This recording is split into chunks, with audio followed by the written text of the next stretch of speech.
I gotta say, Egg McMuffin must be the grossest food to eat like right into the microphone.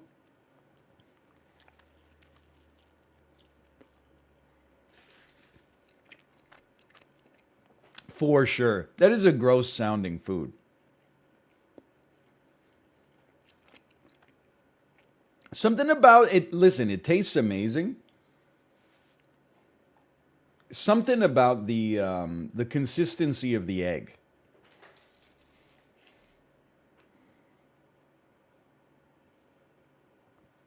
I don't know what to say. It's the amount of mayo. What do you live in like northern Europe?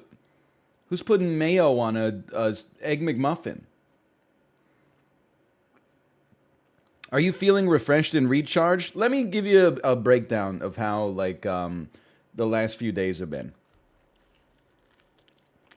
Because the answer is no. Saturday, I dropped my wife off at the airport. She's spending a week in Korea as a nice birthday gift. Get some time, vacation, time away from the baby, rediscover what life is like, as just a person instead of a parent. No problem. Saturday, me and the baby had a good time. But I did notice that by the end of Saturday, she was getting a little sick. She had a little bit of diarrhea.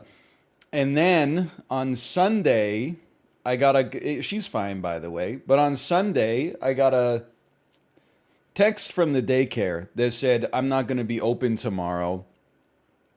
I woke up in the middle of the night and am like extremely sick. And I was like, oh shit, that's a disaster. But I told Kate before she left, I was like, because she was trying to feed me some copium. She was like, I'm sure that nobody will be sick. I'm sure that the daycare will be open. And I'm like, you listen, we've both lived this for a year. It's the first year that she's been in. The last year was the first year that she was in daycare. We know what it's like. You can't bet on that any given week that nobody's going to be sick. So I said, whatever. If it's closed for the whole week, then it's closed for the whole week. There's not much you can do about it, right? Anyway, so day one, I was like, no problem.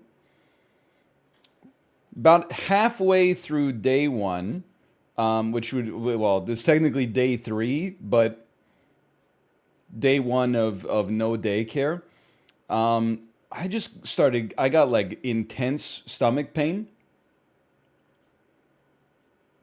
And was like it was like out of nowhere. Monday morning, I PB'd on the Peloton, was feeling great. Monday around 1 p.m., extreme stomach pain followed by like feeling super lethargic. Let's just call it loss of fluids, etc., etc. Then about halfway through Monday, I got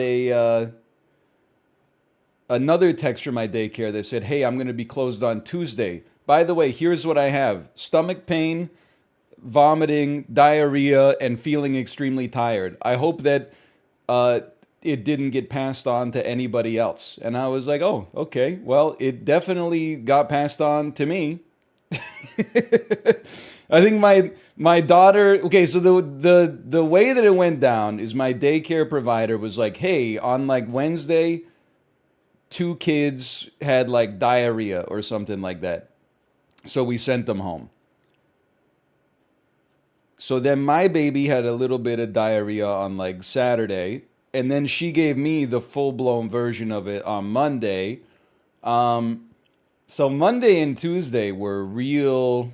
Those were nasty days. Like I know people have horror stories about stomach flu where they lose like 15 pounds in a week or whatever. I'm over. I woke up today and I was like, finally, I'm alive again. But like it was like a light bulb went off. Like Monday, Tuesday, I was dead, and then today I feel normal again. But I did lose 1.6 kilos in 2 days of not eating, while also like anti-eating a lot. And And now she's back at daycare today. So Monday, Tuesday, pretty bad for me personally. Looking after a 2-year old who's got a lot of energy when I had no energy, pretty bad. Pretty bad. But I'm feeling a lot better today. Like I would say I'm feeling like 100% today. So I don't know. It might have been norovirus just because everything I read about norovirus, which was a lot because I had a lot of time on the couch yesterday, was like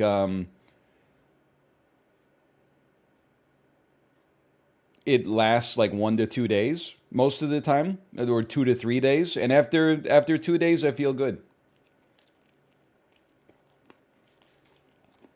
But man, oh man, some of you guys are pretty cool. Do not get norovirus.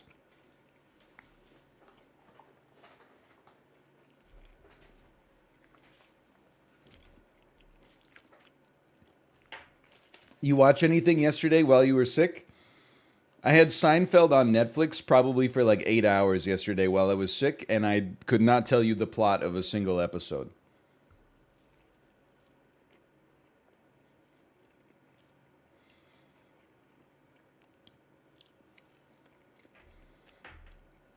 How do you keep getting these food bugs? Bro, this is not food bugs. I mean, you can get norovirus from like, did you not hear the story? That everyone at the daycare was shitting their pants?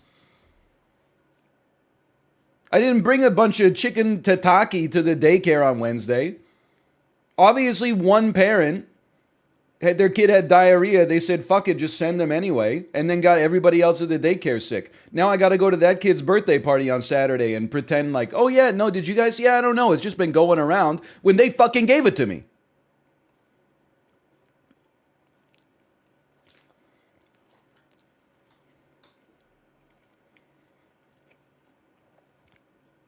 I got to take my ass to Toys R Us and buy like a moderately priced gift under 25 Canadian dollars, give it to the kid, and then give the parents the damn side eye.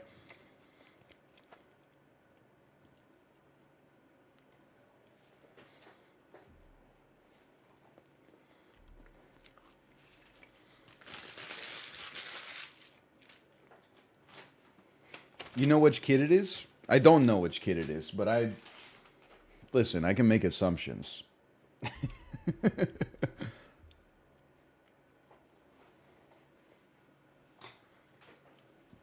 And I don't even blame the parents, okay? You know why I don't blame the parents? First off, there's two reasons for this one. The first one is that from having it myself, I know that it came on super quickly. So I have no idea. You know, maybe they sent their kid to daycare where the kid was fine, and then like 2 hours later, the kid was like, I have a tummy ache. The other one is that it's society's fault because, you know, we live in a world now where both parents have to work to financially sustain a household, and you pay like a ton of money for daycare. So every time your kid has like a little bit of illness, you have to send them to daycare. Because if you took them out of daycare every time they had a little bit of an illness, then you would use up all of your sick days in like a month, and then your ass would be fired. So like, maybe instead I'll use it as an opportunity to commiserate. Hey, remember that time society gave us all norovirus?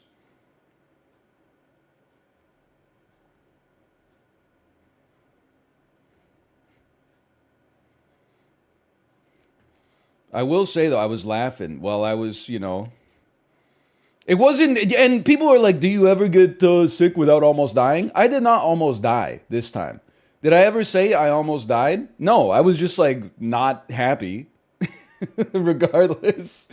But just sending these tweets that is like, hey, Wafa88, thanks for the gifted subscriptions. Thank you.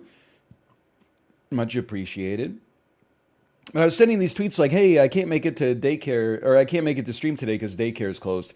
People tweet you like crazy stuff. Someone tweeted me, Pog, another daddy-daughter day. Enjoy your time at the park. My ass was parked on the toilet seat. And I don't mean me, I mean literally my ass for once. It is so presumptuous. Pog, what are you and the baby going to do today? Well, I'm going to put her in the high chair strapped in because like I'm borderline in and out of consciousness and also running to the bathroom like once every 90 minutes to have an absolutely disgusting bowel movement. So I hope you have a good day too.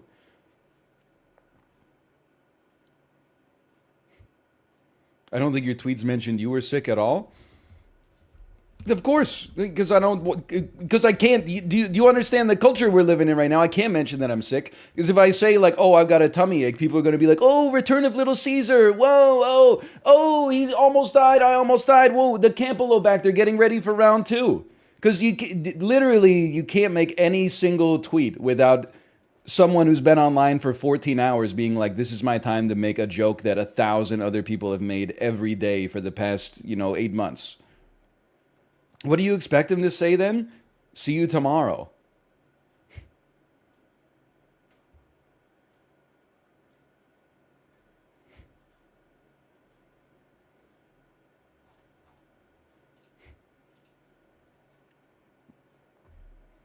Or nothing. That's fine too.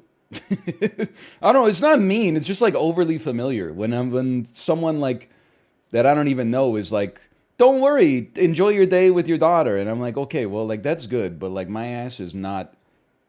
Nobody's enjoying it.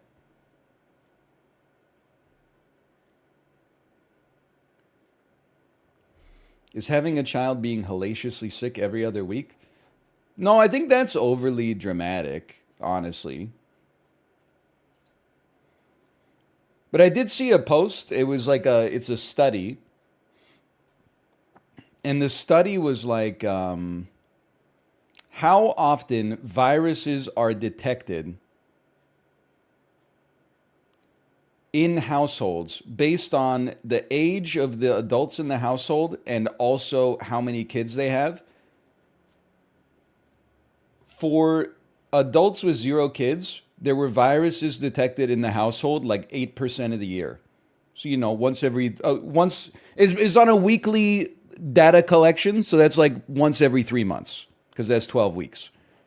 For parents with one kid, it was like 36% of the year. So that's like, once every 3 months. And this doesn't mean you're sick. It just means that there's like viruses detected. Like you could be infected, but just like be built different and fight that shit off, right? And then for parents with two kids, it was like 56% of the time. So it was like literally half the year you're possibly sick or at least at risk of being sick. And then I mean, not that many people these days are having six kids, but with six kids, it was 86% of the year.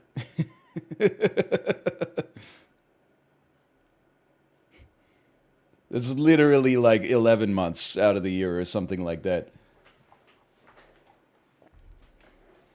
What's the control? Yeah, I don't know if there was a control. I don't think that they were doing a double blind test where like half of the families had aerosolized virus parts let loose into their HVAC system and the other half were just living free.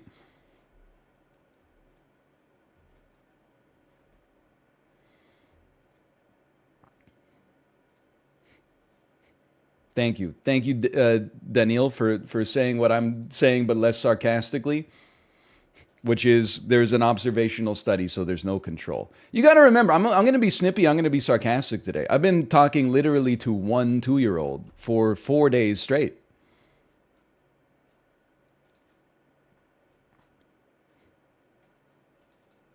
I've been so sincere for 4 days now that to get the chance to pop off a little bit is too tempting. She was very cute. I mean, like my frustration is very little to do with looking after a 2 year old. It was mostly to do with diarrhea. I was having a great time. We had some adventures in the interim period between the norovirus.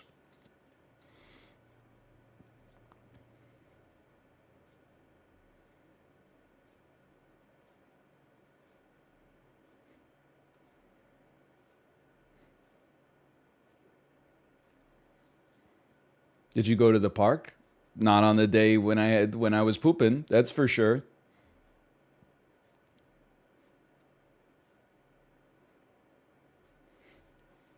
How the legs looking? The legs are fine. Listen, it wasn't that bad. It was like, I mean, people they're gonna get from this. You can already you can pull it forward, right? You can see the future. People are gonna be like, he almost died again. I'm deliberately heading it off in the past. Going through the Salmonella Campylobacter was a nice kind of like anchor for me, because when I had the norovirus, I was like, this is not bad at all. Day and a half of diarrhea, no appetite, limited energy. At least it's not 3 weeks. Wasn't that bad. The sequel's never as good as the original. So true.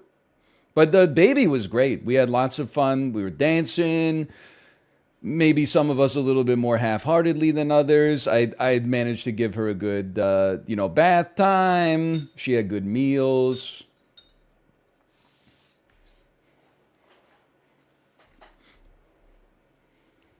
We were not dancing in the street, though. That is true. How many bagels you eat? None. I mean, until I just ate that breakfast in the last 36 hours, I ate like one kind bar and 2 slices of leftover pizza. And then about a liter of Pedialyte and 2 cans of sparkling water. Big batch of chili update. Yeah, you see, you want to make God laugh? Tell him your plans, I guess is what I'm trying to say. That did not happen as a result of unforeseen consequences.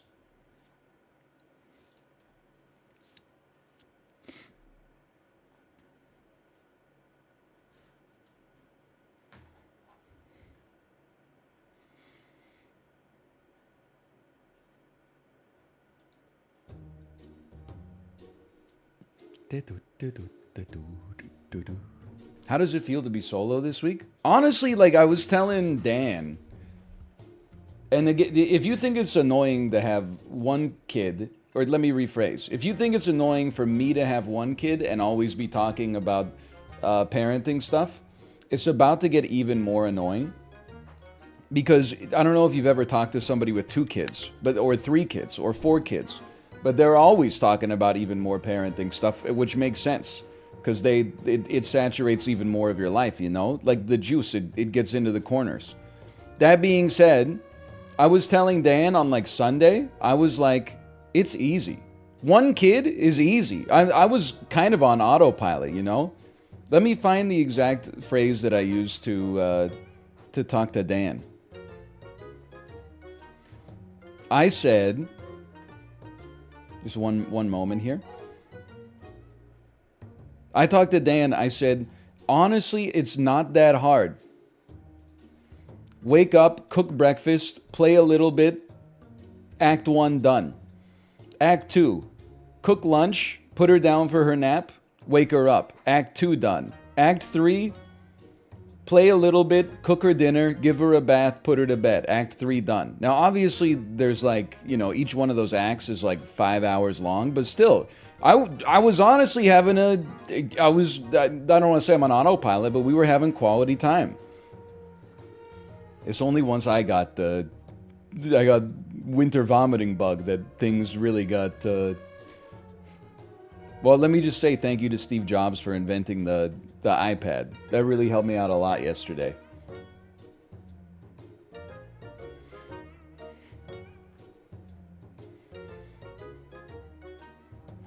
Faint and summons go crazy this week. Honestly, I've never even...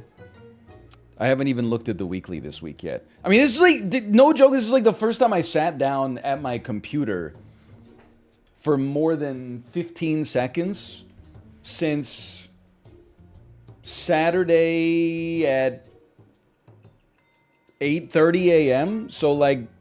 Hold on, let me do it. I should be like that. Call that self-care? No, it was not. Listen. It's the Wessel Pigeon. Thank you for the gifted subscriptions. Thank you. Thank you. Did you listen to the story? It's the same thing. People are like, how was the Peloton ride today? How do you think it was? I produced 6 liters of diarrhea in the past 36 hours. It was 0. Slash marker sap. All right, we are back. We're playing Super Auto Pets. How many wins will we get? The numbers range from 0 to 10. It's my first run of the weekly this week. I don't even know what is in it. Cursory glance. You ever see the movie The Computer Wore Tennis Shoes? Where was it Fred Savage? Forget what's. I think he's like using a computer and then a lightning bolt strikes like his house or something like that, and he becomes like computer brained, so he can just put his hand on top of a book and like digest all the material from the book, and he becomes like amazing at Quiz Bowl. But then like another kid is like, what's going on here? He's cheating, so he makes like a computer virus and then calls him on the phone and plays like this, you know, phone freak message into it that causes his brain to short circuit. Anyway, that's what I just did right here. I can see exactly what's going on here. That's Kurt Russell? Okay, I'm talking about the remake. Wasn't alive in 1961. Well, I hate to see animals with 1 HP. I'm going to have to give that a 0. What was the kid's problem? He was on the other trivia team. So he had a reason to give him a brain virus. Didn't that happen to John Travolta? Listen, okay, we're just getting, the stream's only just begun, and you're trying to tilt me. John Travolta was not in the Computer Wore Tennis Shoes, okay? You're talking about the movie Phenomenon, where he gets struck by lightning or visited by aliens. It's left deliberately ambiguous, and then he gets like extra sensory perception and super good mathematics skills and stuff like that.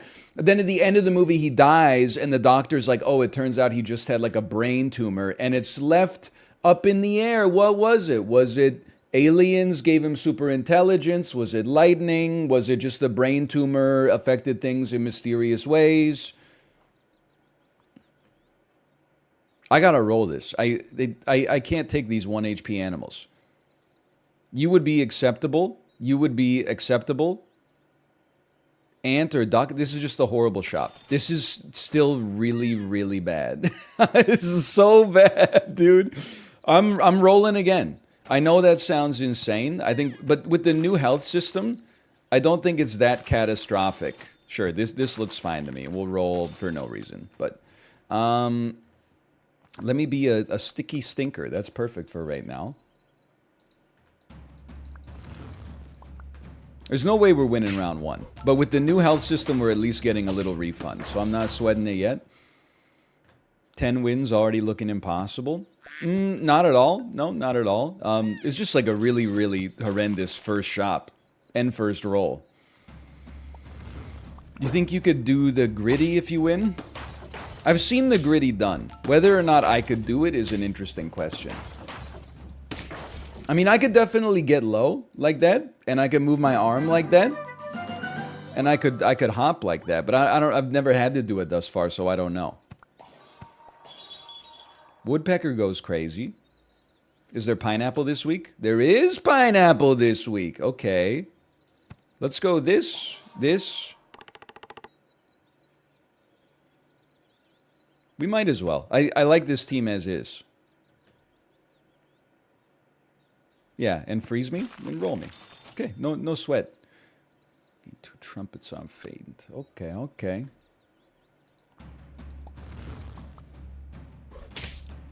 The gritty is mechanically harder than I thought. Me doing orange justice for the first time.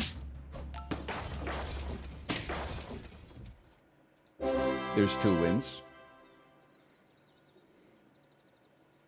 Nobody has a hurt trigger. Sorry, I'm learning how to play this game again. Frog seems crazy. I mean, Toad just always seems crazy. And I'm like, this makes some sense to me. Roll me. Another moth. Doesn't seem like super relevant, but, you know, we can upgrade the team piecemeal. Maybe we really want pineapple next round. Otherwise, I was going to say maybe some broccoli to work with our moths makes some sense, but...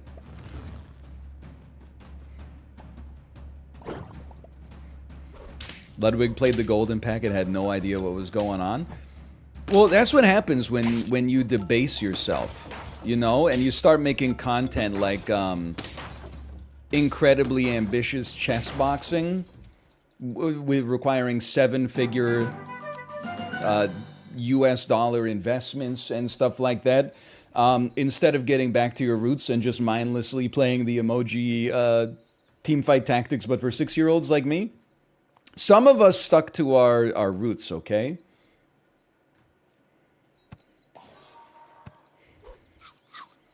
Some of us didn't sell out and get like incredibly ambitious and make transformative content that elevates the medium as a whole. Some of us are just, we're still here. They're back in the same town we grew up in and went to high school in. I was born in a small town. I will die in a small town. Is this, I think it's John Cougar Mellencamp. Does John Cougar Mellencamp, by the way, does he live in a small town? I bet he lives in Los Angeles, that liar.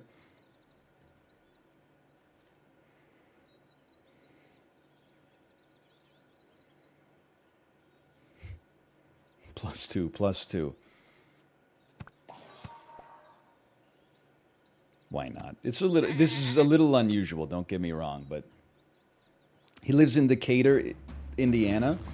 He saw the lions and the kangaroos take her down to the river where they caught a wild alligator. Is that what you're trying to say to me, you piece? You trying to tell me that Stephen A. Douglas is the great debater, but Abraham Lincoln is the great emancipator? You sussy baka. On feint, gain 3 trumpets. No, that's not what I'm saying. Are you trying to say the Sagaman River, it overflows, it caused a mudslide on the banks of the operator, Civil War skeletons in their graves? I don't know what river it is. That's pretty good, considering I haven't listened to a lot of Come On Feel the Illinois lately. Americans will literally be like, you got the name of the lake in my hometown wrong. Okay, bitch. I don't live in Missouri.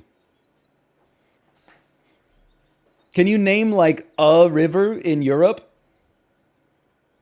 Okay, I said in Europe, not the Thames. Okay, the Danube. You know, you're so lucky that they made that song.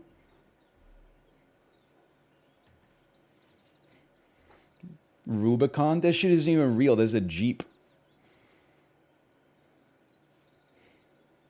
Roll me. Go ahead now. Armadillo? I'd rather not have the armadillo get hit by the woodpecker. Garlic always goes crazy. There's never a world in which garlic doesn't go crazy. This is a weird looking team right now, but just let it fly. Jeeps don't exist in Europe. Honestly, must be nice. By the way, I've recently been really into this bit called the cars most likely to kill me on the road. I would like to say that I've had some revisions lately. I previously said a Dodge Ram 1500 is the car most likely to kill me on the road, and it's definitely a car that, like, there's a shot. Like, I feel like it's mostly driven with malevolence, but for some reason, I've been going up against, and that's what I consider all other traffic, I've been going up against a lot of Cadillac Escalades lately. I would definitely say that in terms of bravado, plus size of car, plus incompetence of driving, the Cadillac Escalade is in a class of its own. They do not care if they kill you. Their car is as long as a school bus. The grill is 30 feet high, which means that a school-age child wearing a backpack would need to be 1 mile away from them for them to be able to detect with their eyeballs that's a crosswalk in a school zone. I've definitely, if Cadillac Escalades have one hater, it is me. If they have no haters, then I am dead. My wife drives one +2. Who's your wife? Is your wife Eve? Your wife drives a Cadillac Escalade? Tahoe, listen. GMC Tahoe and Yukon drivers are in exactly the same boat. So please do not think that if you drive like if you're like, oh, I drive a Yukon, he's not talking about me. I'm still talking about you.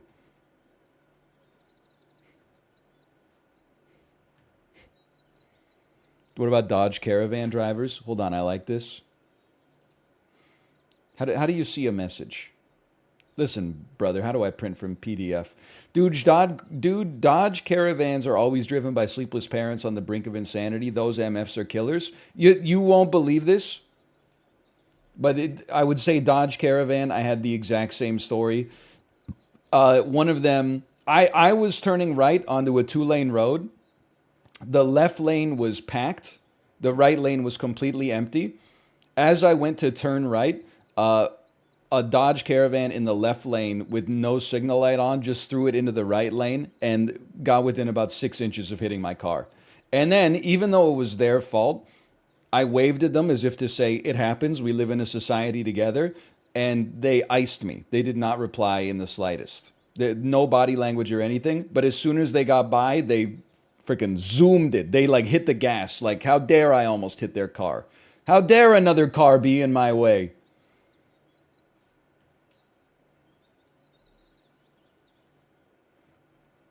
Also, is a Dodge Caravan the same chassis as a Plymouth Voyager? The Plymouth Voyager was everywhere in the mid 2000s, like a wine colored purple Plymouth Voyager. It disappeared, and yet I still see it everywhere. How does that happen? And the town and country. Well, by the way, where am I in Super Auto Pets right now? What am I doing? Use your brain. Cheese is double damage once. Pineapple is unlikely to be relevant. You have to leave. Sell me. There's pills in the pack this week. Take a blobfish. Is there chocolate? Pills and chocolate? Yippee! Let's try this. Waffle. Activate by ability. Dude, snails? Snails and skunks, maybe? I wouldn't mind losing this round. Chocolate will always be in the weekly now. Don't lie to me, Walt. Okay, I see what you got going on here. Now, the question is, do I respect it? And the answer is, ooh, I do respect it. I do respect it. Root Burt Float. Okay, get pilled. Maybe get pilled here. The woodpecker doesn't seem to go as hard this week. It seems like scaling has gotten a little better than I thought, but that's okay. Better than last week, I should say. Quick buy me. Quick sell me. Quick buy me. Quick sell me. Let me look at what kind of scaling we got going on later in the pack here. Because we just got a seal. Orangutan. There's a very limited amount of scaling long term. I think in that case, we can play against our opponents rather than playing against the pack. Give me a seal.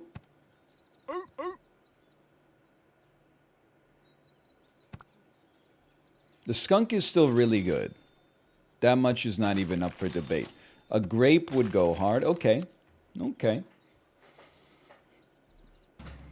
How much is a 1993 Plymouth Voyager worth?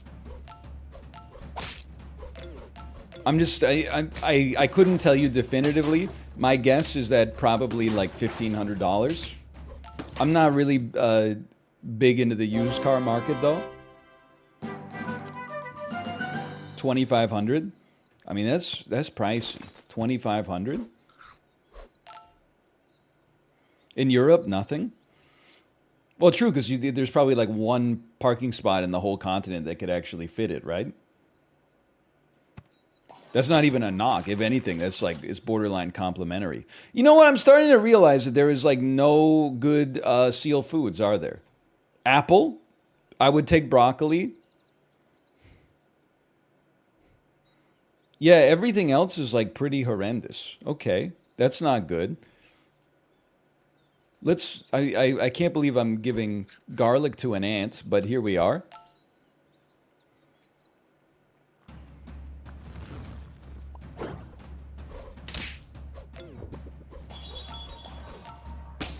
Now, I'm trying hard not to be the guy who's like, I've only played one round of the weekly so far, but flying fish is like too popular. There is a rose on a prayer food. Excuse me. What is a rose on a prayer food? All I'm familiar with is a kiss from the rose on the gray. And if I should fall.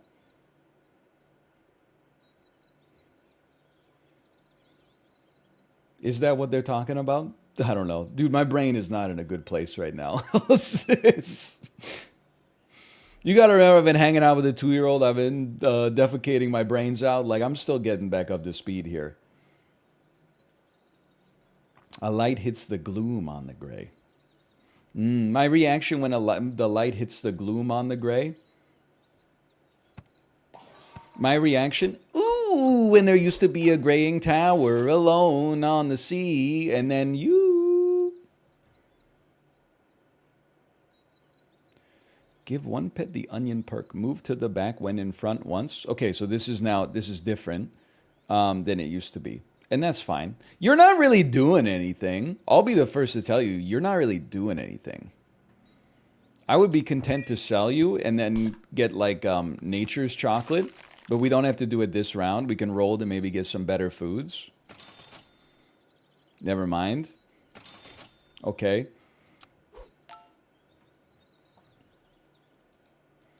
Onion's the same? No, didn't Onion used to push the enemy squad equivalent position forward one?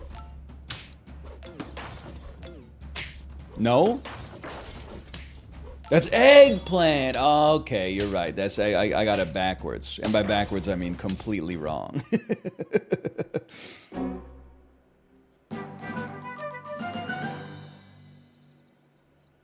Okay, level 3 toad. Give me a good tier 6. With no scaling, it's rough. I actually feel like maybe we copy our opponent and we throw an octopus out here. I'm not going to upgrade the woodpecker. I think it's a little too cost prohibitive right now.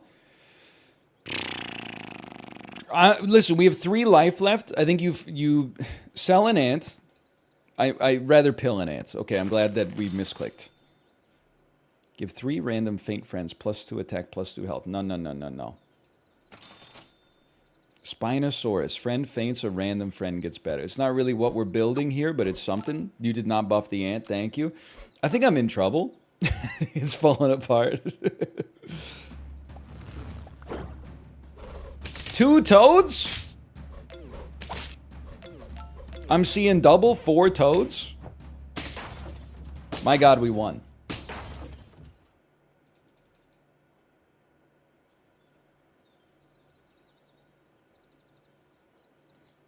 I'm not taking the cat because there's no good food. I'm seeking a pill.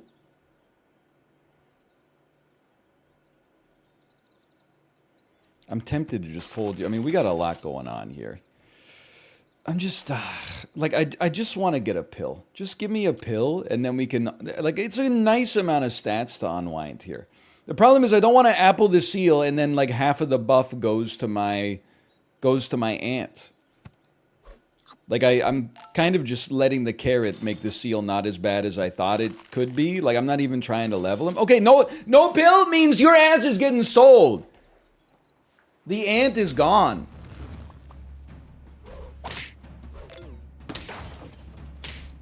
There's no words on it. Okay, you shot the wrong unit. That's all right. That's all right.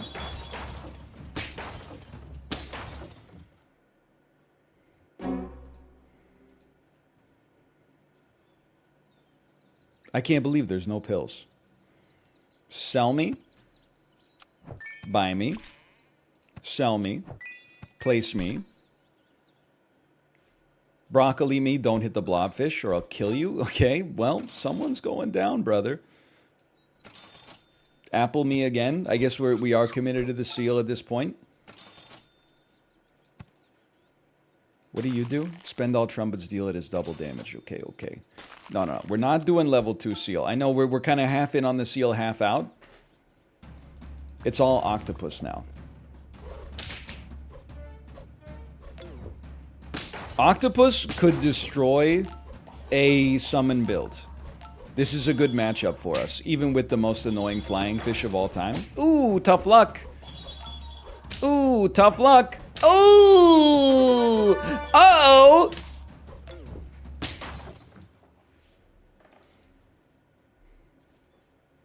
Beautiful. How about one of these?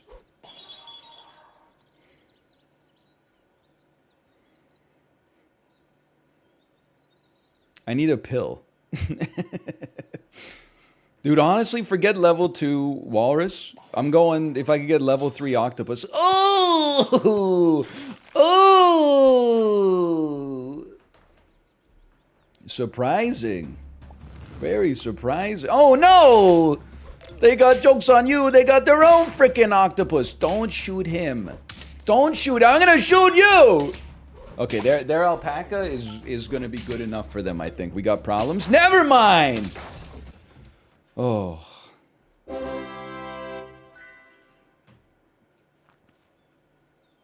Go ahead. In this case, we don't really need you anymore. Why don't you get out of here? Freeze me. Freeze me. Roll me. Nah. Yo!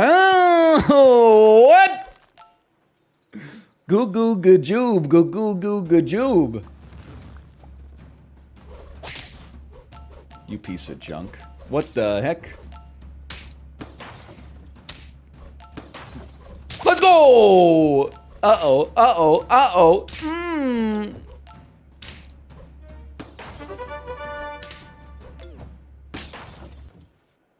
Well, that was a good one. But one of these. One of these. One of these. Been kind of on autopilot for the last few rounds here.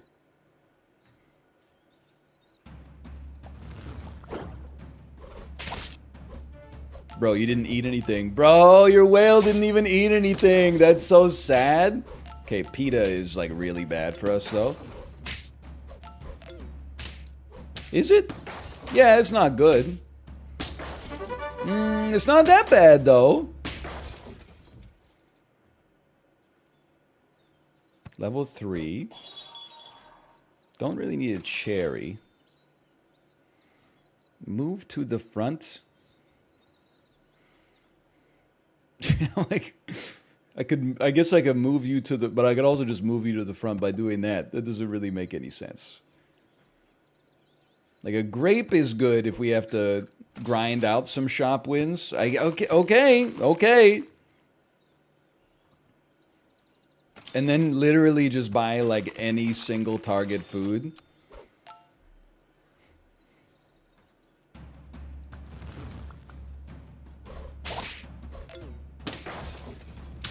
Hold on. It would be nice to just win this one. Any chance you die to this? You're not dead! But we are.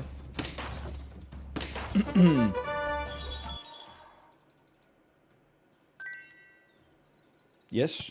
Yes. Yes. It's a meager buff. No thank you. We'll try it. If the octopus goes, we lose this one. It's your first time watching SAP? We're on like round 300. We're not going to be selling the octopus, obviously.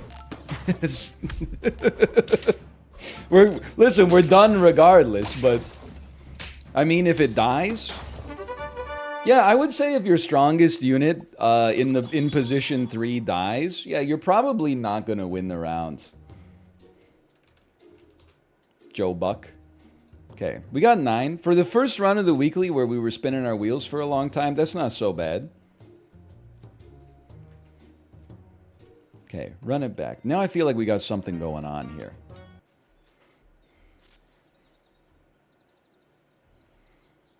Units with more than 1 HP, or that can generate more than 1 HP. That feels good. Let me be Be like a miffed trucker. There were a few of them this year.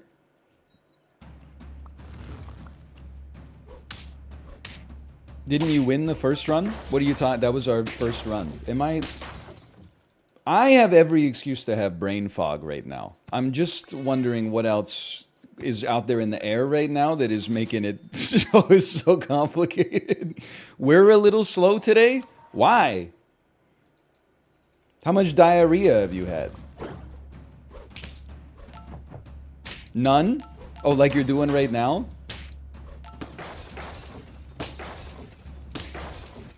That's a little personal. Well, I've been talking about it. Dude, this is crazy. I'll just put 2 of these bad boys out here for now. I'd actually rather buff a blobfish. We're at a stage of the game where I hope we get some more pills. It's early enough, pills should show up. Hey, Ninja Zombie.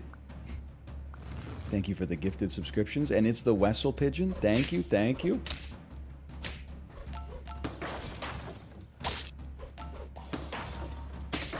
When I talk about diarrhea, 8,000 people don't tune in to listen. Listen, there's pros and cons. Pro, it allows me to financially sustain myself. Con, everybody shows up for it, and then while I'm saying it, they say, please don't talk about this, I'm eating.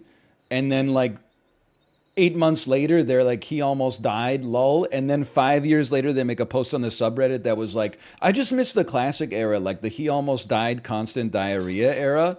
Like, I just wish we could get back to that.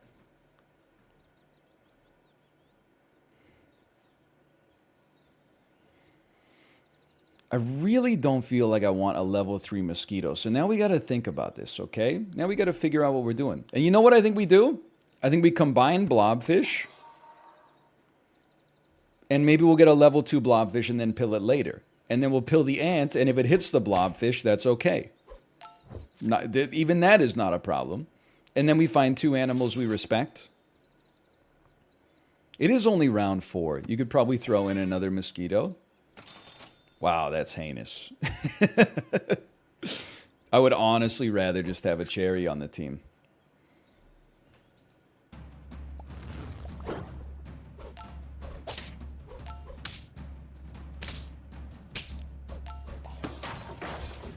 Hold on, I'm living for it.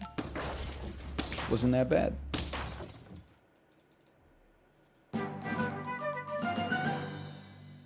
Toad is good enough. Jeez. I still don't, I mean, you know what? I would pill you to make a level 2 toad, but you're so close to not needing to be pilled. Or like we could, I guess what I'm trying to say is we could make a level 2 blobfish and then pill it after and get even more experience. We don't need 2 pills right now.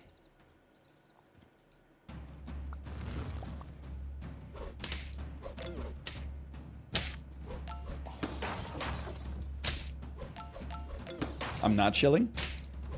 I'm not chilling. I'm not chilling. I'm chilling. I'm not chilling. Because of the honey.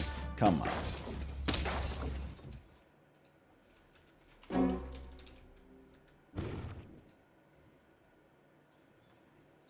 Okay, how about this and this?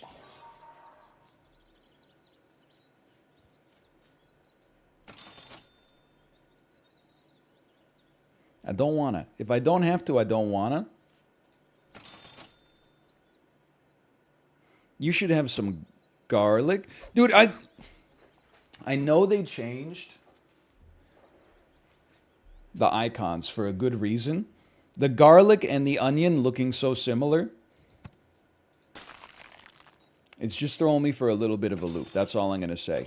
I know that there's going to be a time when I'm going to be like,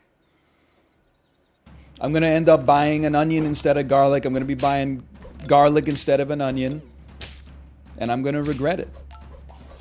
Why no pineapple on octopus? Is this an episode of Dan Carlin's Hardcore History? This is ages ago. That was like 10 minutes ago. No pineapple on octopus. Okay, one of these. Why don't you give me a skunk for now? Why don't you give me a skunk for now? I am stunned that we have not encountered a... It's still fine. We'll just give the stats to the mosquito. I'm stunned we haven't encountered another blobfish, but that's okay. I will pill the blobfish to get a level 2 skunk.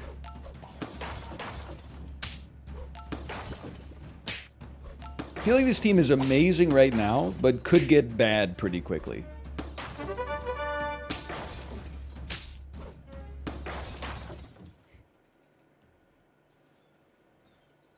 Okay, get pilled.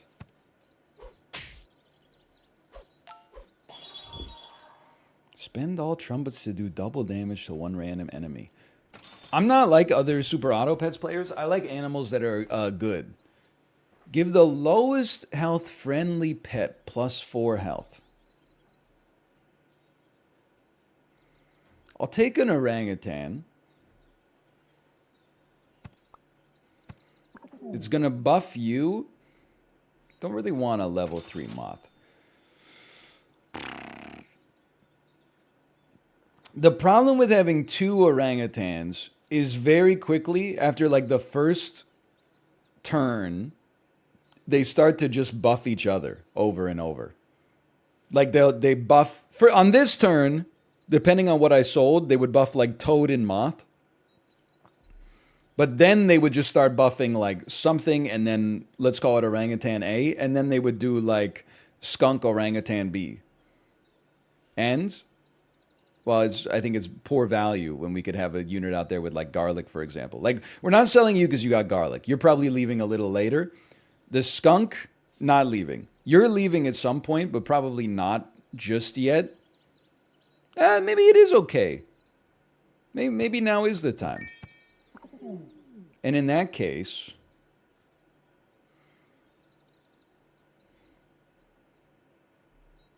the thing I don't want to have happen, I don't want them to brush each, or to brush. I don't want them to buff each other. So, we need you to stay on the lowest amount of health. And then we can just give this to you.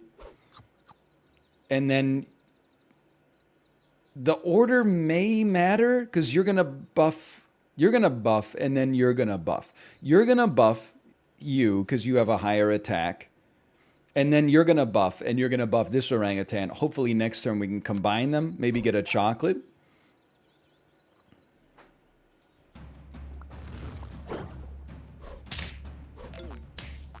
Beautiful. Not beautiful? Not beautiful? Beautiful.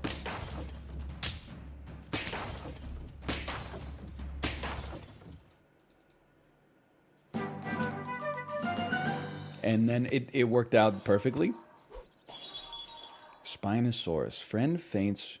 Give another random friend. +3 attack, +2 health. I am tempted. We just got to think about how this is going to go. Because the Spinosaurus can be really good, especially if we're going for a summon build. But, well, let's think. Disposable, technically disposable, I would say. I'm going to say indispensable. Indispensable, disposable. So let's give it a chance. Let's throw out the Spinosaurus, and let's just put some grapes on the squad right now, because we're not going to be able to enact everything we want to enact on turn 1.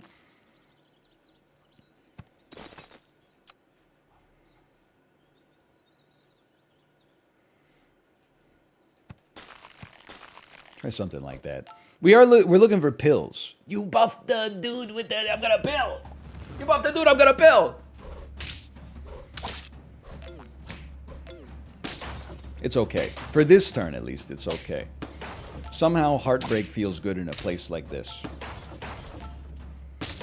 Were we on 7 wins? It's not so bad. Pill at level 3? Yeah, it's a mosquito.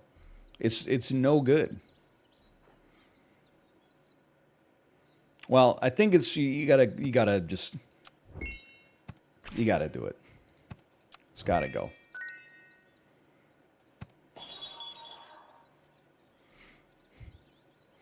No!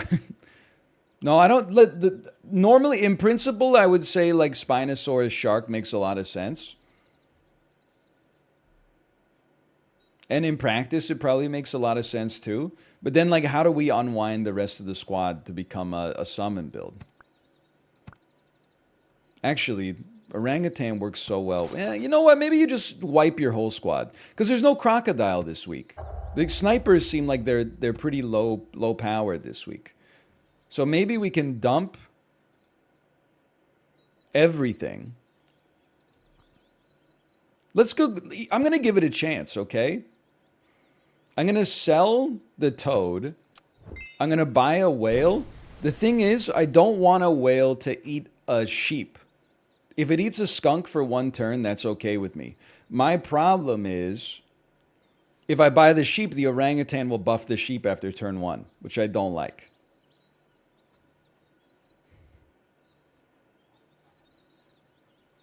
Just pill stuff? I'm not a pharmacist. I can't compound my own sedatives.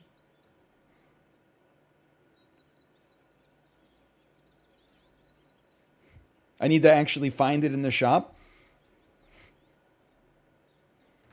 Why don't you take this? No pill.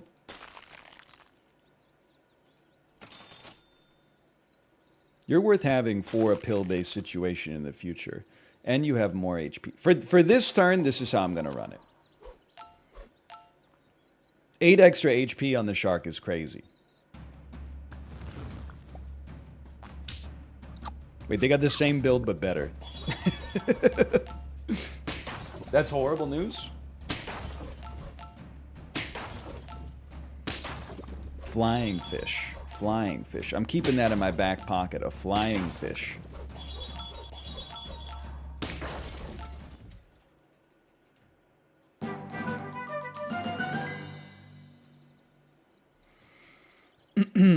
Ryan, keep ignoring Nathan's messages. Who is Nathan? I know you're seeing my messages. Stop sleeping on the alpaca. It is the best unit in the pack. Okay, sanest chatter spotted. I just as soon as it's just a tip from an old head, okay? First off, I was not seeing your messages prior to this moment. Secondly, as soon as you start a message with I know you're seeing my messages, I'm calling the police. Let's go! Okay. So you're gone.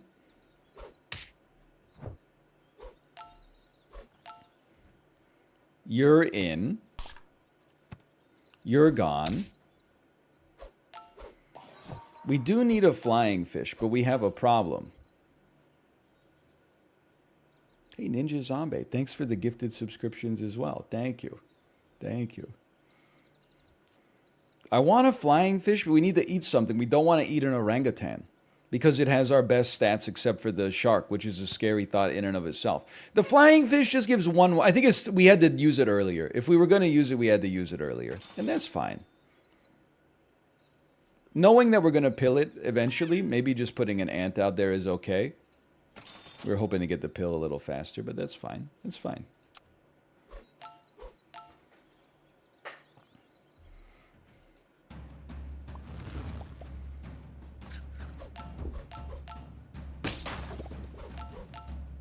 They got a lot of cherries on the team. Is that supposed to scare me? The only thing that scares me when it comes to cherries is their prodigious price in the grocery store. Because, like, I don't know if you've been shopping like I've been shopping lately. Those things do be expensive. They're a low-tier fruit? I don't know if I go that far. I mean, I don't want to make any enemies.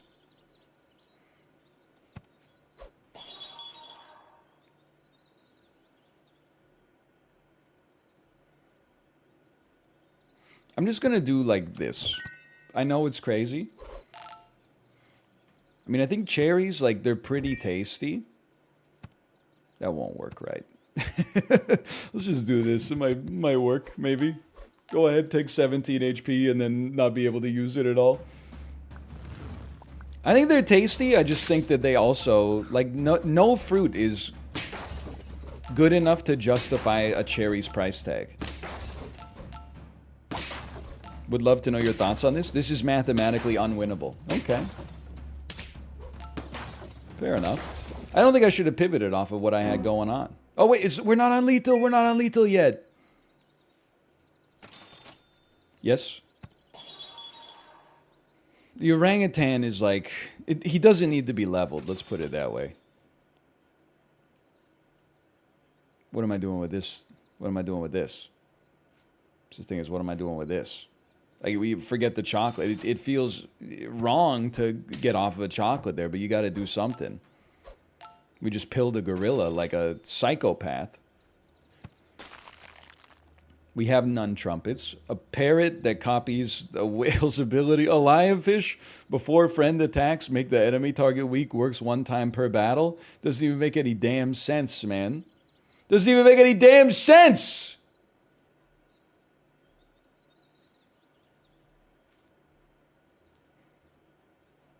Yeah, okay. I mean, you know, parrot on the Spinosaurus. It moves the Spinosaurus up one position, but I'm willing to give it a chance. I think that's the best option. Even though our whale's doing nothing.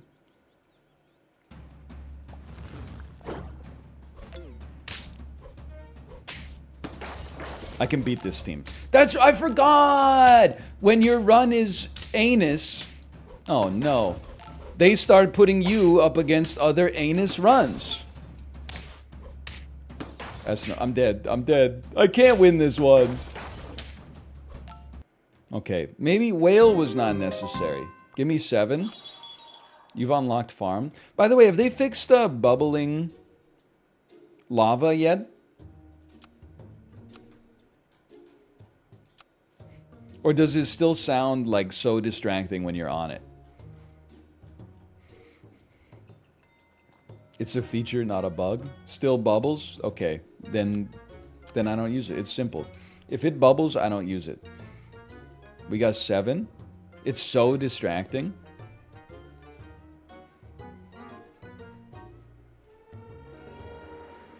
Apologize? People will actually go to the casino and ask them to apologize when they don't win money.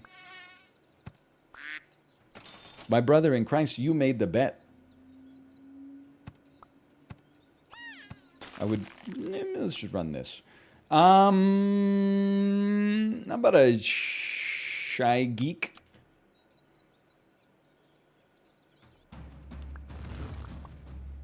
Is it even possible to get 0 to 1 wins with the new health system? Yes, you would simply just lose every round. I mean, of course it's still possible. Was it a serious question? I guess is my follow-up.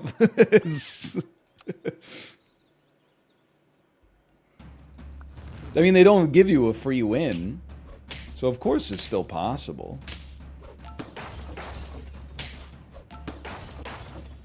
Not saved.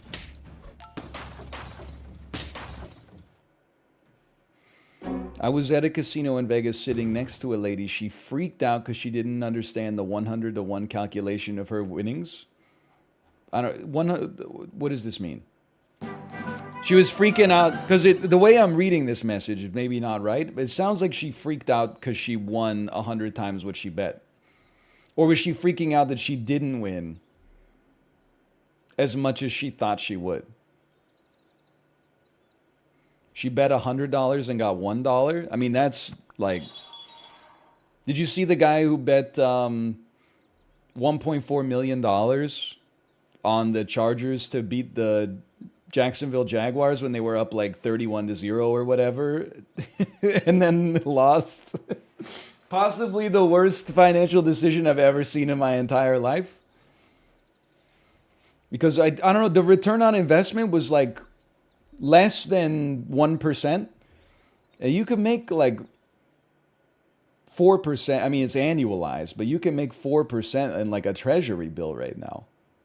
I mean, it's going to take you longer to get 1% than, you know, the second half of a football game, but still.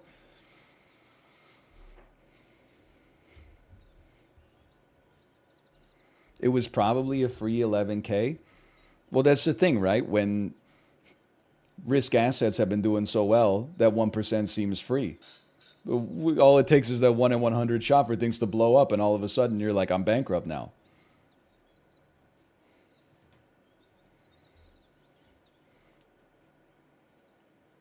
What am I doing? Okay, don't debase yourself by buffing the other ant, okay? You're better than that. I wish you wouldn't have buffed the mosquito either, but it is what it is. It's good. It's well balanced. Nice flavor profile. Sure, for now. I don't necessarily think this is like incredible, but it's something.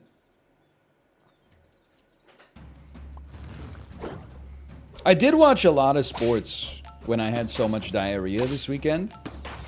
It seemed like a match made in heaven.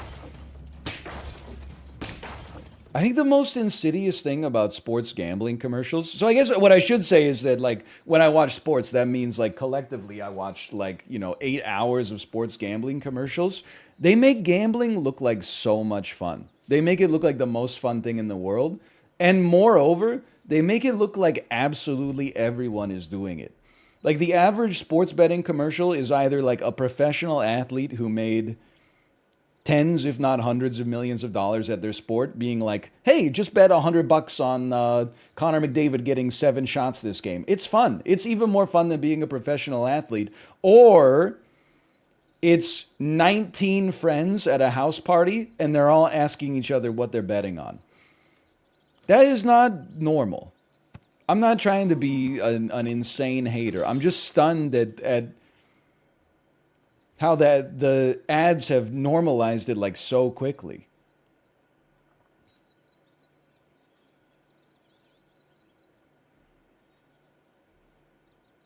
We're not doing dog build, man.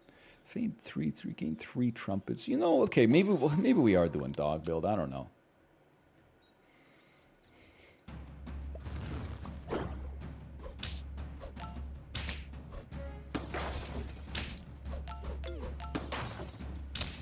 We're ass right now, that's for sure. I'm an insane gambling hater. No, me too.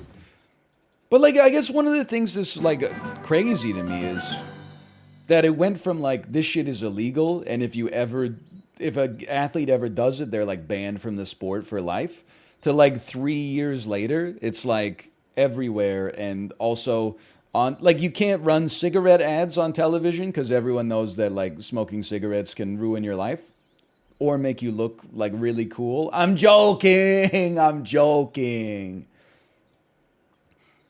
But then, like, also now, like, there's ads. You watch it, there's ads on the boards. Like, if you're watching NHL, every period the scoreboard goes like this, and it goes like, do your free bet at betplay.com. And then all the TV ads are for gambling. And then in the intermission, they're like, here's how the betting lines in the game have been updated based on what happened in the first period so far. Like, it's crazy, man. It's everywhere. Like, the sports are just a vessel for the gambling now. Is the way it feels. It's the way it feels. I don't know. Here's what I'm gonna put you here for anti-woodpecker protection, but I think this run's going nowhere.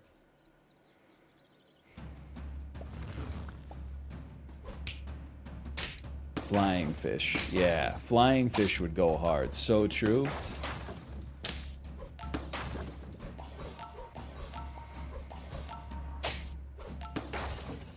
More? No, I'm still ass. Confirmed. Still. Oh, no, I'm not anus.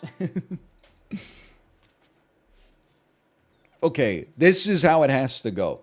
By the way, I think if you pill like a trumpet generator in the shop, it should give you 3 permanent trumpets. I haven't figured out like how that would work yet, but I think it just makes sense. I think players should be allowed to bet on themselves to win. Listen, I think I have a pretty typical,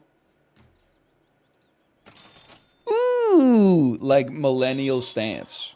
I'm not saying it's even the right stance. I'm just saying I think this is a typical millennial stance that I don't really care what you do as long as it, doesn't affect me for the most part. We're a very, I don't know, like I don't want to say a laissez-faire generation because I think that sends the wrong message. You know, if what you do in your personal life is not what I do, what do I care? I'm not the one doing it, right? That being said, I think if we're gonna go all the like 95% of the way with gambling, we should go 99.9% of the way. I definitely think that sports players should be allowed to gamble on themselves to win, not to lose, because that's a conflict of interest. Well, that's the thing I never understood about like Pete Rose, man. Like, was there ever any proof? If Pete Rose bet on his own games, I can understand why he's maligned. But if he just gambled on other teams playing baseball, like, who cares?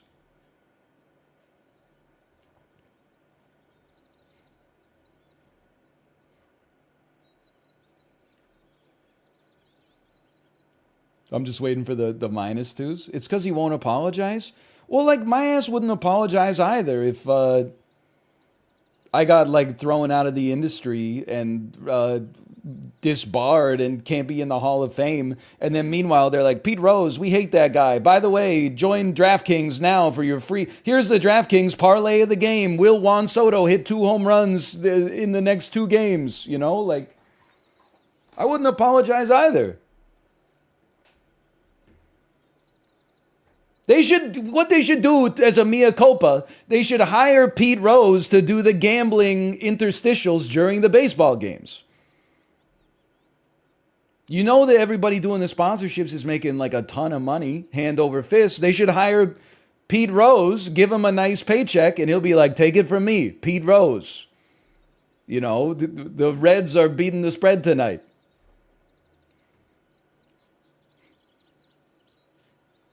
Anyway, I don't know what I'm talking about at all.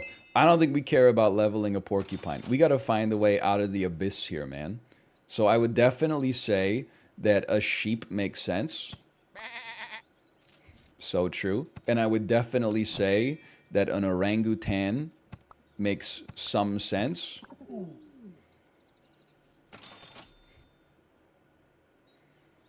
We got a 9-9 duck. Is that a problem? You know what? Actually, I think we got to sell the moth first. I know it doesn't, like with the duck to give them extra health seems like it makes more sense, and maybe it does, but it's an order-based problem right now. Not interested? That was a pretty good shop. I don't know if we're gonna make it, but it was a pretty good shop. In America, there's 3 commercials: insurance, medicine, and gambling. Listen, when you watch NHL games in Canada, it's not like it's much different, but that is damn true. But the thing in Canada that's funny is that I think there's like a law where they can't say what like a medicine is for in its advertisements. We're in trouble. So like there's all these ads, and the one I see the most is for this thing called Ozempic. And I think Ozempic is like a diabetes management medicine that also promotes like appetite suppression or something like that. But they can't say what the medicine is for. So every single commercial is like, ask your doctor about Ozempic. Ozempic, my friend takes that one. Hey, my aunt used Ozempic and it made her feel a lot better. But then like they, at the end of the ad, they almost like, and I don't know if anybody else has been watching Hockey Night in Canada in between the gambling ads, but they, at the end of it, they go, ask your doctor if Ozempic is right for you. If you have, and then they like wink at the camera. And I'm like, what the hell's what is going on here? I'm about to call my doctor. I don't think I need Ozempic, but I mean, the ad makes it seem like it's the second most fun you can have in Canada next to losing all your money on sports gamblers. Or sports gambling, I should say. I do. I'll fully admit to also just simply not understanding. Watch this. Watch this drive. Why are there so many insurance ads in the United States? And this is not from a place of smugness. It's from a place of like I just don't understand. Like it's not health insurance I get. But like there's so many ads for life insurance. And you're like, are you really selling that much life insurance in the middle of the NFL games? I guess the answer is like probably if they keep running the ads, but like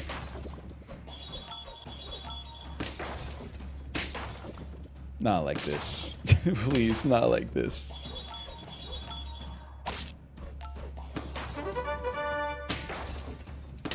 Also, life insurance, I'm not in the insurance industry. Life insurance seems crazy to me.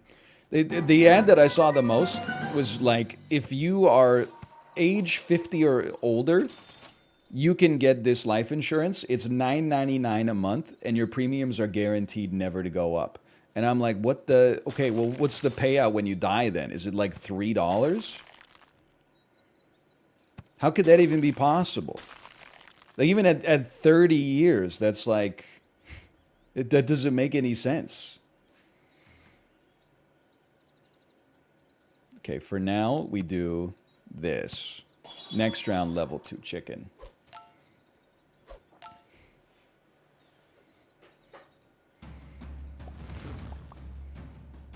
No joke, I'm scrolling through Reddit. I just got an ad for Ozempic. I'm telling you, man, it's... the Ozempic lobby goes crazy. Oh, Jesus Christ.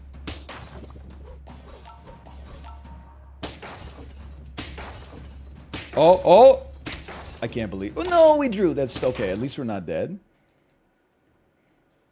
How hard do you think it is, hi Tomo, to fake your own death for insurance money?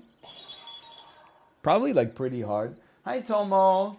You want to get out of the office, buddy?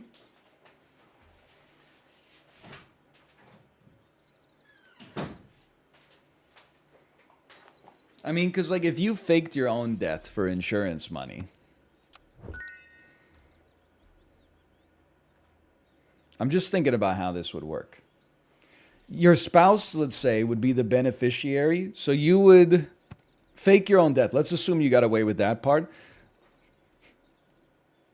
Then your spouse will get the insurance money. How is your spouse going to get you some of the money? I know my ass is way too tied into the convenience of modern life. There's no shot that that I would ever... my ass would be using a credit card to buy like an iced coffee within 6 weeks. Without a doubt. I would be like, it's probably okay to just like go to one Starbucks and pay with card, right? And they'd be like, what, this guy's not dead? He's eating an everything egg and croissant sandwich over there. I'm just thinking about the... You both spawn the same number of units, so you at the front is better. Yes, I couldn't agree more.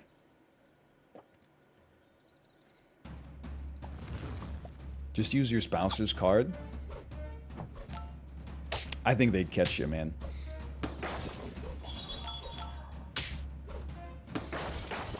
I mean, if they could catch DB Cooper, I think they could catch me. Let's just put it that way.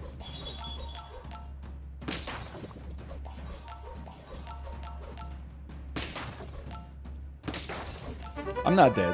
I'm not dead. They didn't, though? Oh, you believe that? Oh, man.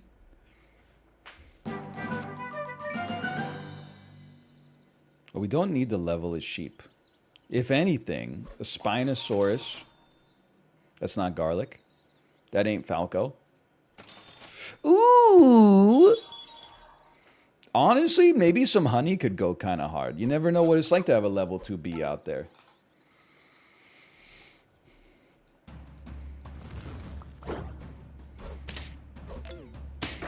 Does NL mostly play games that aren't super involved so he can engage with chat more? He plays interesting titles compared to other streamers. This is something that me and the other governors on the board of directors have been discussing a lot lately. Is when we drafted the mission statement for 2023, we tried to really strike at the central tenets of what makes the Northern Lion brand distinct from other entities on Twitch. And that's something that came up in our stand-up, and it's something that I would even say committed to long-term and also short, maybe like all-term, I would say. And it's mostly, listen, you already know that the main reason we do stuff like that is to drive like shareholder value. And that's what we're doing right now, I guess is what I'm trying to say. Why don't you do double damage once?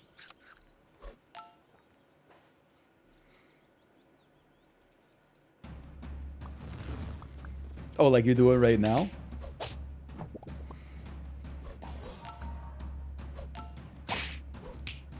Excuse me, you shot my parrot. I mean, the highest value snipe of all time? How did that happen? This is an outrage. Oh, he lived! We're still gonna die, though. Yeah, we're toast. That was not bad, though. That's pretty bad. 5 wins. Bowler hat. Dude, I'm bringing the bowler back. What are we wearing right now? 1 of 1 eggshell? No, thank you. It's played out. Fedora? No. We're going classy. I need a hat switch here. Bowler. There's a lot of hats in this game, man. Let me know if you see the bowler. Or the joler. It's in alphabetical order, yeah, so it is. There it is right there. Choose prediction. We got 5 wins.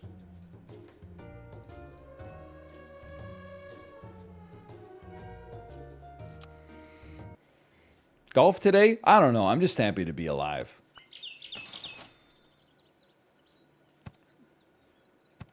I'm going to operate on a new principle. And my new principle is maybe limited scaling early goes crazy because the scaling doesn't exist in this week. So maybe Pillbug Silkmoth can do something for us. I'll be like a unintended whale, like 75% of the people who make 99% of the money for mobile free-to-play games.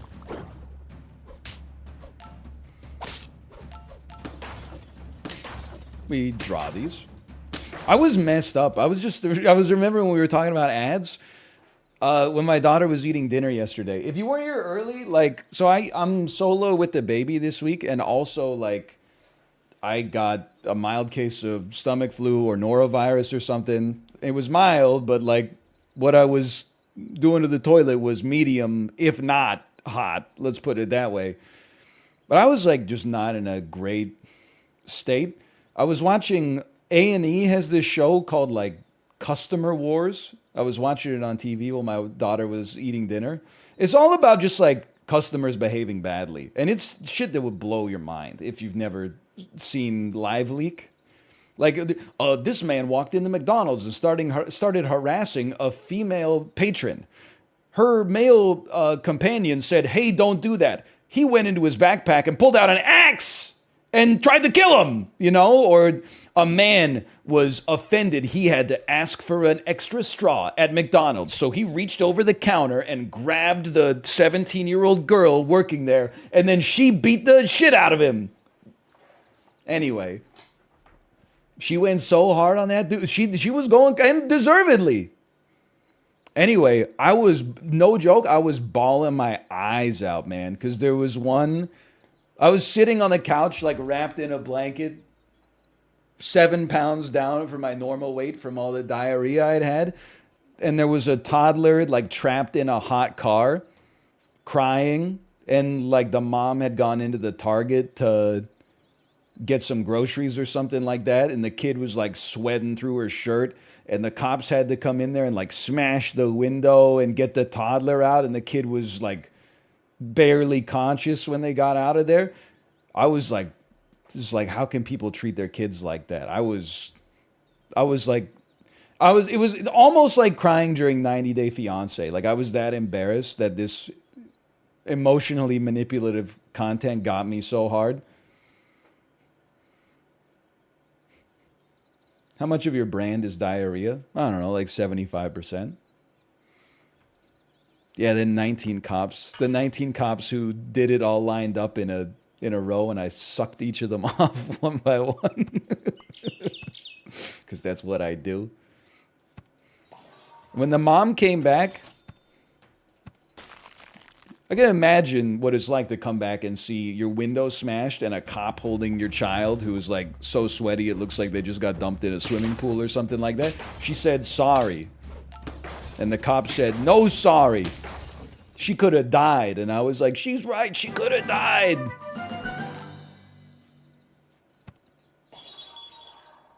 Okay, so far so good. Do we care about the duck? I don't think we care about the duck. Do we care about a panda? It's an interesting way to think about things, isn't it? I don't know. Let's try it. Honestly, for now, why don't you take a cherry?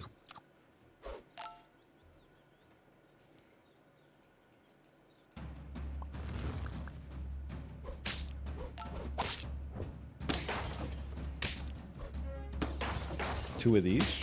Oh. Oh no, they've got two of these too! Oh, well, it's a draw. You can stuff your sorries in a sack. Is that true, though? Because I've never seen it done. I've never seen someone stuff their sorries in a sack. So I'm just not sure if that's just like something people say, but they've never actually... There's like people say like atoms exist, but I've never seen one.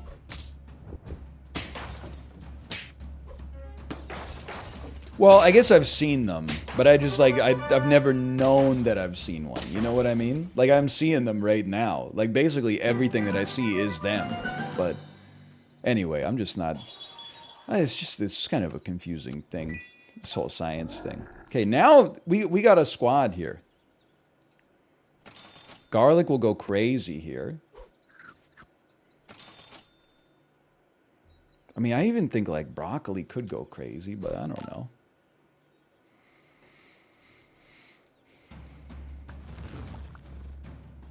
$215 level 1 panda. How the hell does that happen?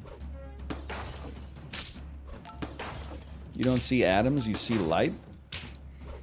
You know what I don't like to think about? Is the fact that, like, everything we see is upside down, but our brain reverses the image in our head. I guess where else would it do it? But I don't like to think about that, man. Because I'm like, dude, because when I flip upside down, my ass gets, like, so dizzy. To imagine that actually, like, that level of dizziness is where I should be at all times, that's too much, man. I don't want to think about that.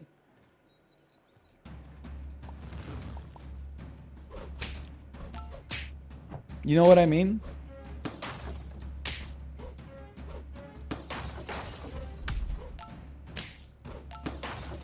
No? You know what I'm... And then, like... What if, like, what I see as, like, blue isn't what you guys see as blue? But we, like, both think that we have, like, the standard accepted definition of, like, what blue is? Like, maybe when I look at blue, I see blue in my mind. But when you look at blue, what you see in your mind is what, like, I would think of as red. You know what I mean? They're different wavelengths. It's an interesting way to think about it. I never really thought about that.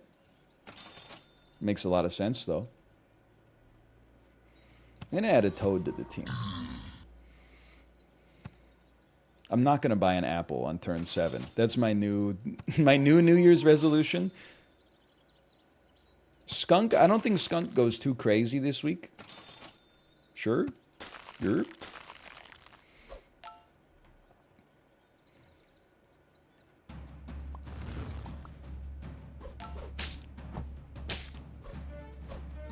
Yeah, NL, you've changed? I know I've changed, because I crapped out, like, all the cells in my body and had to rebuild them this weekend.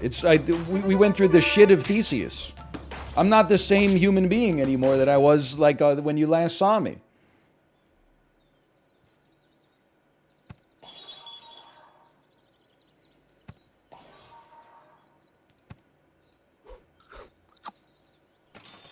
It's okay. This squad, I'm not sure it's going all the way, but it's looking pretty good right now.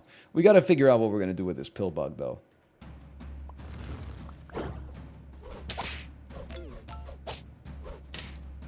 My squad? Never mind. No! Mind!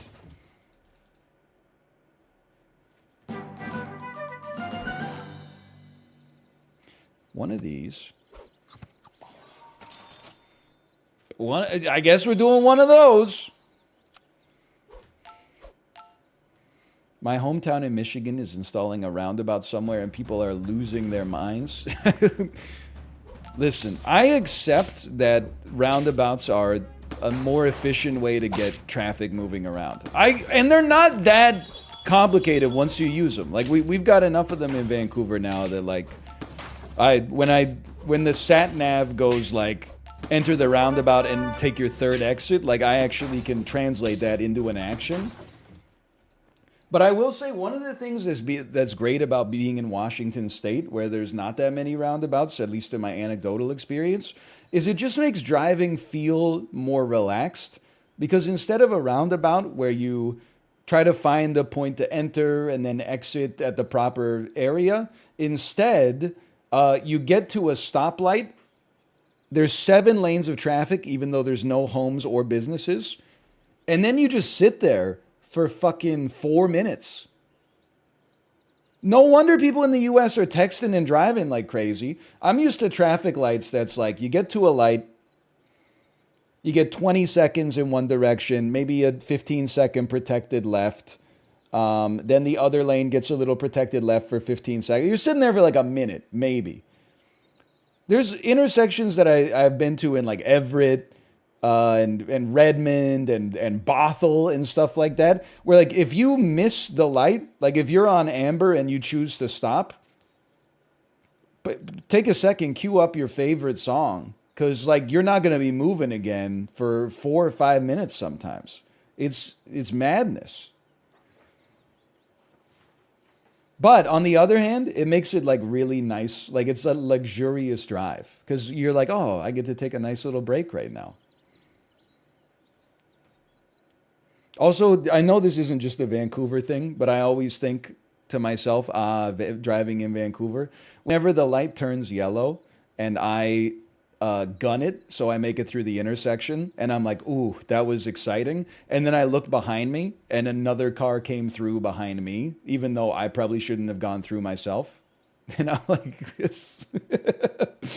it gets me every time.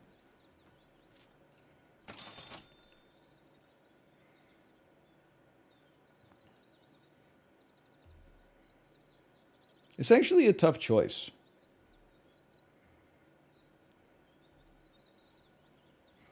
I think if I have patience, you guys are going to get there. But why would I have patience when I could just go fast instead? Yeah, okay.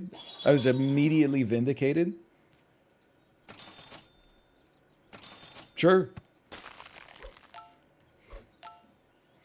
Now you don't really need a carrot anymore, but I basically have like a 50-50, so I'm not really going to complain. I think the only thing that, I mean, we got a long way to go, but the only thing that beats this squad right now is toads. A toad applying weakness. Did you see they added McDonald's Sprite to shops in SAP?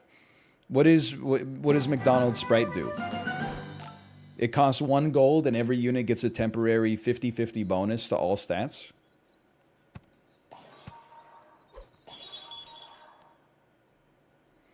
You don't really need to be here anymore.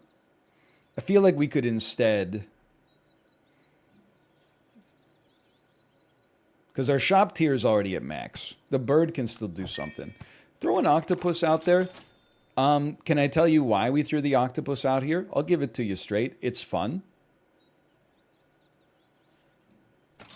Chocolate? Yeah. Walrus would go hard. That's true. Did you see they added Ozempic to the weekly? They did, but according to Canadian rules and regulations, I'm not allowed to know what it does. Ah! Okay, well, this squad found 10 different ways to beat me. Never mind. No, they didn't. They still lost.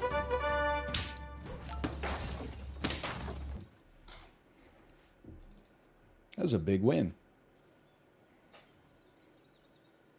Go ahead. I don't know. You don't really. You already have 50 HP. You don't really need a PETA. I don't think anybody needs a PETA on this squad, unfortunately. Might as well. I just realized we have 4 life left. That is really good.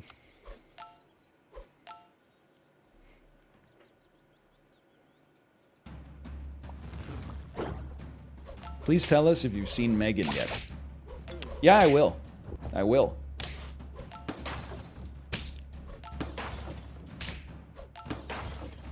I haven't. But I'll tell you.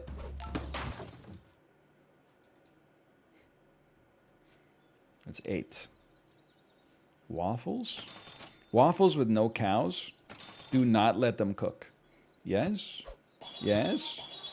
Yes! Chocolate me, chocolate me, chocolate me.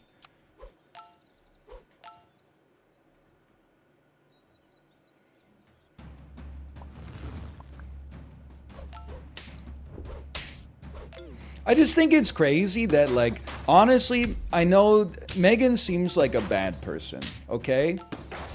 And yet, like, why is it that in today's society that's rewarded with this much media attention?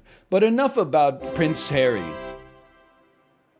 Have you seen this movie with the AI Prince William? Prince Harry? I don't know what's going on with the royals. Who's the one that's married to... Who's the one that's married to the guy with the red hair? And who's the one that's got no hair?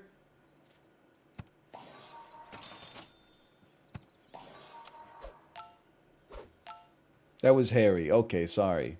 My mistake.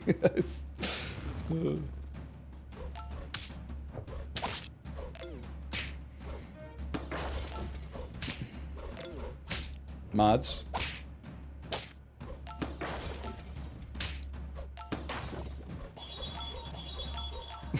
It's okay, I got it. No, not them. Just give it a second here. Whoa, 10 piece!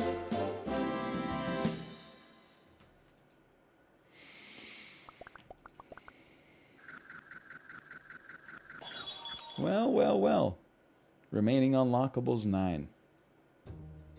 That was a ribbon for somebody? I was deep in the mod panel. Who was that a ribbon for? Panda? Wow, that's kind of crazy that I never had a level 3 panda get to 10 piece before.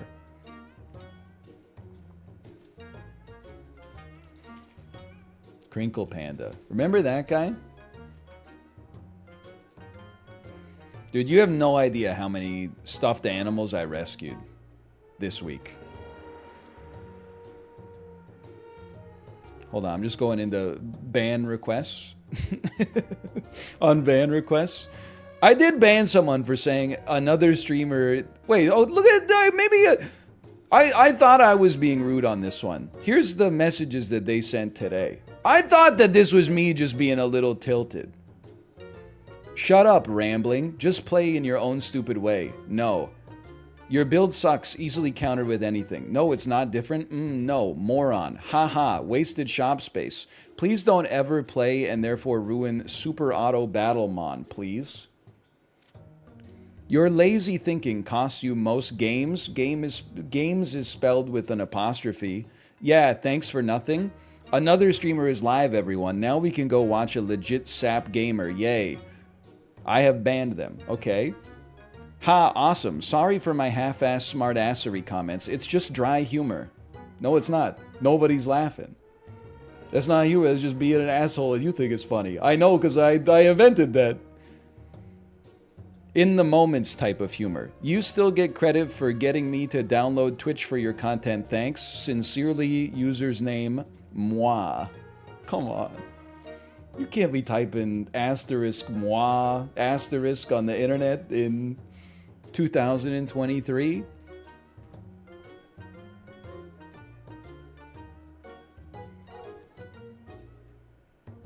It's just we're living in a different era now.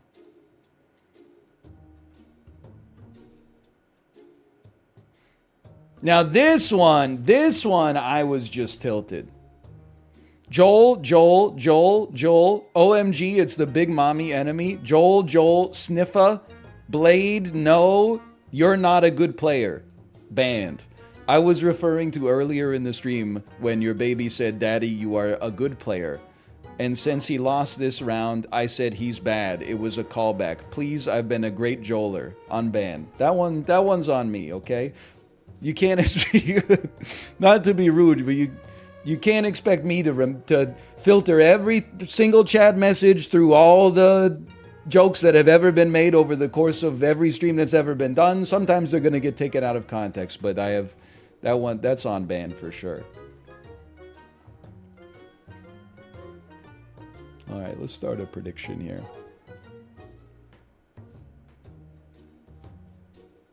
Do you ever ban subscribers? Oh yeah, like not often.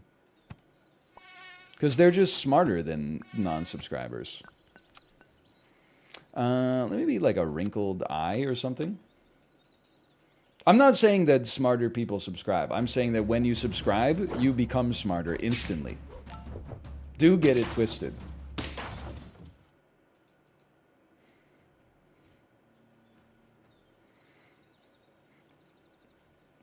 Anyway, I do want to say that... The heck is this? I do want to say... I don't think it should be legal for A&E to make the show Customer Wars, because it actually takes away like what little shred of hope that I had in society left inside of me. I don't know if that sentence made any sense. That show made me never want to go into a store ever again. Just watching people like freak the fuck out over... Like literally at fast food restaurants, like the way that the average Customer Wars segment is something, it's always like found footage. It's something like a woman was mad at the drive-through for a fast food place when her order was taking her too long to come out, and then like she's out there going like, with your $2 an hour ass, can you get my food out here? And she's just going off on them, like just strutting around like Mick Jagger in front of the drive-thru window with Saul's car. Anyway, and then the worker came out and threw a milkshake like in her face, and it only kind of hit her like on the side of her tracksuit, and she was like, "You missed!" And then another worker came out and threw a soda like right in their face, and then she rushed the door and started like trying to beat the door down. I'm like, you can't. I don't ever want to leave my house ever again if this is the kind of shit that's going on out there.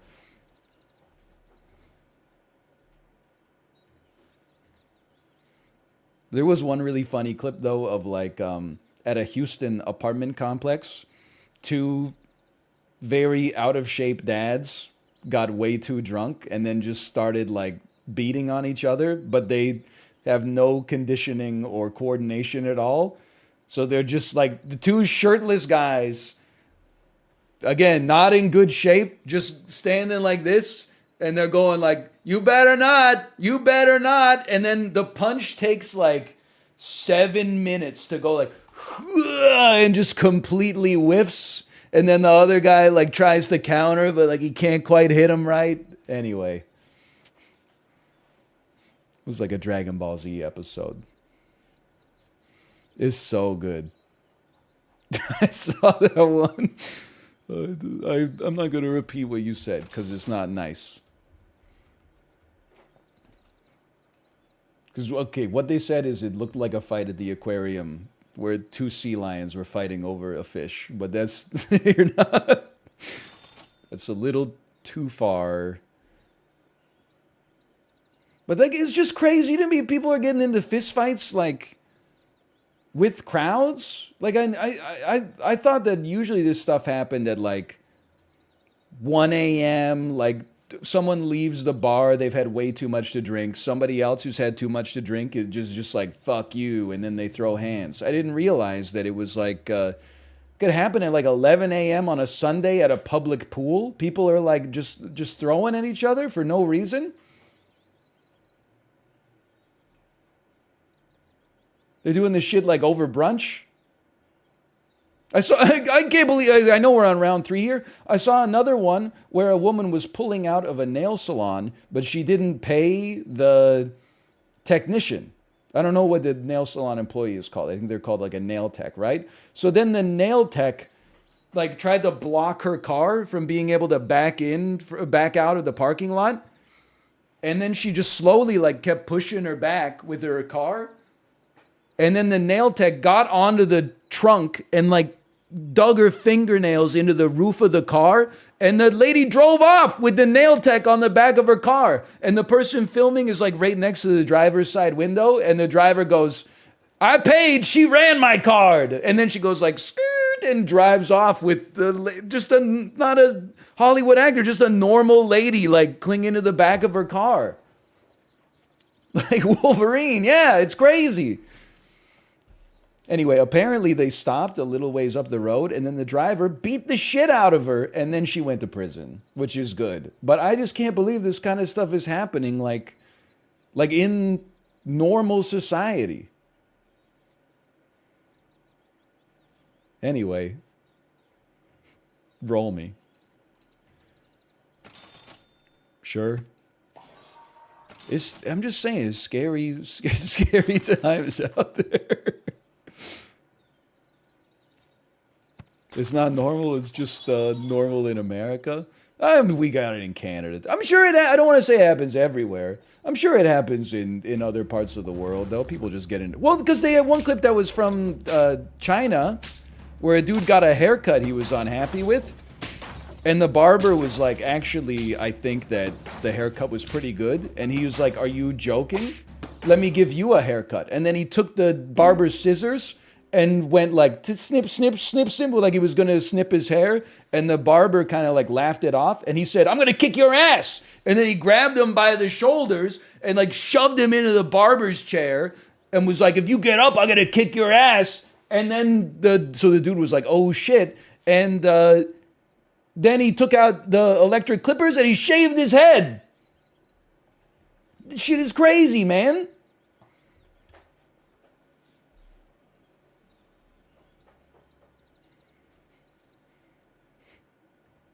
He shaved the barber's head. He didn't shave his own. And also, here's the other thing. I don't want to like get on this guy's bad side. I didn't think his haircut looked that bad. I thought his haircut looked pretty slick, honestly. I thought it looked pretty good.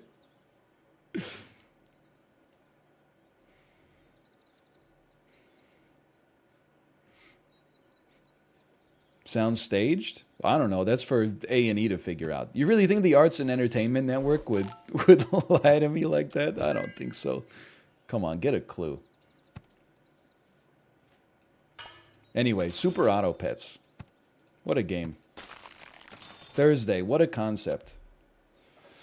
Hey, by the way, I did finish Pressure Cooker. I know a lot of people have been asking. Really liked it. Thought Pressure Cooker, good show. I'm no spoilers, but like, yeah, the way everybody felt about the finale was also the way that I felt about the finale. But I still like the rest of the show. Man, it's good that we're getting all these like tactical losses so that we can get all these snails to work for us. Well, we're not even going to use a snail that time. I ran out of money. Maybe. You watch The Last of Us? That I did not see yet. It is my intention to see it. But I know this is what I say every weekend is like. But this weekend was legitimately like, wake up the baby, spend all day with the baby. As soon as I put the baby to bed, do like 10 minutes of chores, and then go to sleep myself.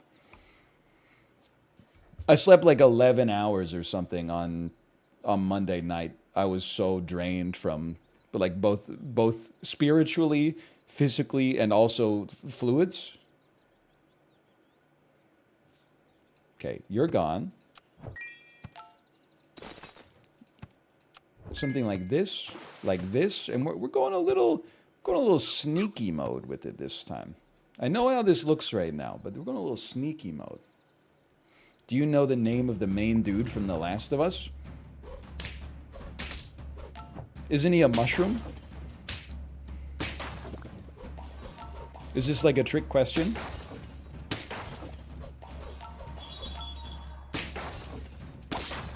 What? I thought it was about like a guy. He's like the last mushroom on Earth or something.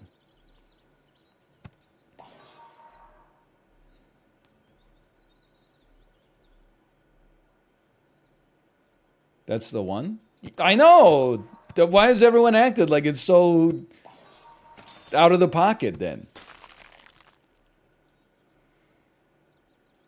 I know his name is Joel. I know that Joel is addicted to getting behind waist-high cover and then being like, I'm gonna kill you, and then the guy goes like, I'm gonna kill you, and then Joel goes, I killed you, and then the other guy goes, oh, I have a wife, and then we all cry together or whatever. But I'm like, I'm interested. Okay, I'm gonna do this. We need to get like a summon build here. We need to get this summon build to go. And it is not going. It is still not going. This would buff a woodpecker. I'm uninterested. This does not help. I'm scared. How is this only on 3 wins? This team looks amazing.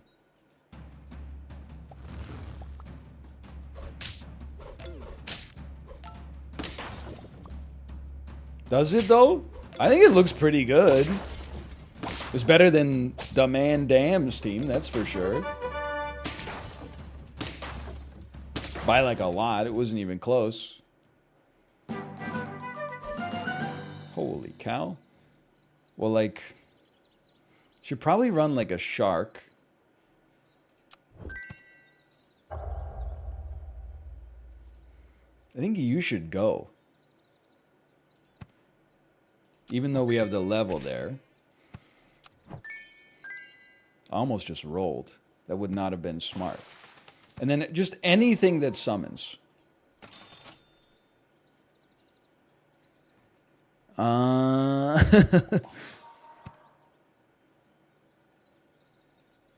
right, this is not a typical situation here. But this is a transition round, okay? Just let him cook, as they say. Stop it! How is this guy still alive? Or as Austin Powers would say, why won't you die?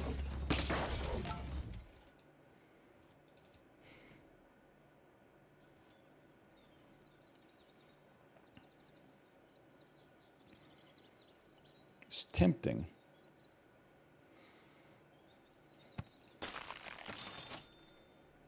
So turkey, like, works, but at some point, we have to actually, like, summon a unit. We're still not... okay, you're a summon. I guess you're gone first, just for spacing reasons. I don't know. Lots of units about to level up, though.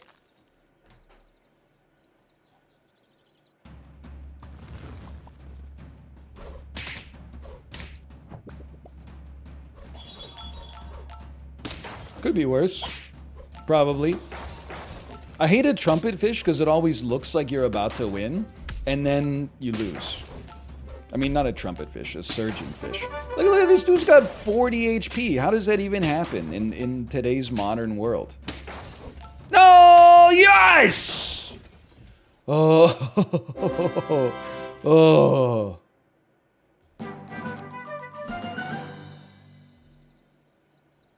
Okay, now.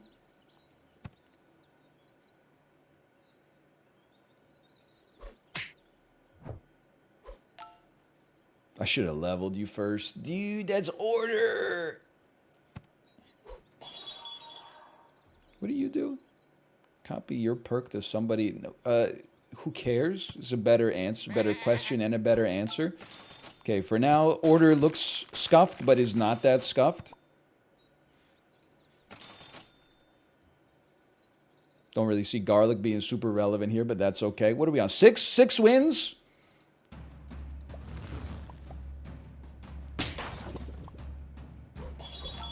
I don't think it's out of the question that we could take this one. This round, I don't know. This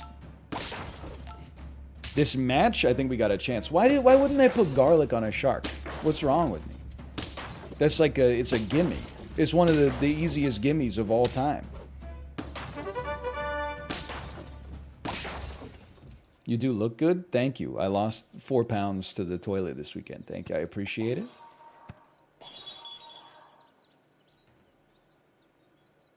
Should take one of these.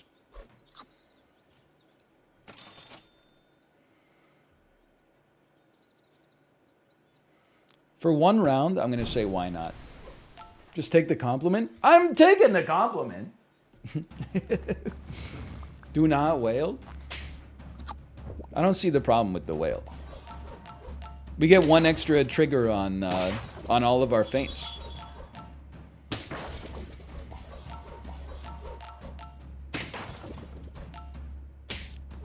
I think it's a big plus, like the Swiss flag.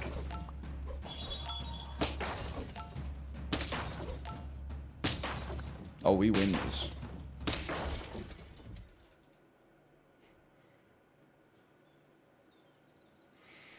Listen, I don't think it's like that valuable, but when you get the options, you take them.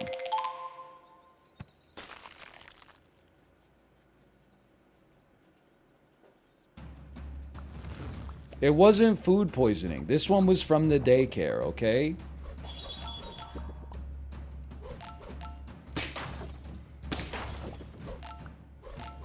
What's your opinion on Big Fish? Like the industry or the Tim Burton movie?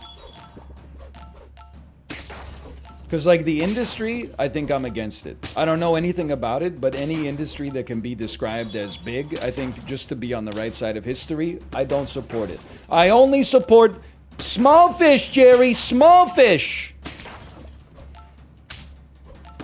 Not the tunas, the anchovies. Anything bigger than a heron, I say no to.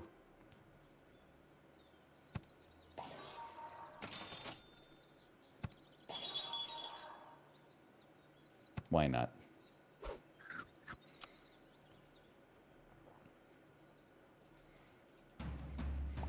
The movie, I think it's Tim Burton's. Well, it's probably my favorite Tim Burton movie, but I would acknowledge that Ed Wood is probably like a better movie. This is bad.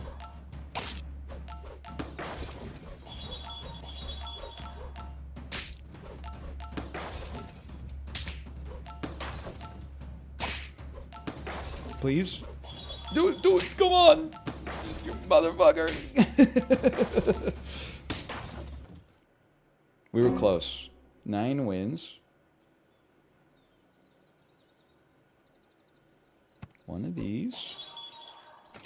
Love to see some more popcorn. Or no, garlic on the shark. That's the kicker. No garlic on the shark, huh? I'm going to try pita on the shark then as desperation.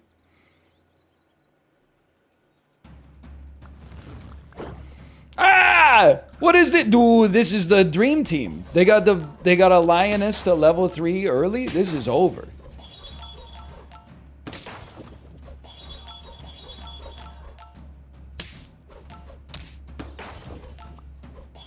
Bro, this has nothing to do with the whale. It has everything to do with the fact that they got... they probably just bought that snake this turn.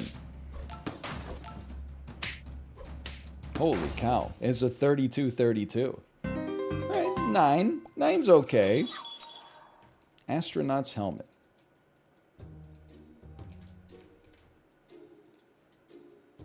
Nine wins.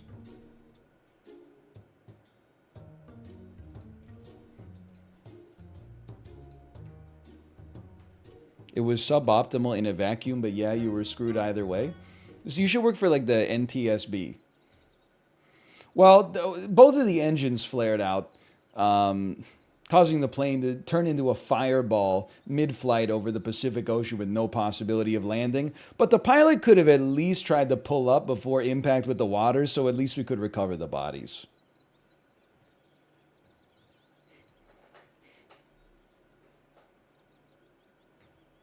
I will not pig you, please. I will not. I will take a silk moth.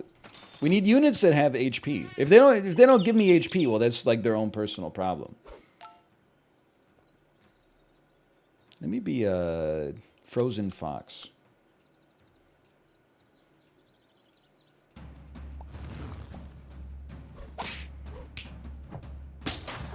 I mean, this was like a guaranteed loss. If I was there, it wouldn't have gone down like that. Listen, I've played some Microsoft Flight Simulator in my day. I'm inclined to say if I was there, it probably would have gone down like that. Probably still would have. It would have gone down exactly the same way.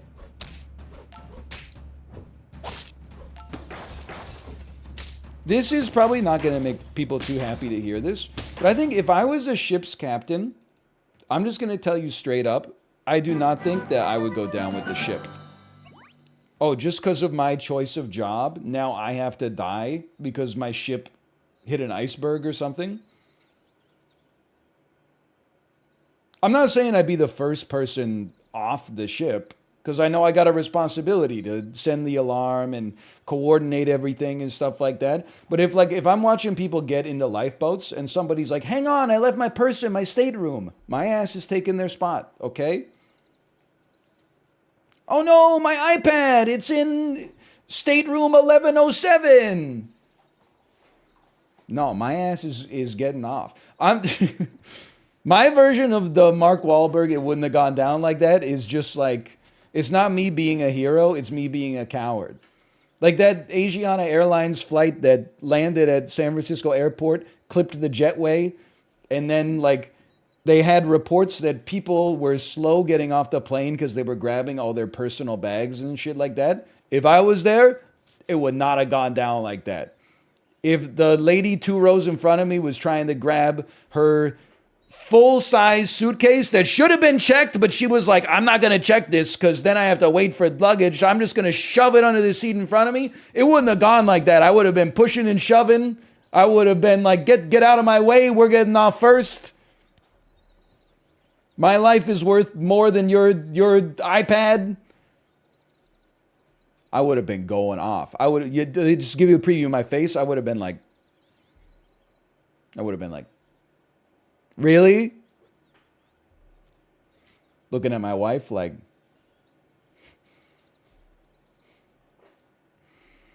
what was the last fan interaction you had IRL? Well, somebody in chat at the start of today's stream was like, hey, NL, I saw you at Science World last Saturday, but I didn't even notice it was you for so long because you just look like a normal guy. And that's true. I was at Science World, not Saturday that just passed, but the Saturday before that. So you did see me. That's my guess. But it's not Science World. It's Tell Us World of Science. It's okay. Just like get it right next time.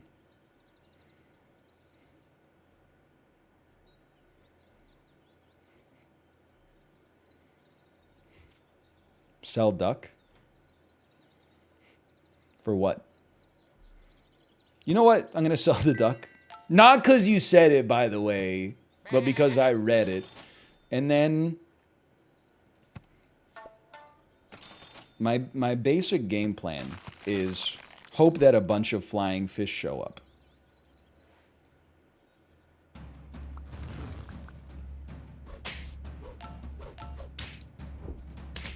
Excuse me, okay, I was like, excuse me, where's my buff? You were about to make me go customer wars. And for anybody that doesn't watch A&E, that is not a good thing. Can I take your spot in line if I ever see you at Dombo Ramen? I mean, if you see me at Dombo Ramen, it's not me. Let's just put it that way. My ass is in a different place in my life right now. I cannot be spending 45 minutes in line for 10 minutes worth of ramen. You can catch my ass. I'm trying to think. I mean, listen, if I'm down in the west, well, I guess you could be on West 4th too, but if my ass is down in the West End at Dombo hours, I don't know where we're going. I don't know where we're taking a kid at that stage of the game. Where's the closest triple O's?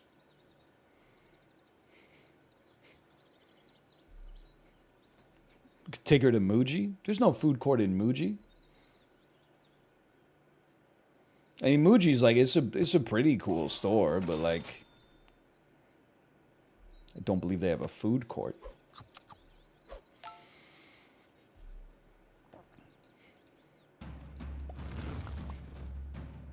The music they play in Muji is so painful. I've not spent that much time inside of the Muji, okay? I'm a little out of my element. All I will say is I love the message, my life's like a Muji for real. We bought an aesthetic CD player at Muji, which hangs on your wall, and then it holds one CD, and it's like transparent, so it like spins around. And then to turn it on, it's got like a pull tab where you go, that's very cool. We also bought 2 oven mitts, and they are the worst oven mitts I've ever used in my entire life. If you hold a baking tray that's hot out of the oven for more than 5 seconds, you will get 3rd-degree burns on your hand. Some of you guys are pretty cool. Do not buy oven mitts at Muji, okay? I don't know if Japanese ovens don't get as hot or if they're just made like garbage, but they're insanely bad.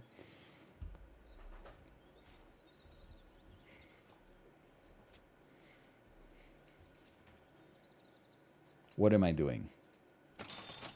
Presently unknown. Known?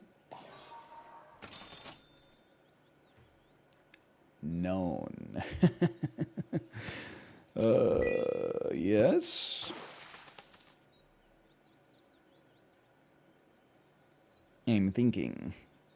It's kind of feel like 2 sheep would almost go harder. But I really don't want to sell a mosquito to make it happen. I don't really want to sell a panda to make it happen either.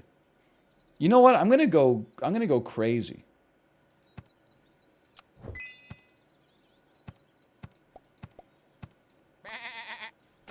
And you're probably gonna go crazy too.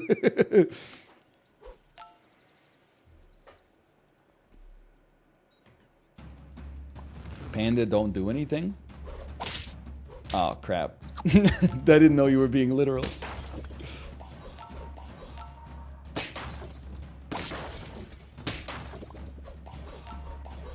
This one, I'm not very bullish on this one.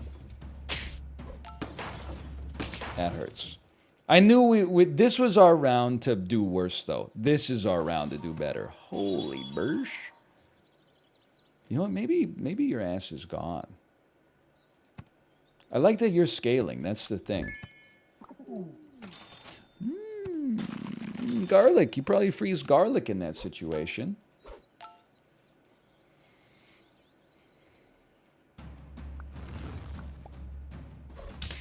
You get one of those ballistic missile notifications. What's your next step? That's a great question. Dude, I mean, there's lots of funny things that have happened in life. I don't know if there's much that, like, on a humor level, beats the time that missile notification went out to everybody, and it literally said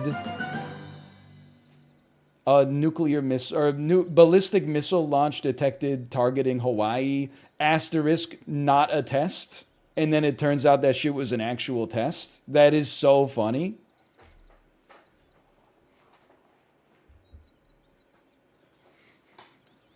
Although, did you see the one that was like, and I know I talked about it on stream, but the UK National Health Service one, where the NHS texted like 4,000 people, and the text said, results you have terminal cancer, prognosis 3 weeks to live, Merry Christmas. And then it turns out that actually it was just sent by accident.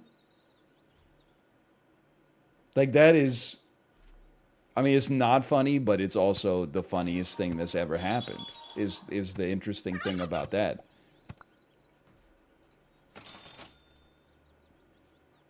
Just thinking, I should take that. Yeah, it was. They were supposed to send like an automated, like Merry Christmas text, but they accidentally hit the tell everybody they're gonna die text instead. Which it happens, I'm sure. I mean, I don't work in tech, so I see how other people. Oh, this. I don't even want to think about that. Why are you bumming me out? You said, statistically speaking, probably one person out of the 4,000 got the text, then got the text that it was fake news, and then got a text that said, actually, just via coincidence, you are gonna die, though. That would be, I think at that point, I'd be like, just take me out. I can't go through this whiplash like that.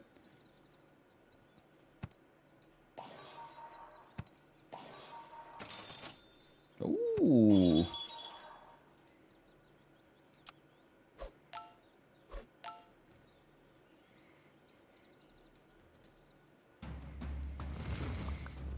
The ultimate one guy.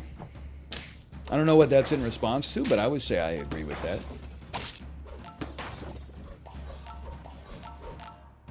Bro, I'm so sick of this hippo. Get out of here. You freaking suck, dude. Get over yourself. Oh, no, that's pretty sick, though. We should probably talk about running a Spinosaurus instead of an orangutan or a bird at this point. It makes sense to me. Probably should have thought about doing it like on that round, but that's life, man.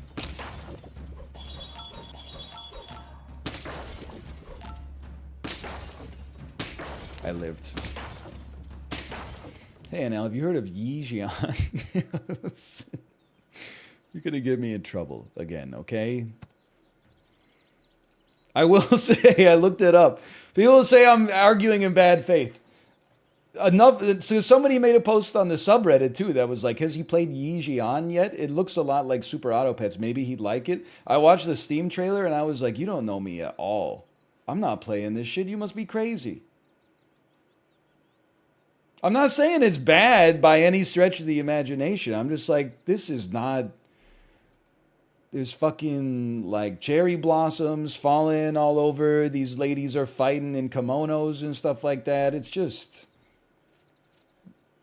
Victory Lap 27, thanks for the gifted subscription. Thank you. Subscriptions. The trailer is not representative of the game. Well, then, honestly, it's skill difference then. They should cut a new trailer. I'm selling. I'm selling. This is what it's all about. I'm making a bet on you.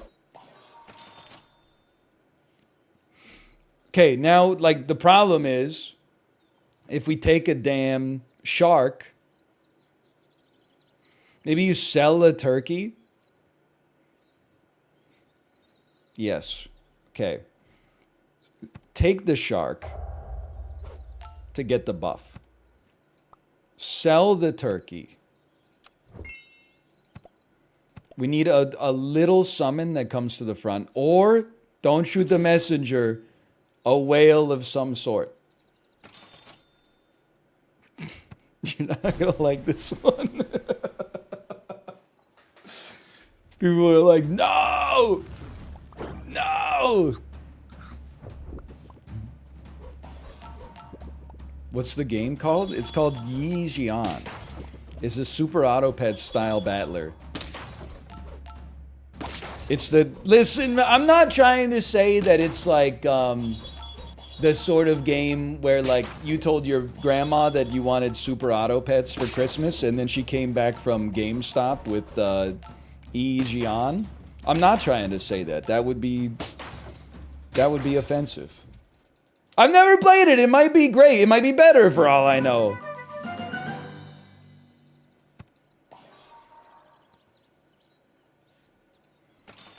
I want garlic, but you're not garlic. You're onion.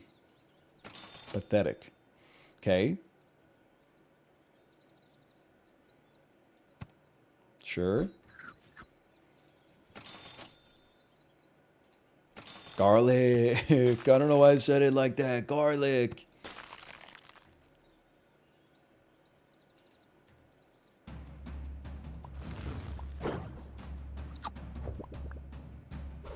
How many hours you got on SAP? Like 40, I think. 40 or 50.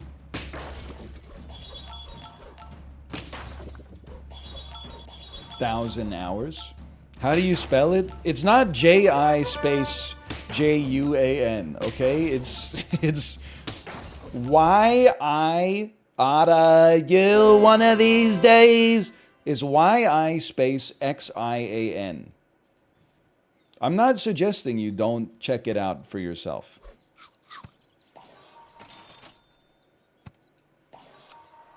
I don't care.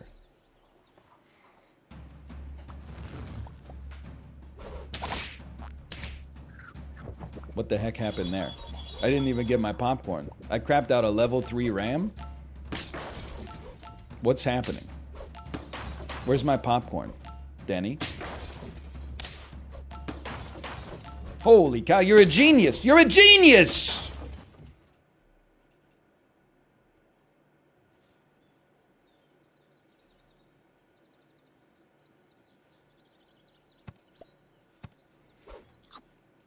Ninja Zombie, thank you for the subscriptions as well. Thank you.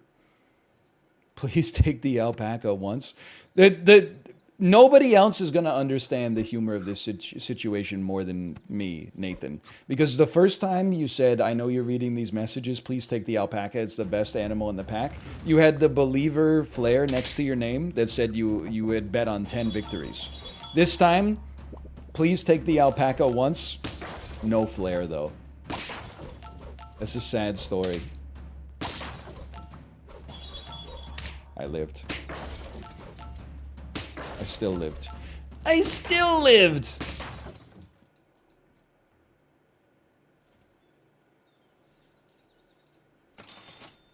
Listen, I'm a simple man. If they want me to take the alpaca, I'll take it.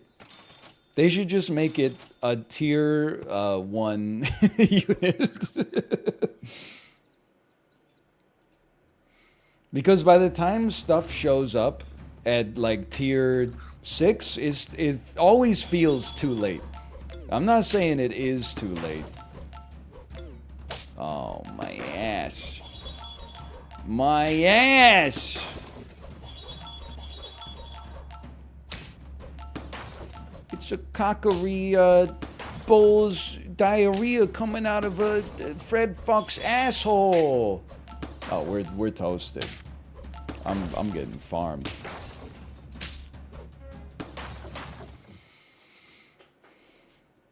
All right, 5 wins. You have my word. I will try alpaca. I've unlocked the Sam. It's like the 10th time I've unlocked this hat. Zoomers in chat. I swear to God. Does Zoomers not know AVGN? I thought there would be like framed photographs of him in like every single high school classroom because he invented online video. Zoomers don't know AVGN? He was popular in the 1970s. Well, he's like, it's a little old school, don't get me wrong. Be like a nefarious lawnmower. Older Zoomers do. How old are the oldest Zoomers? Hold on, I'm going to try to do some mental math here. Zoomers are the generation that came after millennials. Millennials, it's like 1984 to like maybe 2000 or something like that. It's the oldest Zoomers are like in their early to mid 20s. So what were they doing in 2008 when AVGN was popping off? They were in high school. Oh, dude, of course that's like the prime demo for the angriest gamer you've ever heard.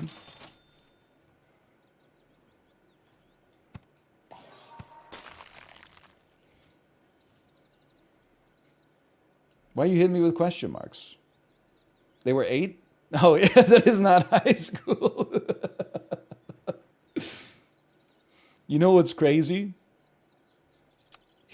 I once thought he was angry, but the way that people are angry these days, I think he should just call himself VGN. He's just a video game nerd now. If anything, I would say he's just like he's actually maybe more understanding than the average person online these days. He's like a level-headed voice of reason in an otherwise frothy community. Of course we're going to take it. You have my word, okay? If we get the opportunity to take an alpaca, and it looks like I'm building a lot of conditions in here, and it looks like it would work right, I will add it to the squad, okay?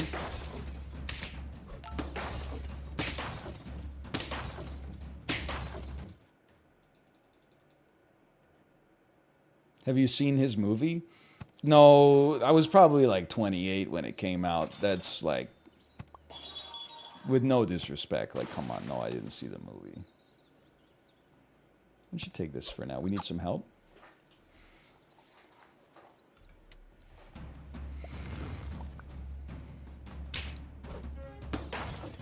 Did you see him fight the Nostalgia Critic? No, I didn't catch that one either.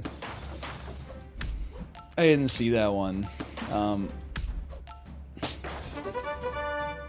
This is the strongest team I've ever seen. Oh, nice. He's building the same team again.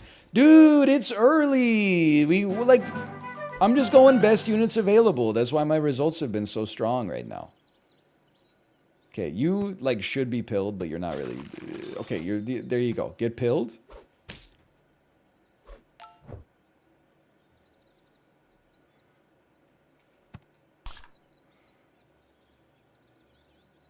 I don't think we should garlic a duck.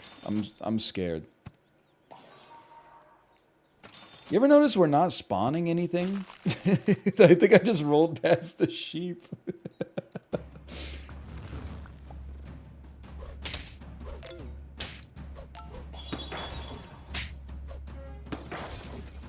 Please? Don't kill me. I've been good. Let's go! Okay. I think that's true. I think one of the reasons that it feels so satisfying to take the flying fish is because it makes a lot of sounds. And it's almost like the more sounds that gets made, the better you feel like you're doing.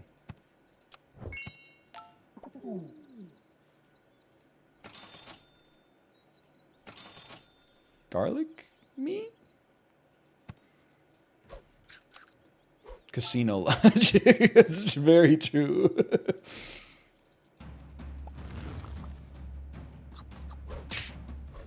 Well, this guy's got a whale, so he must be destined to lose. Me at the casino, when the machine goes...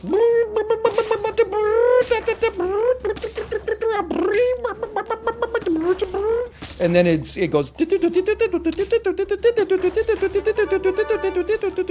And then it goes, payout, $1.37. And I'm like, whoa, but I got 6 Felicity Shagwells on line number 17 that inexplicably, it doesn't go like this. Line number 17 is with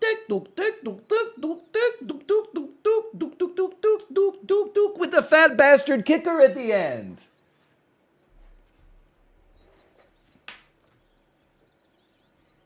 Sheep. We must take a sheep.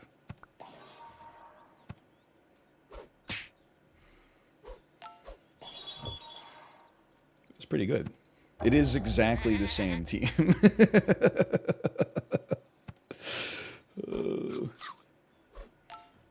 Me sitting at the Austin Powers slot machine for 12 hours just because I can't get enough of the bit crushed. Do I make you horny, baby? Kate, I can't leave. The machine's hot right now. I just got another Do I Make You Horny, baby bonus spin. Hey, Ninja Zombie, thank you again. Thank you. The gifted subscriptions. Me when I win $3 on the Austin Powers slot machine. Yeah, baby.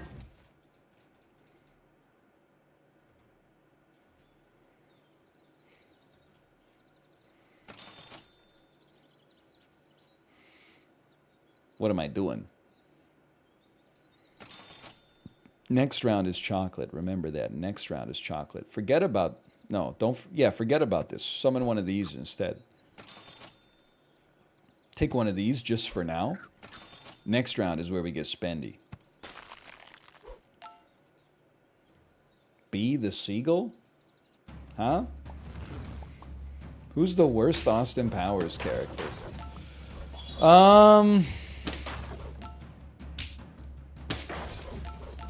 I mean, I think my answer... I'm not looking at chat because I don't want them to influence my answer here. I think the worst answer is the mole. I mean, like, the level of humor in Austin Powers... Like, I really feel like Mike Myers just stopped trying after a little while. But, like, in the third one, there's a character named... the Mole, played by Fred Savage. He's called the Mole because he's a double agent, but also because he has a mole. That if they had just been like, he's the mole, and then he had a big mole, that's like Austin Powers 1 level stuff. You would be like, that's clever. Well, not clever, but amusing. But then Austin Powers can't stop himself from saying mole, mole, mole like 100 times. And that's where it's like, that's not funny anymore. It's just, it's quite honestly just insulting. Coincidentally, 1/3 of millennials, like myself, think it's one of the funniest things that's ever been put to film. Shark me? I would pill an orangutan.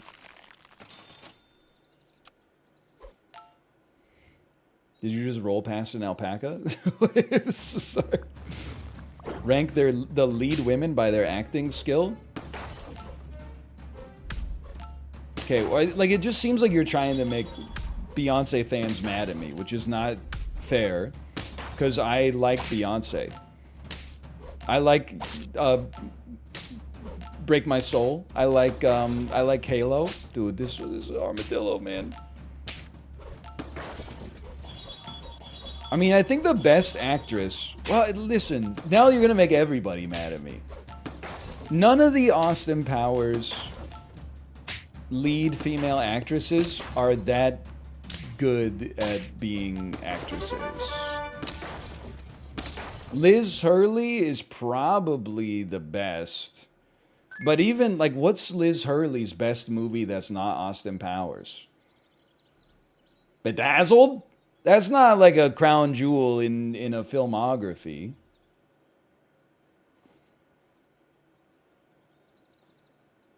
And then like Heather Graham, I hate to be this guy. This is so rude. But has she ever played any character in a movie where her thing is not just like, I'm hot? Because like she's also the prostitute that... Ed Helms marries in The Hangover. And she is the guy who tempts Adam Sandler to cheat on his girlfriend in Anger Management. She is in Boogie Nights, that's true. But, I mean, listen, that's a great movie. I would give some of that credit, perhaps, to Paul Thomas Anderson, but what do I know? What's that Chris Klein movie where they're siblings? I've seen that. I don't remember what it was, but I've seen that. Also, as soon as you start talking about the fact that you did movies with Chris Klein, that's how you know you're... I mean, your filmography is not perfect. I'm not saying it's bad, just imperfect.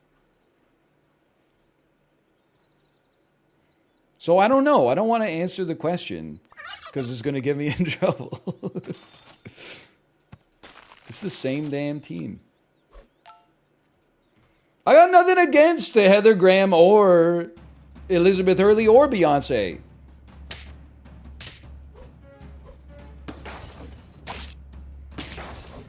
I mean, it's not like there's a lot of great male talent working in the Austin Powers movies either, to be honest. As long as we're making everyone mad. I mean, who are we talking? 90% of the characters are played by Mike Myers, and then you've got like who else is in it? Okay, Robert Wagner may or may not have been involved in a drowning murder like 40 years ago. Seth Green, of course, most famous for getting his bored ape stolen from him. Rob Lowe plays young number 2, if I remember correctly. Who else we got involved in this one? Tom Arnold. Damn, boy, what did you eat?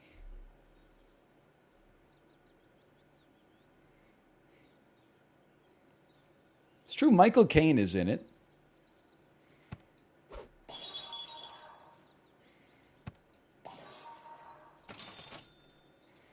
This is going nowhere, isn't it? No, let me just believe it's going somewhere. Why do I have a turkey on the team? Michael York. Okay, Michael York's been in some great stuff. Taming of the Shrew. Me watching The Taming of the Shrew in 9th grade English class. That's Basil Exposition. One of the listen, okay, Austin Powers 2. Here's a joke for you. Austin Powers gets in the... Oh, we can't win. Austin Powers gets in his time machine Volkswagen Beetle, okay? And he says something like, wait on a minute, Basil. When I go back in time, should I try to avoid finding my...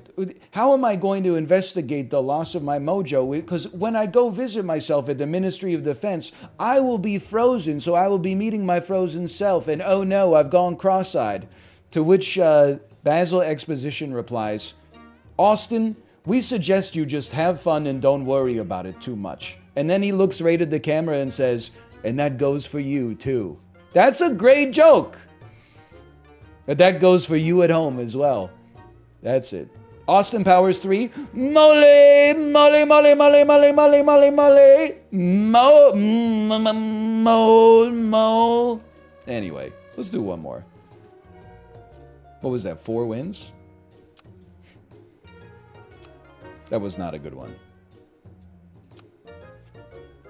5 wins. Okay, 5 wins. What is next after this? I don't know.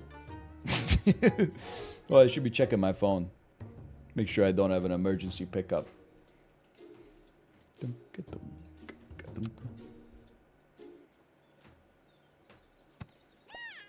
Why are you talking about Austin Powers? Bitch, somebody asked. Hold on, I gotta click on this. I want to end my turn, but I have to click on this Epic Games Store notification, pre-purchase returnal. I will not be doing that, no offense. I'll be like a overexcited driver.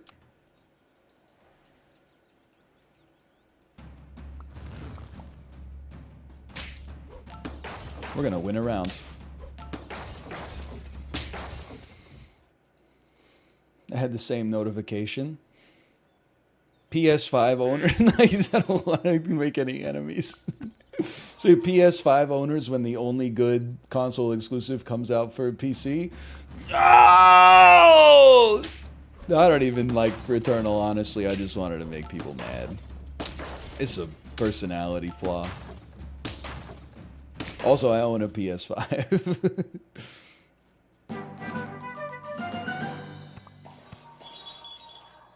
You've been annoying me for sure. Maybe we could do this. Dude, yeah. Maybe there's something to this. 90s alternative rock tier list. I'm not going to do that, okay? Because we've been down this road a few times before. Here's what I'm going to say. A lot of people didn't like when I said this earlier. They disagreed with me. I'm going to say it again anyway, because I will not be silenced. What? You're running the same squad, you hater? Anyway.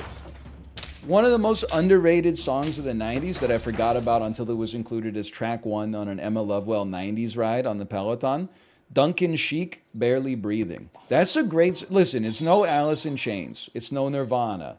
It's no Soundgarden. It's no Pearl Jam. But as far as like 90s one-hit wonders go, it's a great song.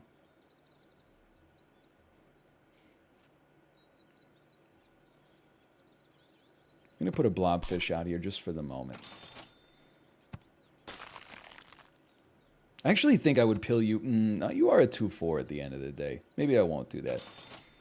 Sure, you're sticking for a minute. Ooh. Ooh.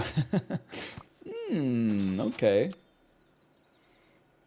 Probably the new Radicals, You Get What You Give, is a standard deviation above Duncan Sheik's Barely Breathing. But that's like, I mean, we're talking about like, that's one of the all-timers. That's an all-time one-hit wonder.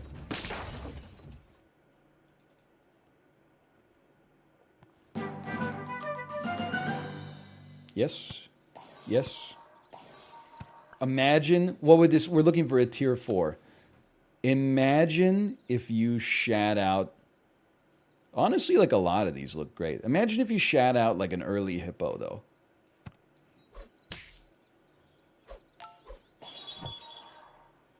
Oh, I think there's something to this. We could be annoying as hell. Absolutely. Teenage Dirtbag. I like Teenage Dirtbag as well. I got nothing against Teenage Dirtbag. Hey, you ruined my whole squad, you piece of garbage. I should move the Silk Moth up. That's an unconscionable error.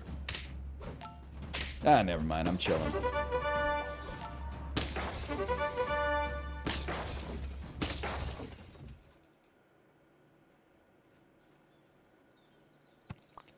Okay. I mean, you're already doing no damage. Why don't we have it? I mean, I'm going fully crazy. At this point, we might as well. And then... No!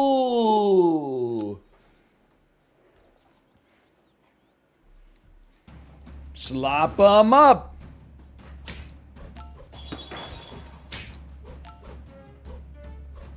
Oh no, they got their own surgeon fish, dude!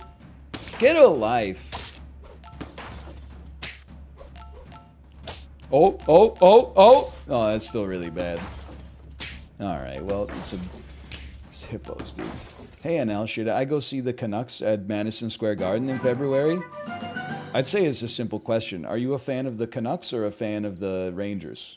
If you're a fan of the Rangers, you should definitely go. That's like a must-have. I would circle that date on the calendar.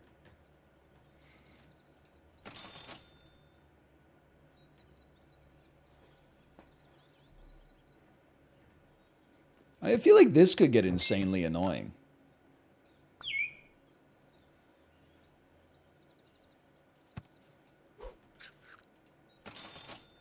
Let's give this a chance. Ooh, maybe?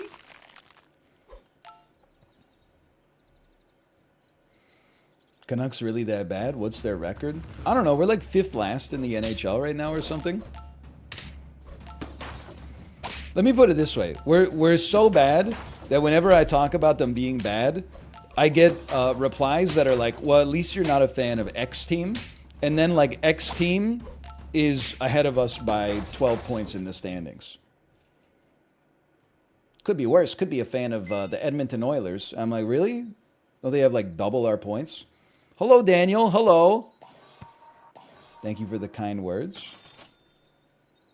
I'm back. I'm playing Super Auto Pets. I'm alive.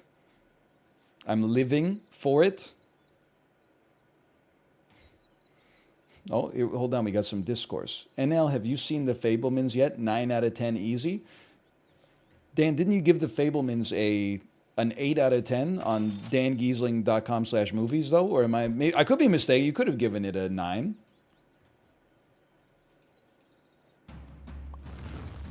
8 out of 10, yes, that's what I meant. Boy, I sure hope somebody got fired for that blunder.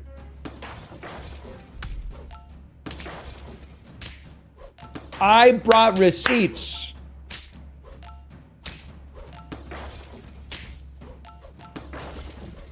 See, this is like not right, because my team should be better than this, in my opinion. War chest on 10 wins? No. My brain is not all there today. Not just 4 days of like of you know, just me one-on-one with a toddler, but then also I lost 4 pounds on Monday and Tuesday, crapping my brains out. So I'm like, my body's like, it's a husk. I would say in many ways, my body is a cage that keeps me from dancing with the one I love.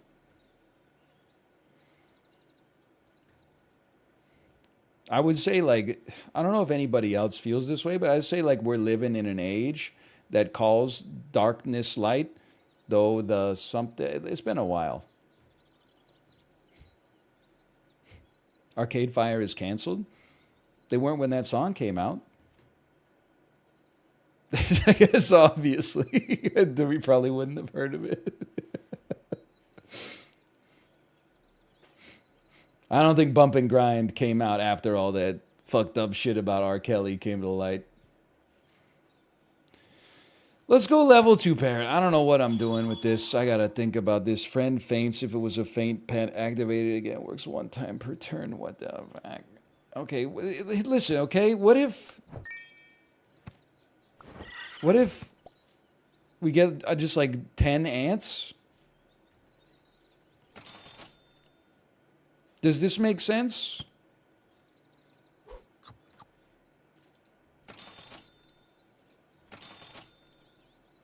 I don't think so. Because, like, okay, when the ant dies, we should get 2 triggers on the ant dying, right? Get ready. Here it comes. 1, 2, 3. So that was the game plan.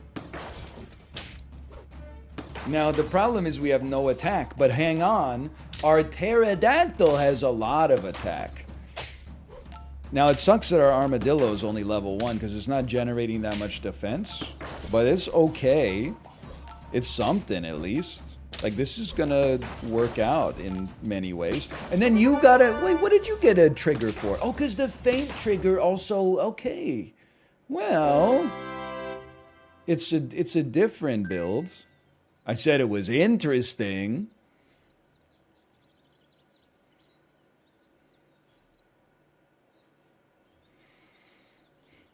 It's a pterodon, not a pterodactyl. It's actually a pteranodon, for the record. Also, I'm too old to learn new dinosaurs. I'm just saying it.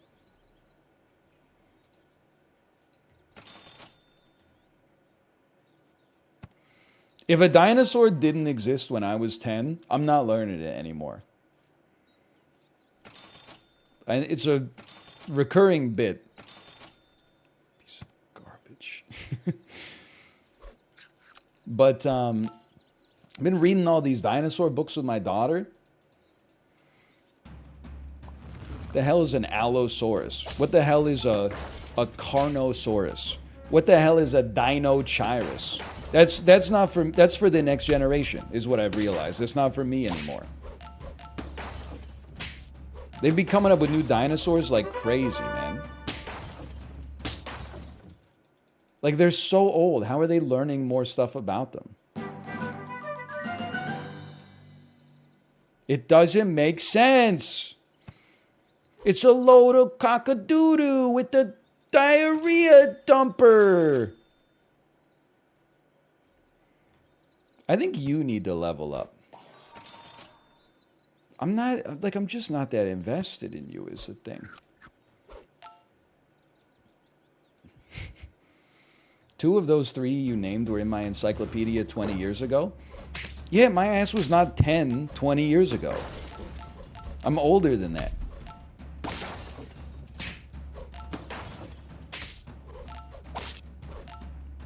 I did not live. I did not live. I lived? I lived? Pita me? I did not. I did not live. Not that much older. It's like you arguing with the teacher because like you. I know I was wrong, but like my methodology was kind of correct. Could I get like a half mark? This is the real world, okay? Twitch chat is the real world. You heard it here first. There are no half marks.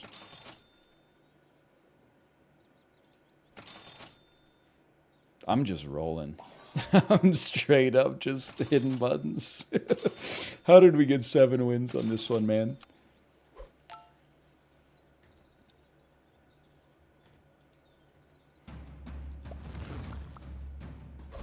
No, the whale.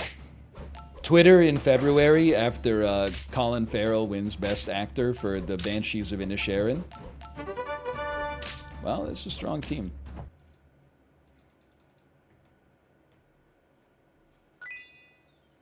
Okay. Faint triggers. Not sold. Not sold.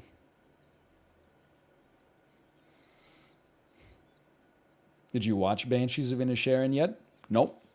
Not sure if I will.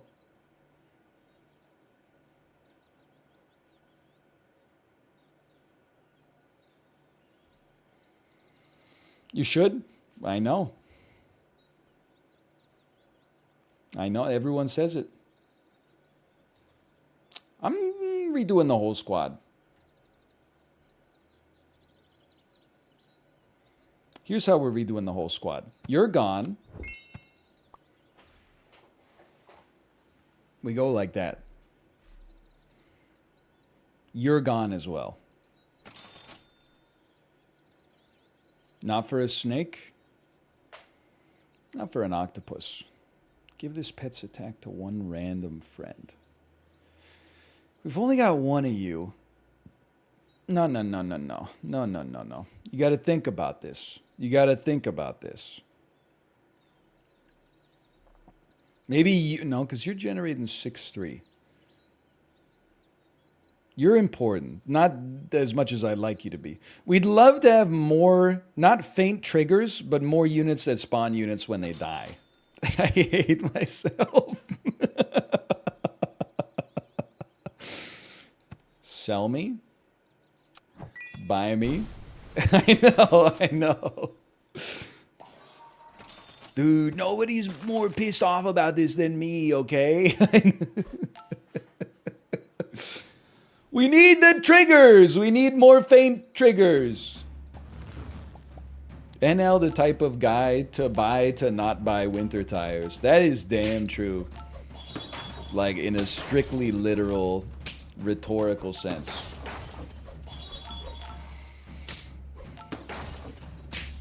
That is damn true. I'm glad someone's saying it. My parrot! Oh no.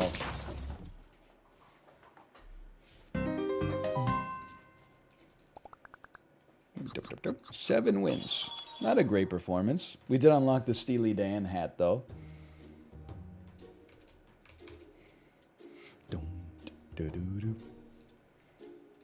Takes 7 wins. 7 wins? 7 wins. All right, I'm going to go to the bathroom. I'll come back and play something else. See you in 2 minutes.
Wait, Dan, you're playing Noida?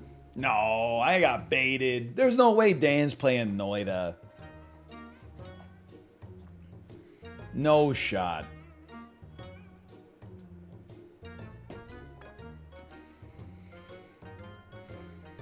Please help us gaslight Dan into committing to Pace Noida. Thank you for your consideration. No, I don't like it.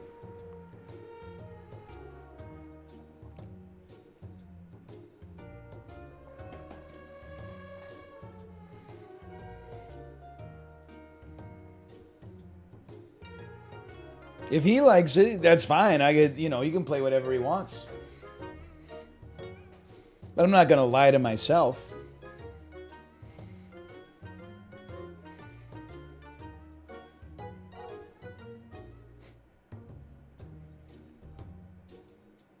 I don't know what I'm going to play. I think we should wait to play Midnight Suns till tomorrow.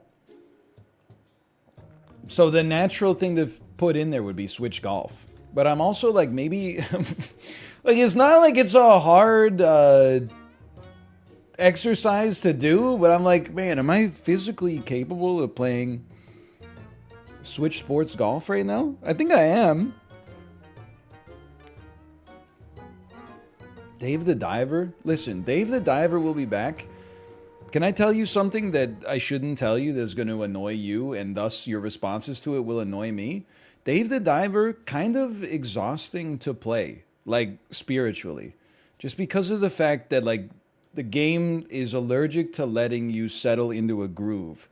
And instead is, like, every time you think that you're about to get into, like, the Zen state, they're like, here's 5,000 dialogue boxes and 25 new mechanics, and you can't do the part of the game that you've been enjoying so far until you go into your digital smartphone and tick off all the push notifications you got from your Pokemon app. Yet you play Midnight Suns? Yeah, Midnight Suns is like a better it's a better game. Giga Chad. Yes. Dave the Diver is still good. I just wish they'd chilled out a little bit and let you, like, simmer now and then.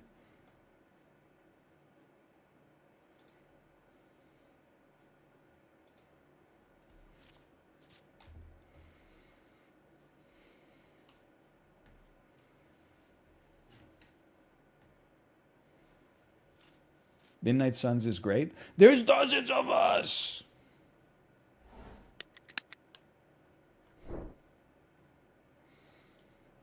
Play Peglin? Nope. Nope. Plenty of Peglin VODs, and by plenty, I think I mean there might be 2 Peglin VODs you can check out.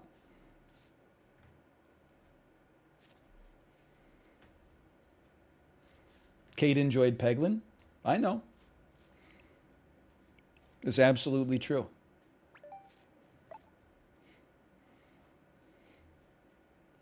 Although legally speaking, we are one entity, we remain 2 individuals as well, with 2 distinct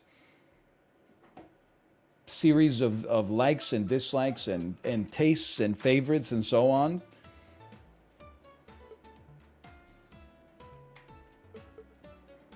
Golf me. That's how I explained the Trinity. What, like, are you talking about carrots, celery, and onions? Or are you talking... What are you talking about? Okay, / marker. Switch Sports Golf. How do you guys feel about the Council of Nicaea? I don't want to get too controversial, but do you feel like the Father, the Son, and the Holy Ghost are 3 separate distinct entities from one another? Or do you think that the Father is the prime entity and then the Son and the Holy Ghost are simply aspects of the Father?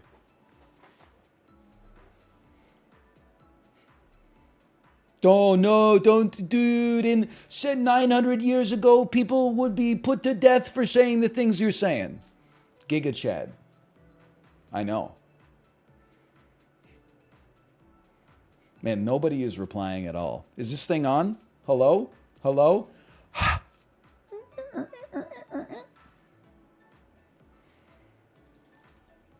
Will we make the finals? No, will we make the semifinals?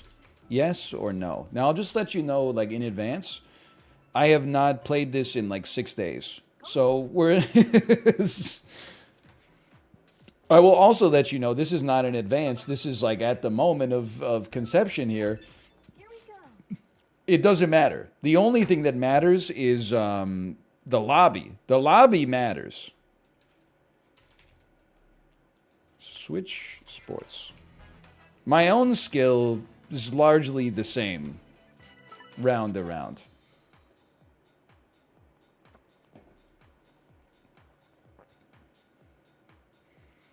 My years of Catholic private school compel me to say yes.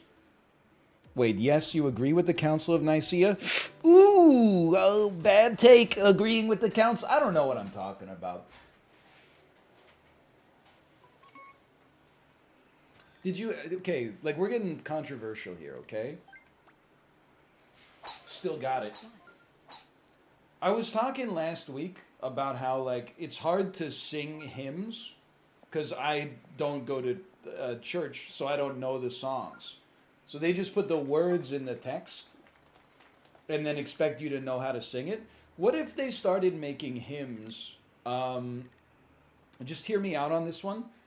And they were just to the tune of modern pop songs, but with religious words.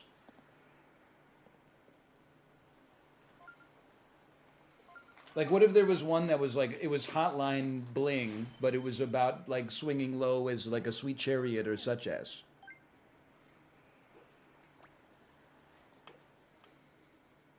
Ooh, birdie. This is the easiest hole of all time. Dude, they should do like a rock band hymns edition would go hard, dude. My ass. That's the note charts all coming onto the screen.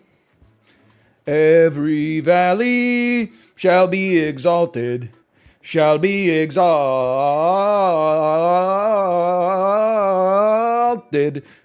and the hills made bare. Rock band or South Park already did that. Okay, my mistake. My mistake. Sorry, sorry. Dude, Hymn Champ would go crazy. It would go crazy.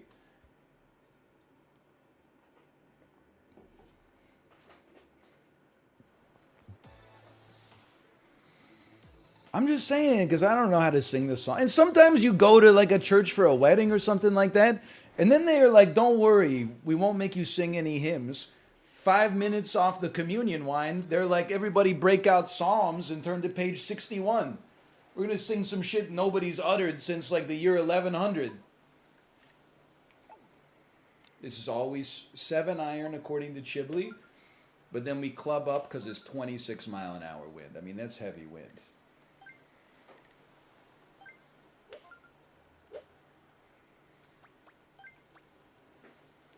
Oh, no. That's too much. That's simply too much. But you know what? Yeah, it could be worse.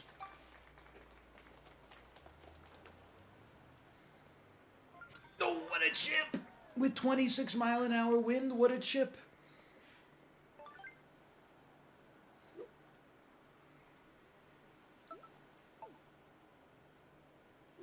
Nope. Nope. It's more like this.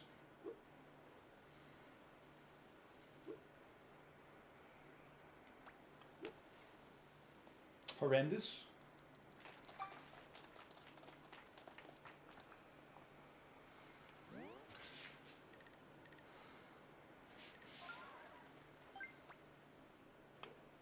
Oh! Still got it. NL, did you ever play hockey? I didn't play hockey. Say kids in Canada, if they're going to play hockey, they oftentimes start maybe when they're like 7. I did not start when I was 7.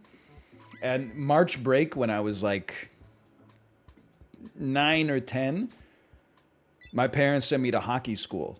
Bought hockey equipment. I already knew how to skate, like I'd been skating a lot, but they teach you how to stop. They teach you how to skate backwards. They teach you how to do a little stick handling and stuff like that. Let me say we will make the semifinals there. Day 4 of hold on. Will we make the finals? Will we make the finals? Yes, no. Day 4 of hockey school. Started to have like an intense stomach ache.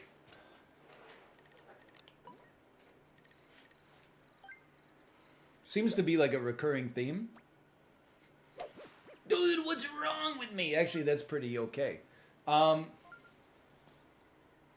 Went to my coach and said, hey, coach, my stomach's not letting me play today. He said, okay, call your grandparents to come pick you up. Went to the doctor.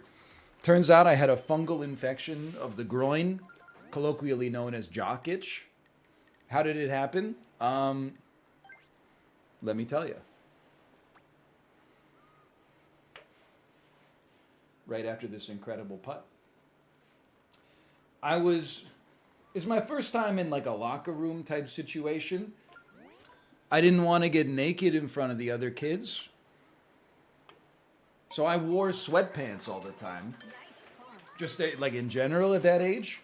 And then I put all of my hockey gear on top of my sweatpants rather than stripping down to my underwear and then putting it on. So it was getting like real hot and like moist down there. And the doctor was like, yeah, don't do that. And he gave me some kind of, I think it was like a cream. And that was my last experience with hockey. Now, believe it or not, I'm a good skater. I'm not NHL level at skating, but like I can skate well. Not so good with the stick, though. I can skate backwards, and I can stop.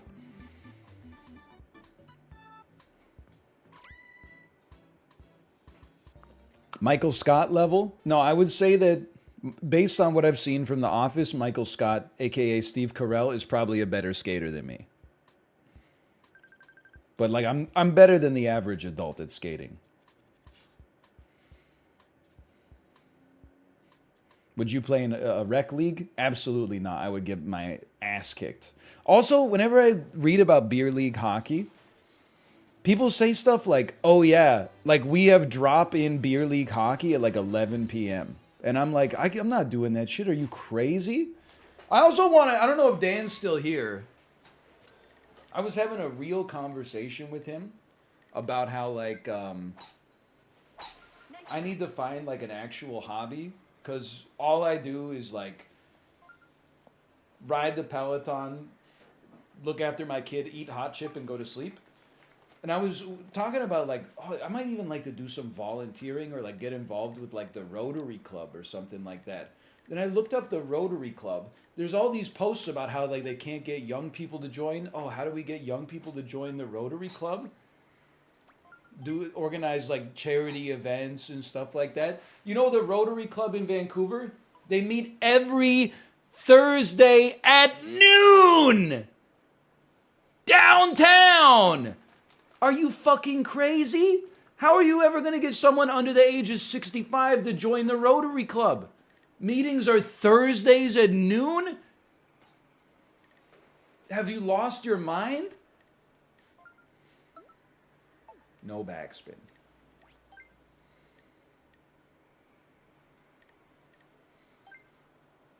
Backspin.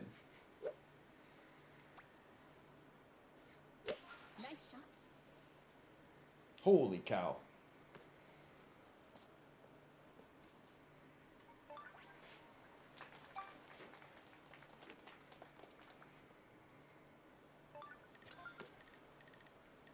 Could have been better. I can yell like crazy. I can yell! I can say the F word! I will say, not my proudest moment as a parent. While watching Customer Wars. Oh, no! My daughter came over. She was just watching her iPad, like standing up. She came over and sat with me on the couch. Here's your average customer wars segment, by the way. One person goes like this, and then the other person goes, "Doom, doom, doom, doom, doom, doom, doom, doom." She looked at the TV and said, "Daddy, they're smacking." And I said, "Yeah, honey, we never do that. You should never smack another person." And then I was like, my job here is done.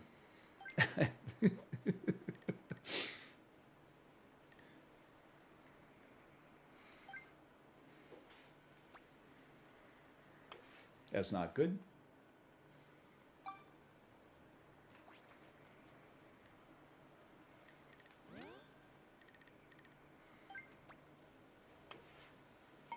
That's okay.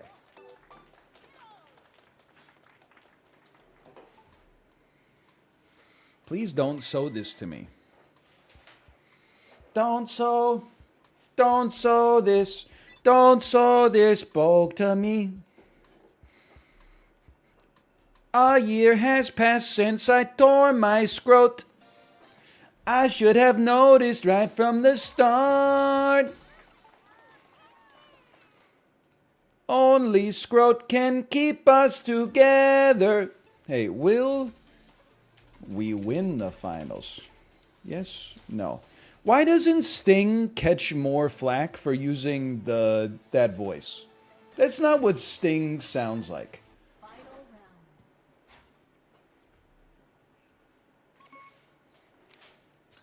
Like, that is not a British man's voice when he says, "Only hope can keep us together. Love can mend your life, or love can break your heart. I'll send an SOS to the world." That's not...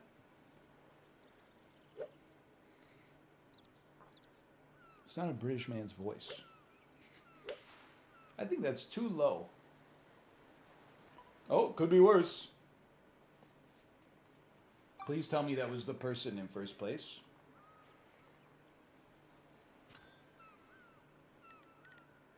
God, this would be an incredible chip.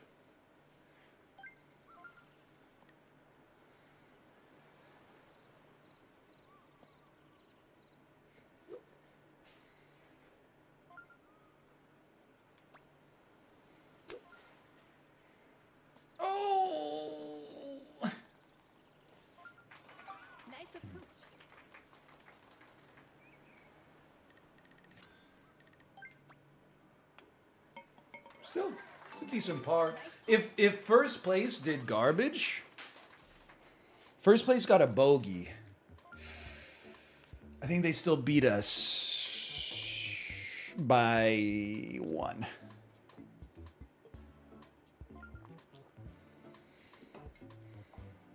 It's not so bad.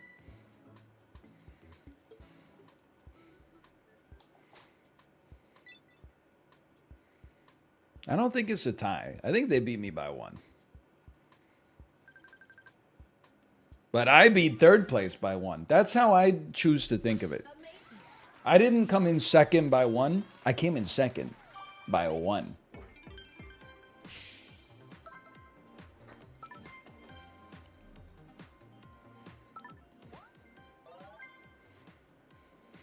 So true. So true. You know what would be a great casino? Dan, if you ever play Switchboards Golf again, here's the casino you should do. 10-second bets. Will this shot go in the hole?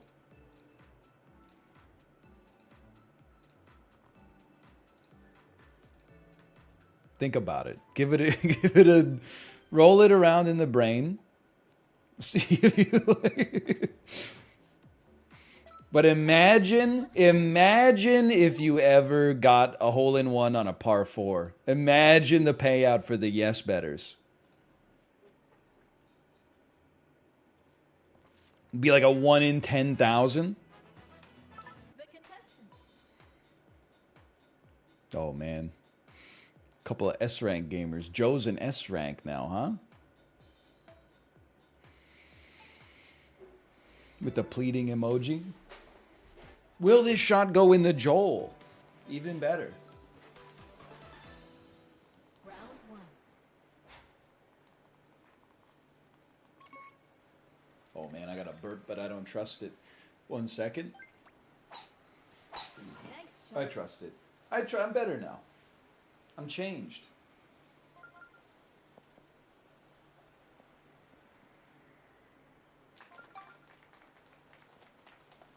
I did not throw up off camera. I'm proud to say that even though I had some gastrointestinal distress, I didn't throw up at all. My stomach did hurt a lot, though.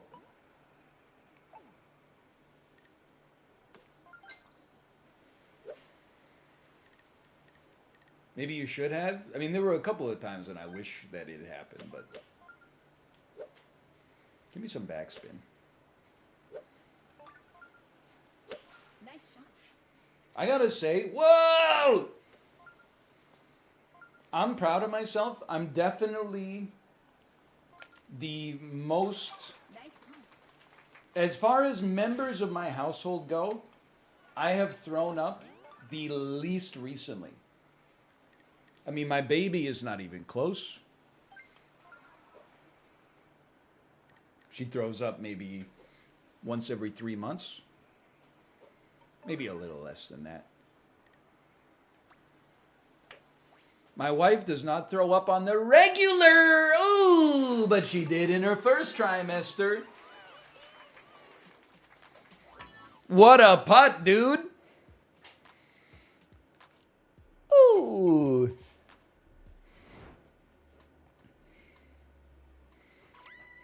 Put that on the soundboard.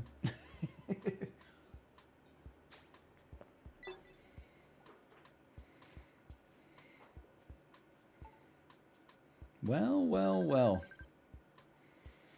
How about in college? I mean, like, I didn't throw up that much, but I threw up more than probably any person should.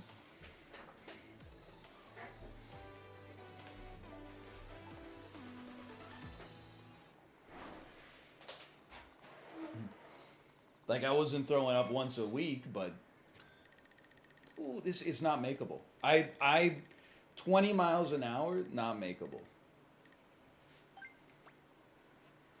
It's just math. What frat did you pledge? Excuse me, I went to a university that did not have that toxic Greek culture. Instead, you just went to underage keggers at strangers' houses without having any sort of like fraternity affiliation whatsoever.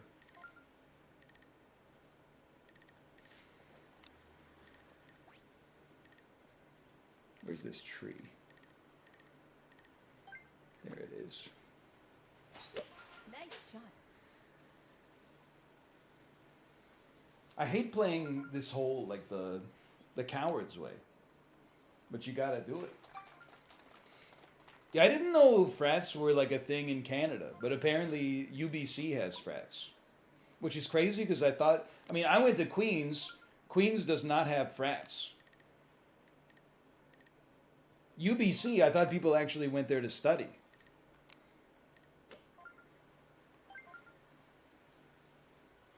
It'd be like a 3.5 with backspin.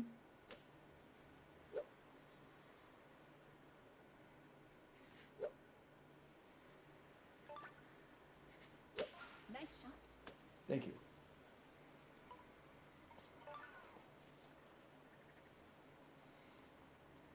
Could be worse. Nice on.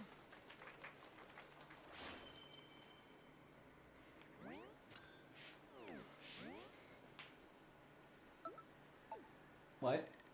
How's this thing turning?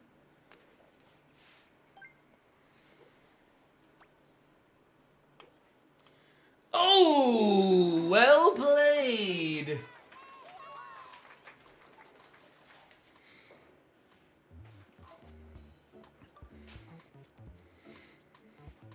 Engineering at Queens is basically a frat. Oh, you didn't say basically. You said maybe worse than a frat. Yeah, probably.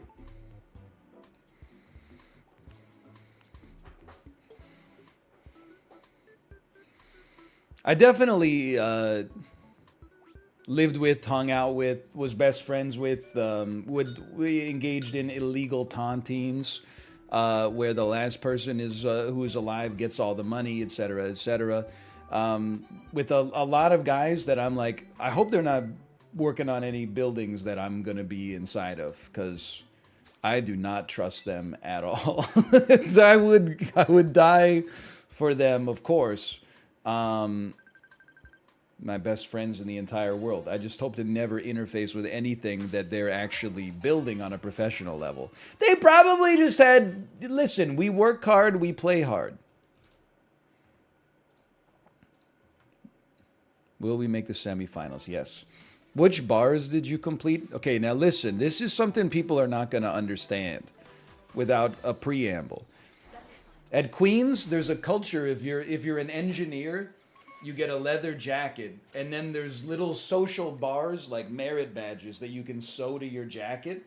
For example, if you went to Ritual, which is like the engineer happy hour, if you went to it like 10 times, you got a badge that says Ritual, which means you went to the happy hour 10 times. I was in arts and sciences, not in engineering, so I don't know what the badges are. But I bet I qualified for some. I consumed enough Genshin Violet to get, the some kind of compensation.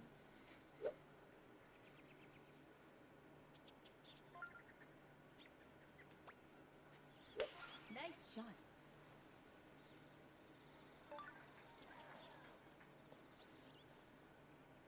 It is a good shot. They're not lying. Where's the lie? Nice on.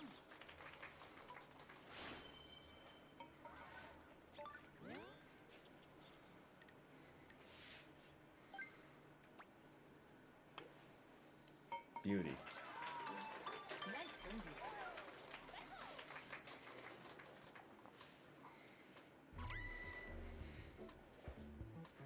Thank you, thank you. There's apparently an engineering thing in Canada where you get a pinky ring. Yes. That's not, they don't do that in the US or maybe in England. When you graduate from engineering, you get an iron ring, which is symbolic of the sober responsibility you have for other people's safety. I got one in the US. Okay, it's not just the Canadian thing then. MIT does that. I would just tell everybody I went to MIT then. Personally. Nice shot.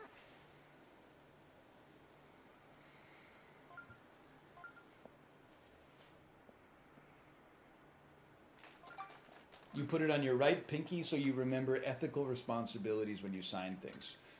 Joke's on you. I'm left-handed. Bet you didn't expect that. Bet not. No backspin on this one.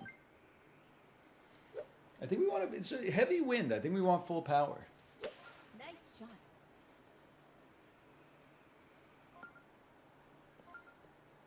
Tough putt. Nice on.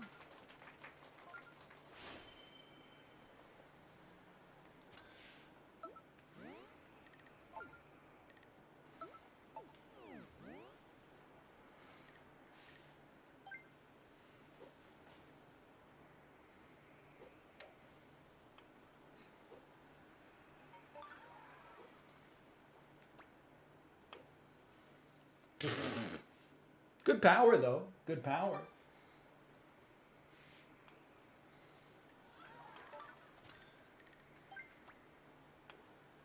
That almost didn't go.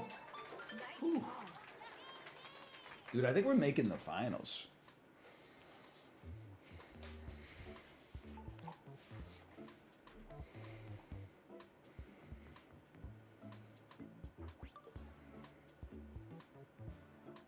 I would hope so. This lobby is like full of S-rank gamers. It's pretty good. Ike Laudius. Thanks for the gifted subscriptions. Thank you. Tight game at the top here.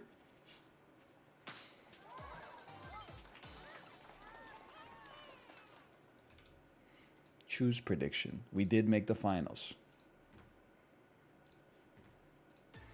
Will we win the finals?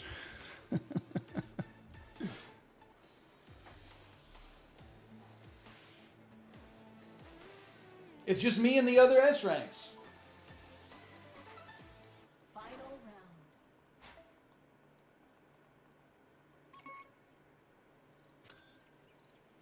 round. Other. Okay, yeah, fair enough, fair enough.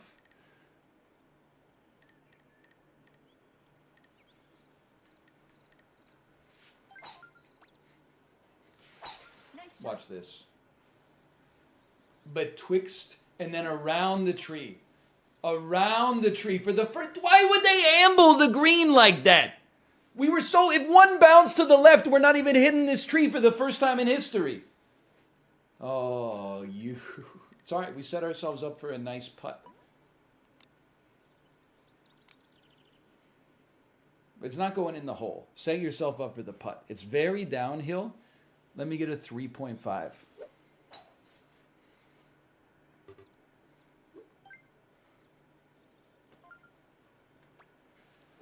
Nice shot.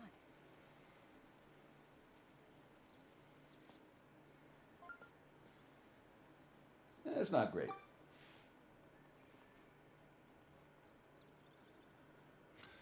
Nine miles an hour, little uphill. We definitely want none backspin. That was a great chip attempt.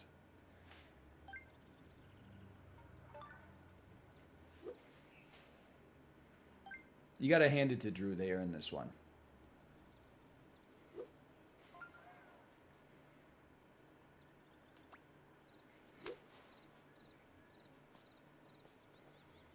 And that's about it.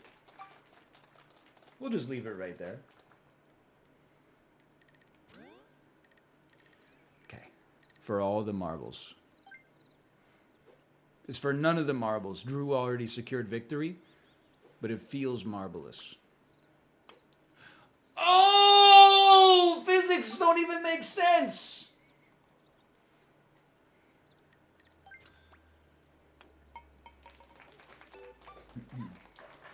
Okay. I'm still pleased to be in the running with the S rank gamers.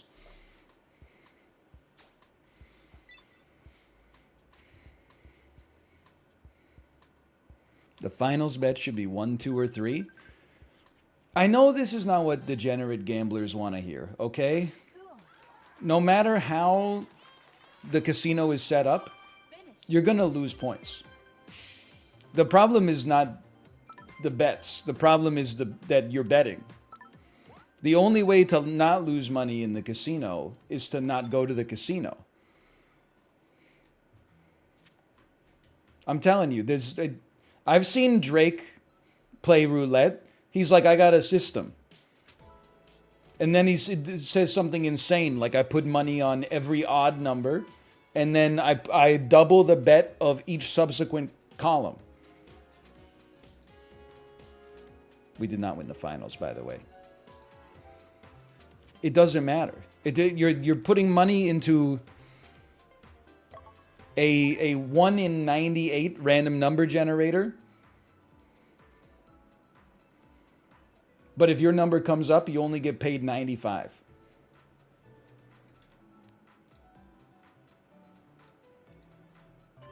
You can slice it any way you choose.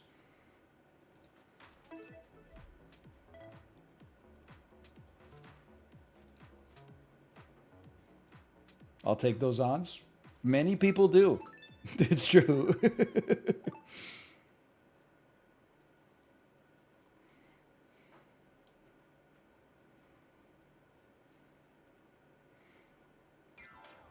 Then the casino has a system as well. It's called probability math. I'm going to need to see some more analysis into this. Because I would say that's one of those, I don't use this phrase lightly. That's huge if true.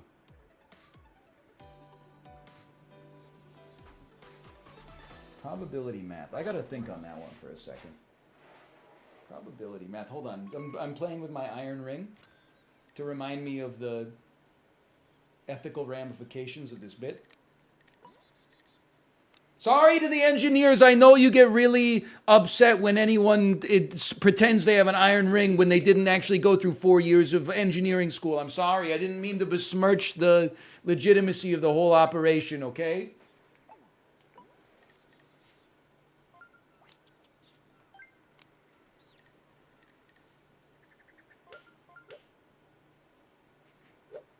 Oh, that's it. Nice shot. This tears it. Ooh, backspin me though. Backspin me. That's pretty good. If you could. Oh, the fringe. The coefficient of friction on that. If we had not touched the fringe, that's in the hole.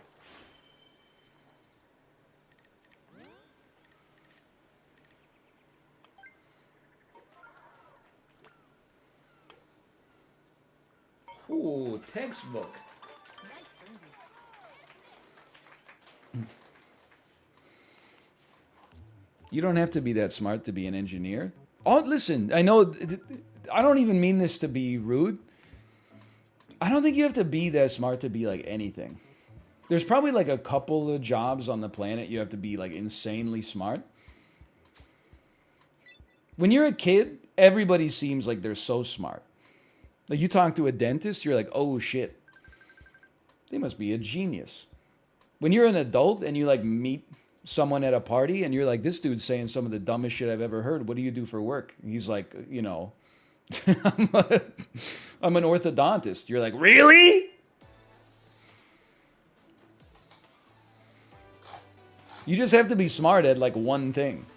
If you, I don't care if you're dumb as hell. Like if you're insane at making like shear force resistant concrete or whatever, then you're a genius. To me. Nice shot. Not the bark. Not the bark, baby.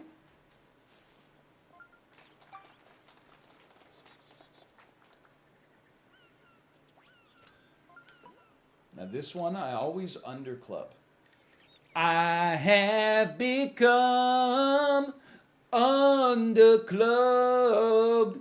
from my world. What a song. Nice shot. I mean, you're not getting backspin on that. It's a tough shot. There's a narrow margin on that one. Who's right and who's wrong? Who's weak and who's strong? Who's down in the back, but to the butt of the bone. What a song. You remember that one? People remember that one. Cumbersome? I'm not putting. You must have lost your mind.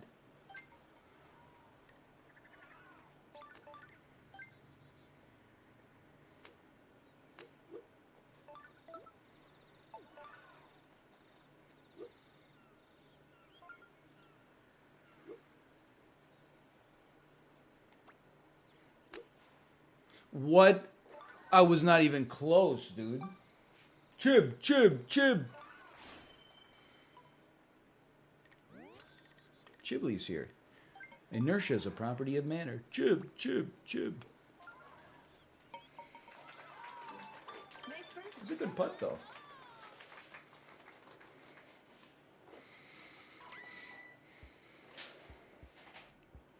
Chib Nye, the science guy. So true.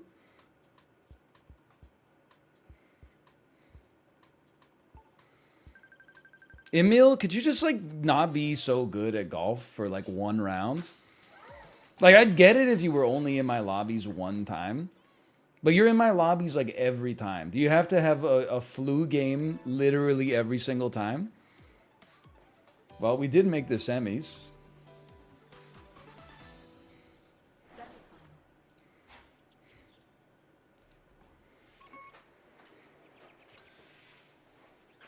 This is the tricky tree.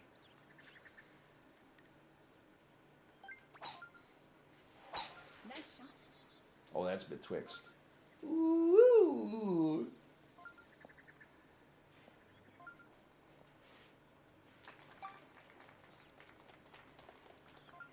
Oh, right. I forgot about this part. Okay, we dip betwixt the lasers. That's going to hit a tree. You might as well go full power. Because you're probably going to hit the branch anyway. Nice shot.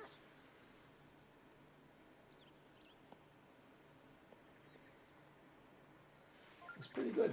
Nice on. Pretty good. It's a tough putt for birdie, but that's pretty good.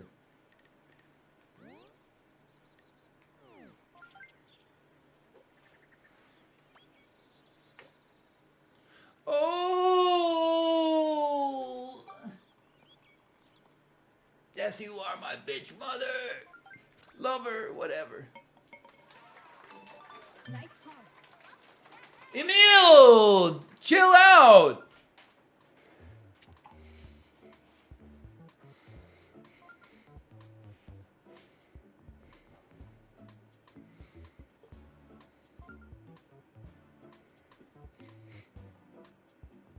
Bro, what are you wearing? Crying face.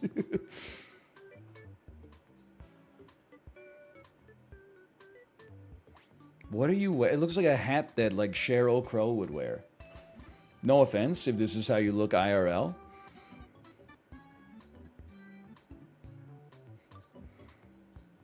Like you look like a guy who's married to a train.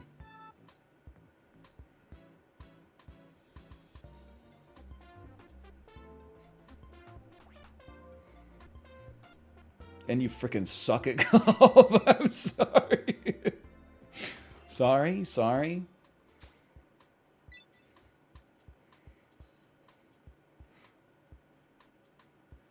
Always makes me think of Superbad. Take the vest off, McLovin. You look like Aladdin. Why does your ID say McLovin? When you get down there, they let you choose your name. It was between McLovin and Mohammed. Why would it be between McLovin and Muhammad? Can't you just choose a common name? Muhammad's the most common name in the whole fucking world. Read a book.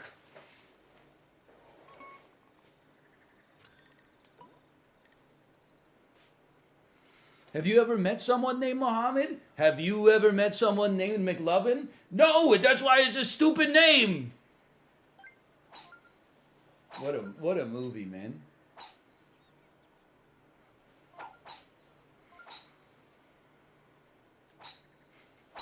Nice shot. That's not a good shot.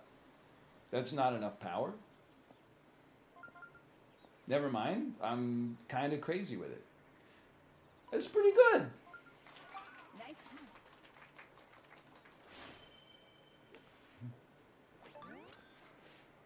That shit's straight as an arrow.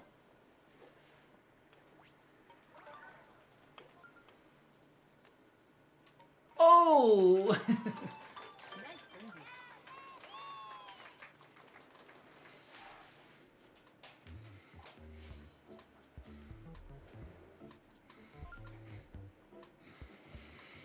Gen Z, don't be mad that I quoted a movie and people laughed, okay? Well, all the millennials will be like dead soon or whatever. Let us have our time in the sun of just quoting movies and having people laugh. And then when you become like the biggest generation on the planet, you can be like, hey, check out this funny TikTok I saw. And the TikTok is always something like my reaction when we're in the middle of watching SpongeBob and my pussy farts. Okay? I put in my time in the damn mines to be on top of the culture like this, okay? Let me have my moment in the sun.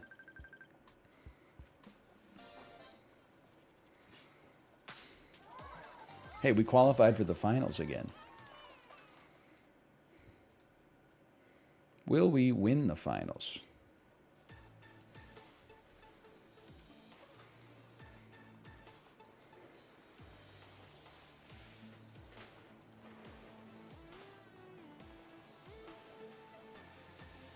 I did see the clip of them reading Superbad at the table. Also, it was funny because Superbad the movie is great, but they punched up that table read like crazy. The table read was like, it's a little too precious. They leaned it up for the actual movie. It serves it very well.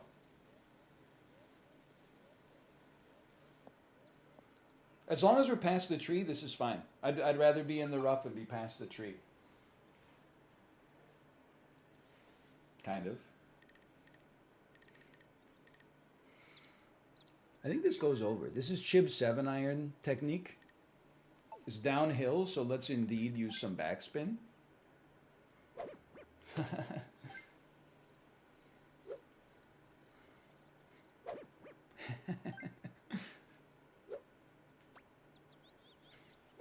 No!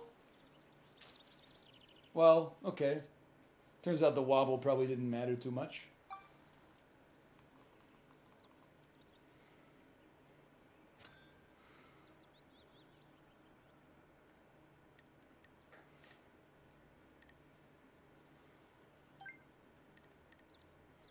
It's a very important shot. Let me focus.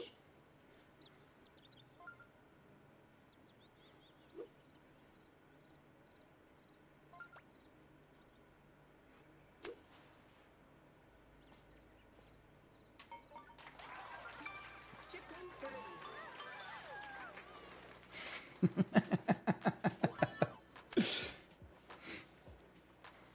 early. Kind of sick with it, huh? The backspin into the hole looks so greasy, dude. The ball is like, no, I don't want to go. And the hole's just like, mmm.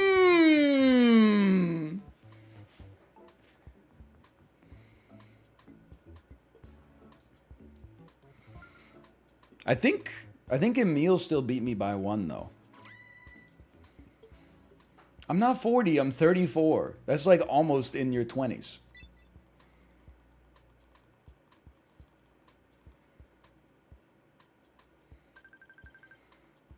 Well, honestly, Emil, good game. Amazing. Finish. You played well. To be 1 point back of a golfing stud like that, I'll take it. Ooh.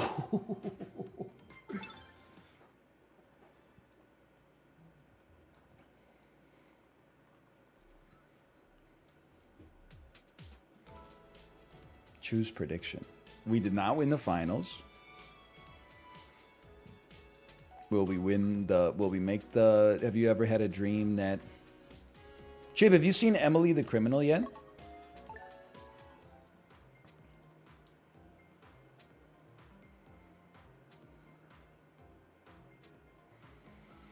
Nope. It's pretty good. I've seen the menu last night. I don't know why you said why I thought that you said I've seen the menu last night. It's like I added a New Zealand filter on top of what you wrote. When what you actually wrote was I watched the menu last night, like completely normal standard English. That's my mistake. Hey NL, thoughts on millennials? Your age who still can't accept they are millennials and rant about it online? I don't listen, I'm the most millennial hating millennial you'll ever see. I don't understand though.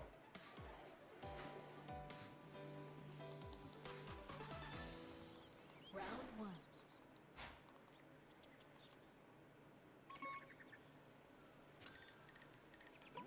Fake guy? Fake guy? Well, there's a real person. I just don't fully understand. Nice shot. Nature's backspin? No!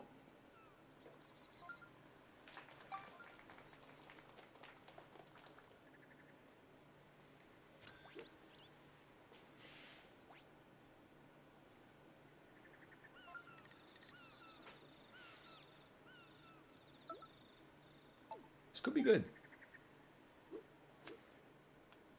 Should backspin it though?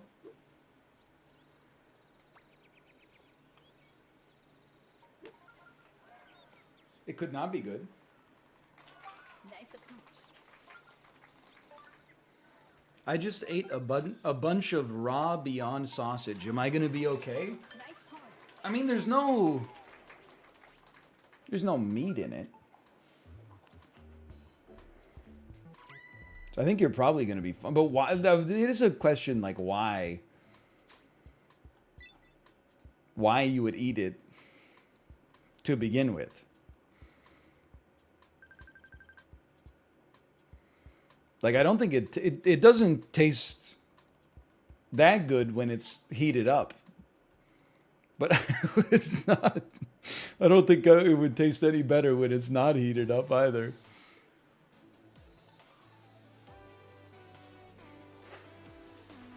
It's not. Well, the thing Beyond Sausage is not sausage. It's just. Well, it's not sausage in like the. It's there's a nomenclatural distinction. I'm not trying to gatekeep sausage. But if someone said I ate raw sausage, am I going to be okay? I'd be like, no, dude, take it from me. Your ass is about to get Campylobacter. But if someone said I ate a raw sausage, oh, by the way, it's a Beyond sausage, I'd be like, okay, your ass just ate like some beets. You're probably going to be fine. Nice. What was that? Oh, on the fairway, though. It's chippable. Oh, it's mighty chippable.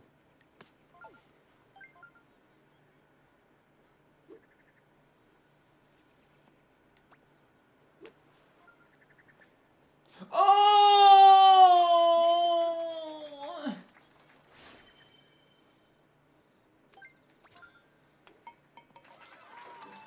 Nice birdie. Well, that was still a birdie? That's kind of crazy.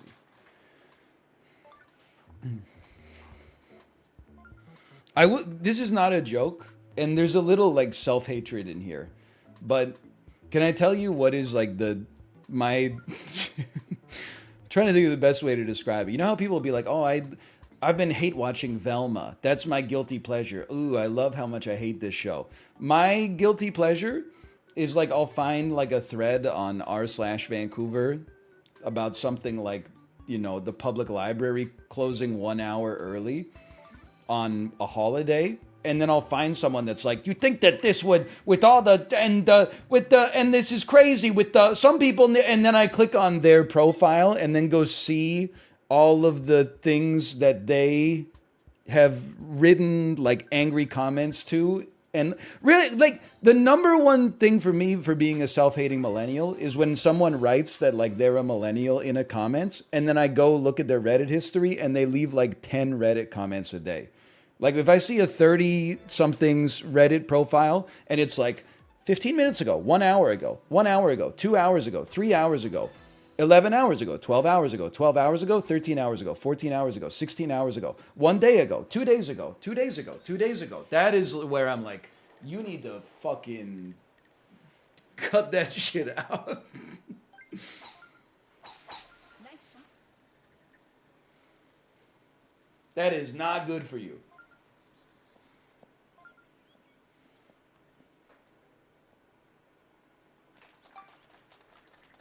Pay me. Oh yeah, sorry, I'll pay you. I'll pay you. I'll pay you. I'll give you my lunch money. Fine. I'm just like a little worm or something, I guess.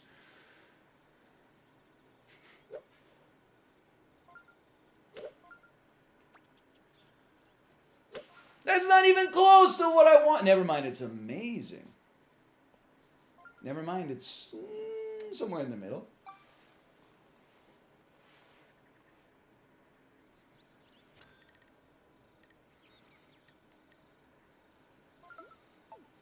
Something in the middle. Ooh, that's my putter.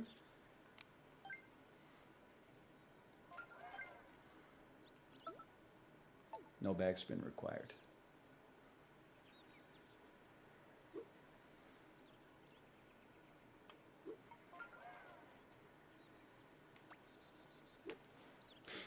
Oh, I knew it too. I knew it.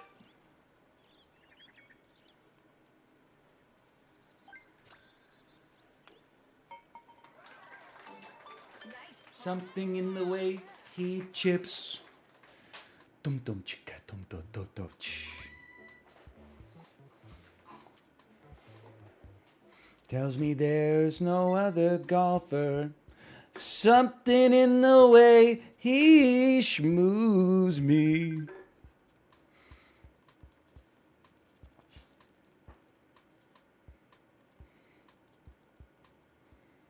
Damn NL. Are you a cookie? 'Cause chips ahoy.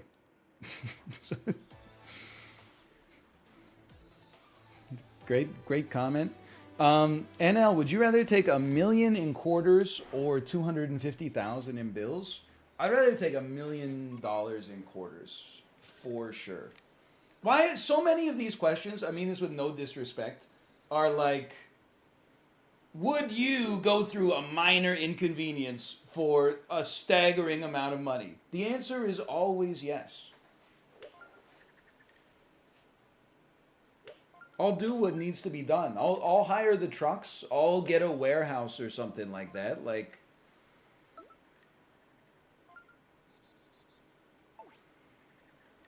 we'll make it happen.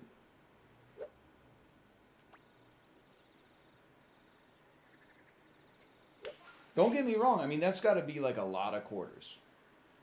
Bounce me. Still a great shot. Nice on. It is 4 million quarters. Okay, it's a lot.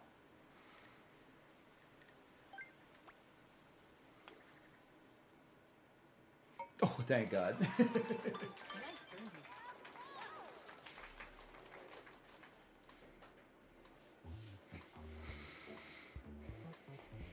I mean, I do like a good would you rather question. Would you rather eat 100 hot dogs in a sitting or run a marathon? It's going to sound like presumptuous. I would rather run a marathon, but I'm adding in like a caveat there.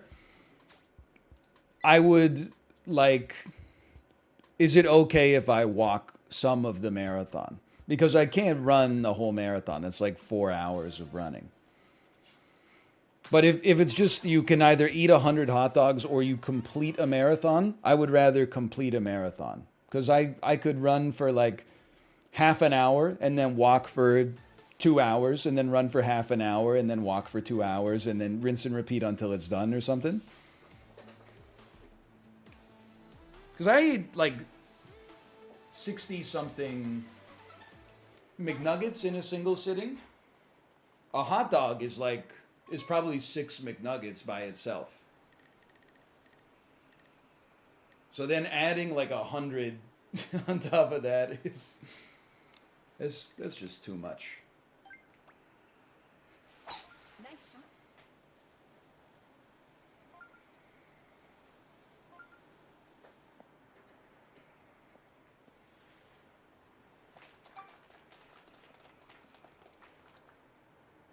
I would definitely take the marathon. Okay, dude, it's sensible. Unfortunately, it's sensible.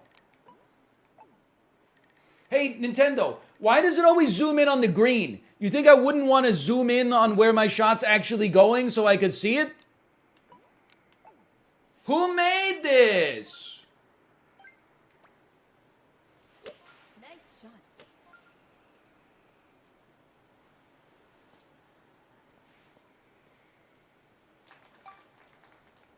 They don't know where you're aiming? What do you mean? They're the ones who tell me where I'm aiming with the line.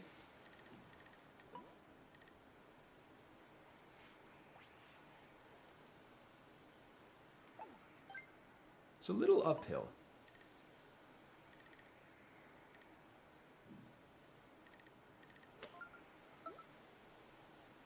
We just want like this, none backspin.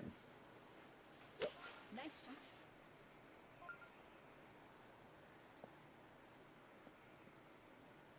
It's not that bad.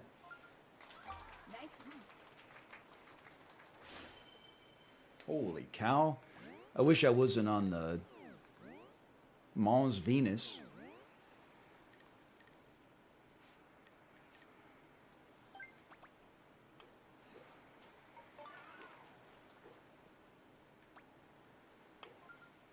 Oh, close. Sidled up right next to it.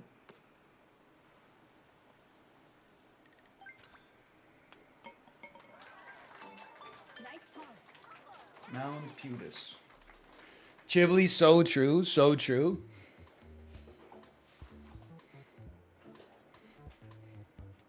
Good comment. I want you to know, Chibli, your comment about this is my posting room. This is where I do all my posting from.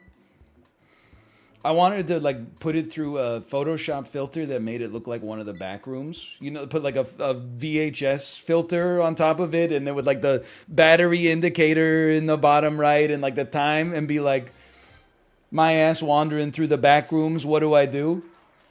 But then I was like, I don't know how to do that. I don't know. So is there just a setting? Here's my problem with Photoshop. Why is every setting called like Churrasco, emblazon? They should be called Backrooms, Bit Crush, Sarcastic SpongeBob.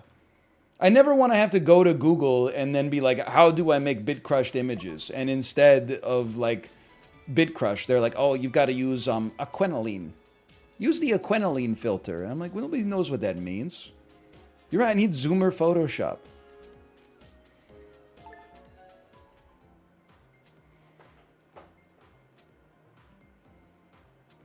Would you rather eat nothing but Chinese takeout for a week or nothing but McDonald's for a week? You know what I think about from time to time? This is literally just stolen from Twitter, but I think it's an all-time tweet. Morgan Spurlock literally made Super Size Me and had the audacity to go to his doctor, and his doctor said, you have the liver of an end-stage alcoholic, and everyone was like, whoa, McDonald's is so bad for you. And then it turns out this dude was a lifelong alcoholic. He really let his doctor say that shit and put it in the movie. Like, I'm not trying to be moralistic. I'm more just like, you think his ass would be like, you know, can we at least edit that part out? I don't feel good about that. I don't think it was the McDonald's. Anyway, I would probably rather get a week of Chinese takeout, honestly, just because, I mean, at McDonald's, there's not that much variety in the foods. At least with the Chinese takeout, you could go like, you know, you could get some beef broccoli, and then the next day you could be like, let me get some wonton soup or something like that. You could get a more realistic vegetable supply. Nice shot. I love that. Oh.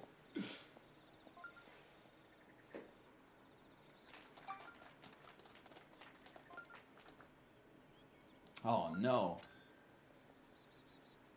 Are you spooning? You're driving? Do I trust you?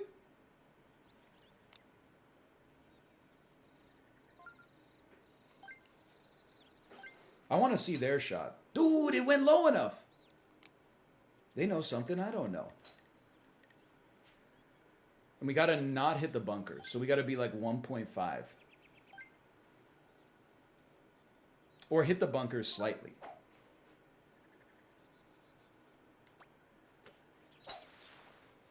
And roll out. Dude, sand has so much friction on it.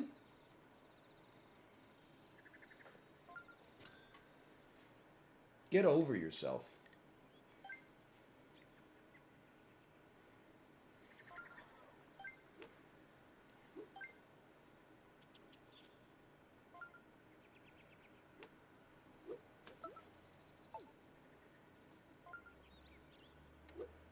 That's pretty good.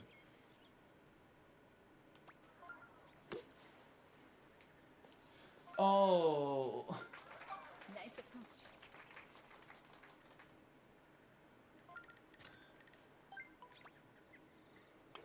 Bro, don't emote in my backswing, okay? This game requires focus.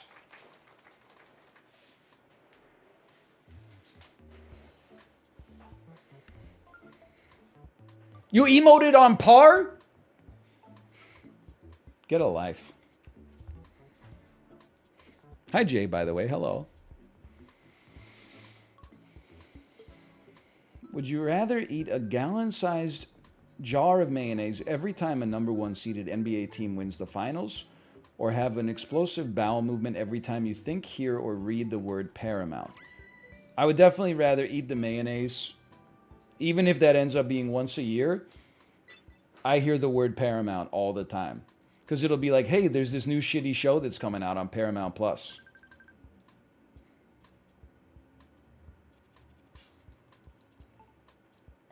Now, inevitably, within the next 3 years, Paramount Plus won't exist. And maybe then I would like to rethink my answer. But for now, I think I'll take the mayonnaise. And I'll just root for like the number 2 seed.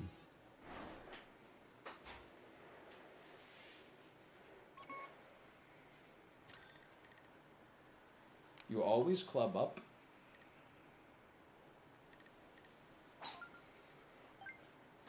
Full power. Nice shot. Spooky! I mean, we hit it as hard as we could. I'll take that.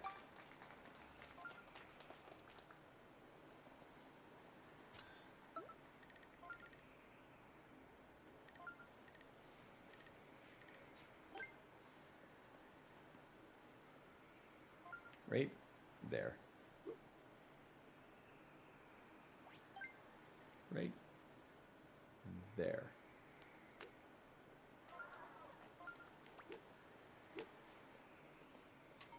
You piece of shit.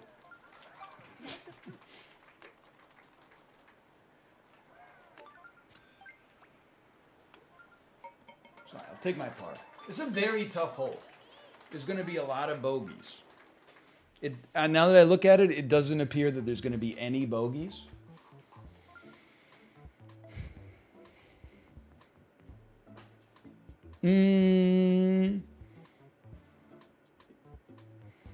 Would you rather be a Valorant streamer for the rest of your life or only be able to speak in Twitch emotes for a year? I'd rather only be able to speak in Twitch emotes for a year.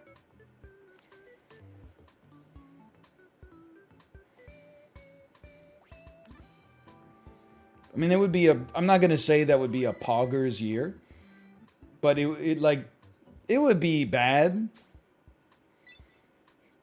Can I tell you how online pilled I am, by the way? I guess it's mostly just Chibly pilled. My accountant sent me an email on, like, what a move from last place here. My accountant sent me an email, like, last Thursday and was like, hey, we should get a jump on those taxes. Which was January 13th. Something like that. Today's Wednesday. We did make the semis. He sent me another email that said, just following up on this. He doesn't know that I've been in the shit, right? Like, so I'm not hating on him. But at the same time, I wanted to reply. Hold on, will we make the finals? I wanted to reply and just, the reply was just going to say, why are you so obsessed with me? I don't think that he would probably dissolve our working relationship if I did that, though. Nice shot. He's trying to avoid the rush in April? Yeah, and I'm trying to avoid the pain and annoyance of doing my taxes right now. If you don't want to be busy in April, then switch professions. Or start bugging your other clients to do their taxes faster. If we bunker, this is actually not so bad. I would rather set myself up to be in the bunker to have a reasonable chip. Nice shot. Yeah, that's totally fine. Even in the bunker, totally fine.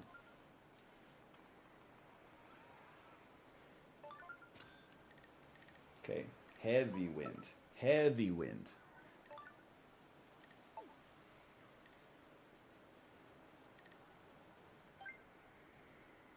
As uphill, so we want to be at like a 2.x.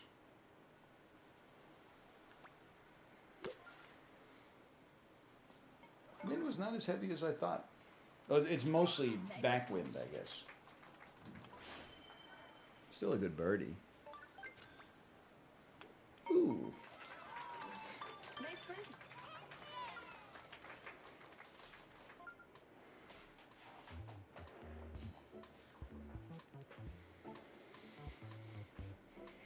Would you rather use email for correspondence? Would you rather use email as your only form of communication or Twitter as your only form of communication for 1 month? No DMs. Well, first off, you're promising me like a good time. I never want to use DMs on Twitter. I mean, this... I'm gonna be careful with how I phrase this. People only DM you on Twitter when they want something. And sometimes they want something that I also want. They're like, hey, there's a sponsorship for this thing. Would you be interested? Sometimes they want something that I don't want, which is like, do you want to play our game? And I'm like, no. But the thing is, Twitter has read receipts, which is extremely annoying. Because if I ever read a message and don't reply, the person knows that. Email does not have that. So I would much rather use email.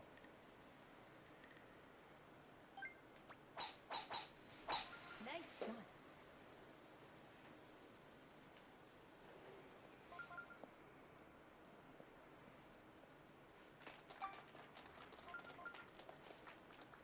Email can have read receipts? I gotta make some calls.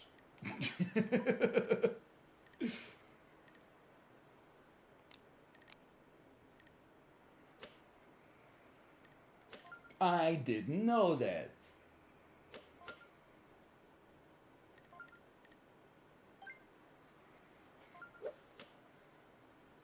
Oh, you have to send the read receipt? Oh, I don't know. Listen, I'm not telecommunications pilled. It's a necessary evil. Nice shot. Little hot. No, it's not hot. It's pretty good. It's pretty great, actually. Nice approach.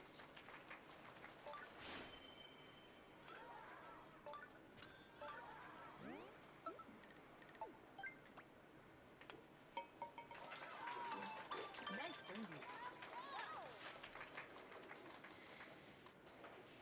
You can turn them off on Twitter. Thank you. You're actually you're gonna change my life. Because now I don't have to do what I do right now, which is if I read the... Because you can get a little preview on Twitter of what's in the body of the message before actually clicking on it. So what I do is I try to derive if I'm interested in the request from the stub.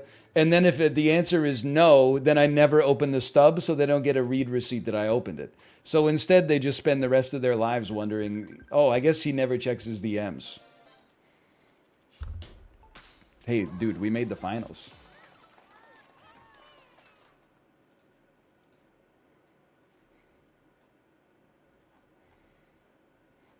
I came here from YouTube to see who Joel is. Chat, can you help him out? Thank you, thank you. That's Joel. Final round.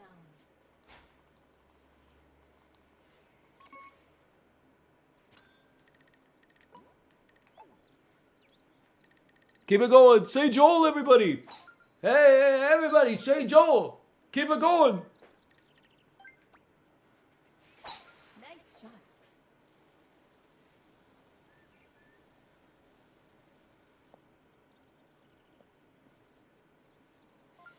We got to make up one stroke on this hole. I don't think that's going to happen unless they screw up, because we're not making that shot. So this is not the money shot.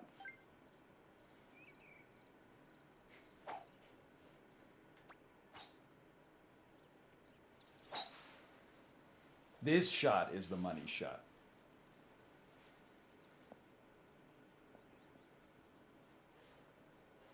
Please mess up.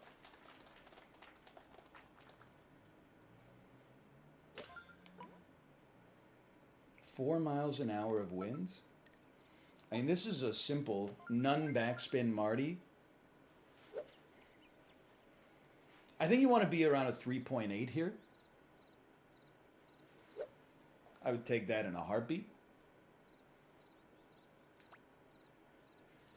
Nice shot. Bounce me. Oh! Oh! It was, did you see it was turning towards the hole and then it did a 180. It was going to be like the most insane shot of all time. Too much? Fuck. That was it. That was nature's backspin. Oh No!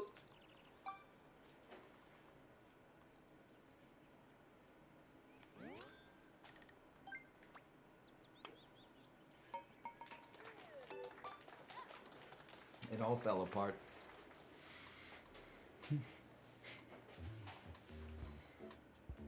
If you make that, I'm gonna be so pissed.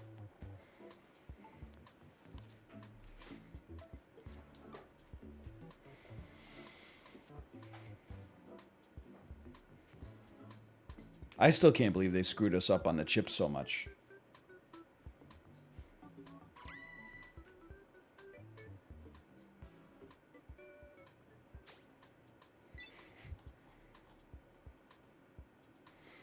Hey, is your accountant just following up about your taxes? This is brutal, man. Good game.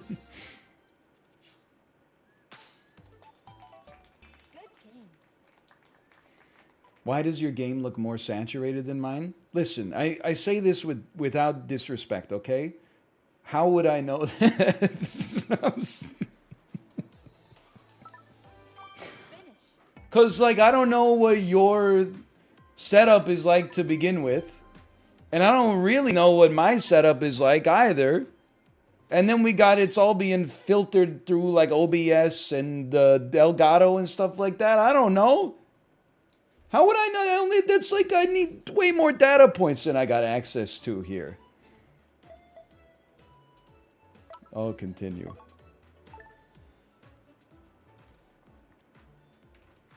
Could be something wrong with yours. Could be something wrong with mine. I don't know. It's a tough question, honestly. Average tech support ticket be like... Sorry. This is not that unreasonable of a question. I just saw an opportunity to get some humor off the answer. I'd like to apologize.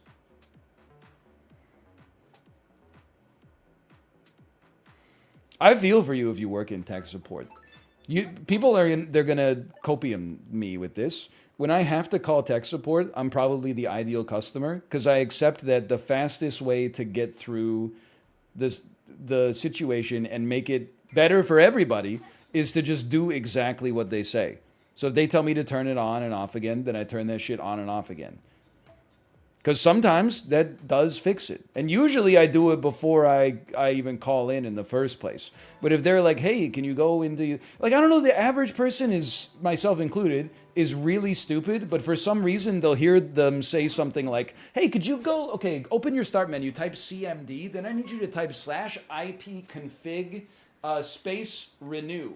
And then I need you to type /ipconfig flush DNS. Okay, can you do that for me? Some people will just be like... No, I don't think that would fix it. I'm just not going to do that. I'm going to lie on the phone and just tell them I did it. And it didn't work. Because I think what people want is for tech support to be like, oh yeah, there's a button over here at home base. Oh my God. There's a button over here at home base that is just gonna fix your shit, and I'll just press it. Sorry, we turned it off by accident. What a shot.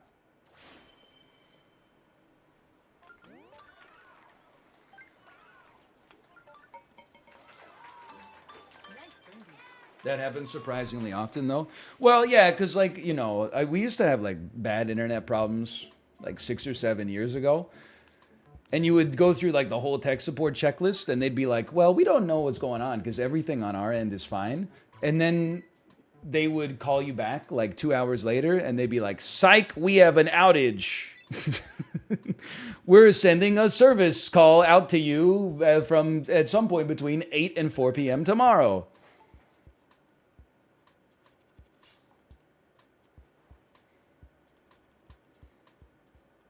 Let's go. Kate, hello. Kate. Kate, the baby's at daycare.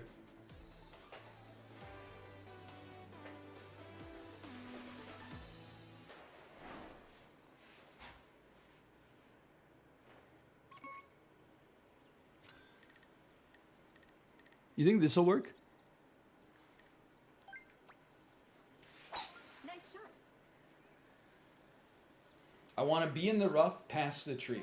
In the rough, past the tree. Ooh. Isn't it like 5 a.m. in Korea? Yeah. But here's the thing. I think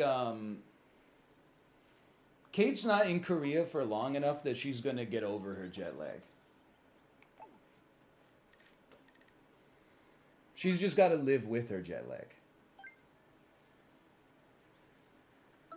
Would you say that's true or false, Kate?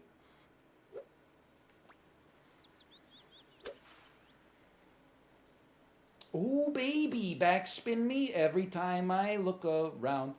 Oh! Nice approach.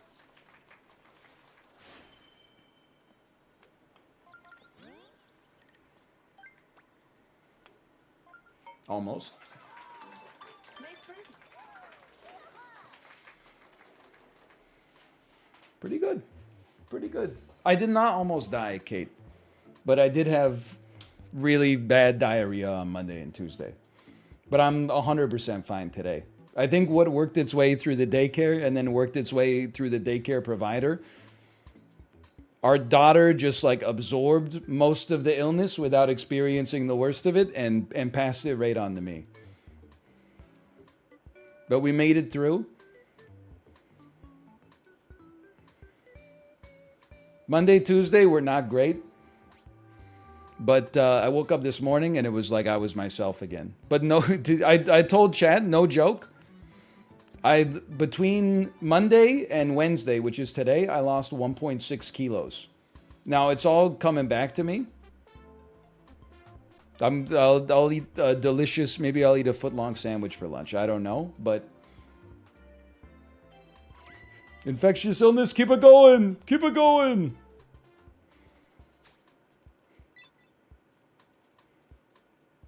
So I am looking cut up right now. Let me just say, it's been a long time since I've seen my obliques like this. I don't know if anybody needs fitness advice. My advice to you is get norovirus.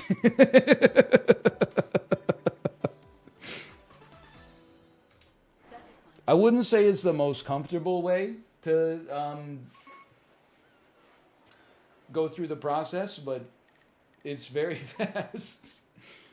Also, you will look like shit. Let me get like a 3.8, please. Nice shot. Love it.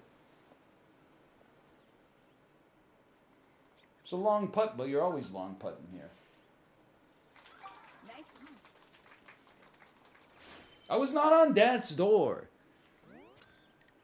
I was actually kind of on death's door from the Campylobacter. I was at least in death's driveway. Maybe not on the doorstep, but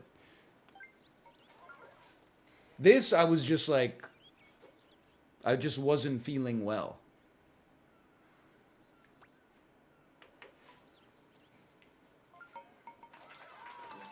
Nice birdie. Ooh. Oh, the story of that putt, while I was lining it up, someone said more left. And I said, you know what? They're probably right. And then I said, you know what? Who the fuck are they? I don't know if that person has ever even seen Switch Sports Golf before, much less played it themselves. Fuck that. I'm trusting myself. Now the ball's inside of the damn hole. That's an inspirational story.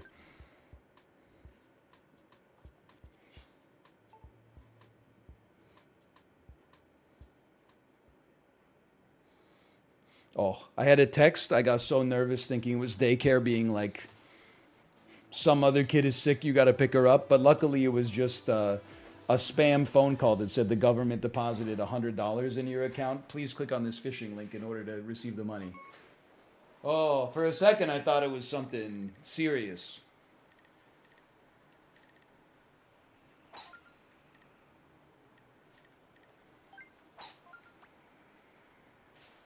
Nice shot.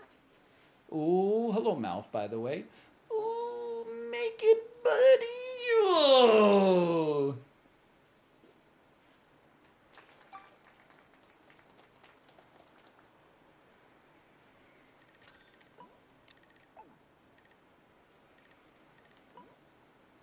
slightly uphill, but like Tommy Lee Jones in The Fugitive, I don't care. Do I care? I don't care. Nice shot.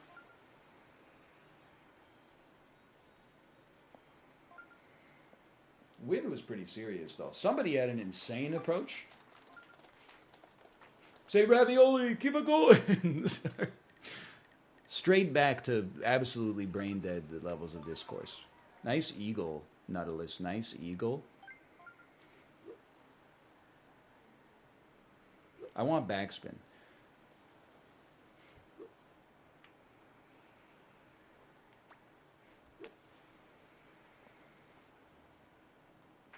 A little heavy.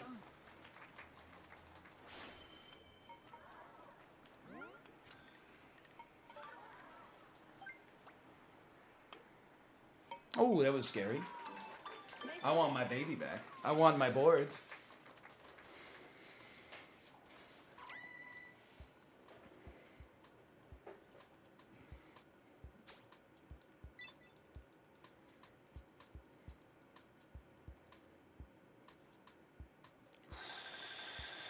Ooh, it's a tough lobby. It is a tough lobby. To the finals. To the window. To the walls. You should workshop a catchphrase. Why don't I steal every other streamer's catchphrase? Hey, thanks for the subscription. Final round.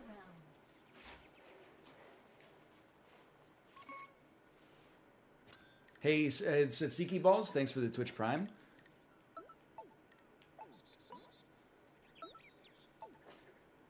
Now watch this drive.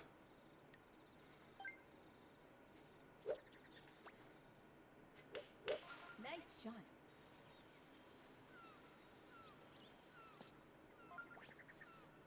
Oh, we're racing. We're racing. Nice one.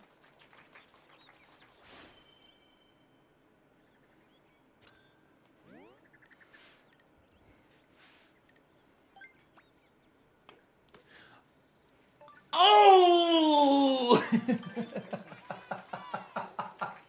It did a full 360.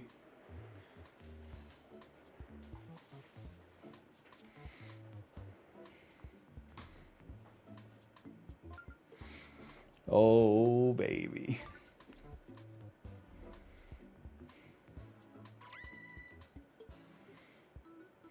Ball, the casino was still open when the ball went into the hole.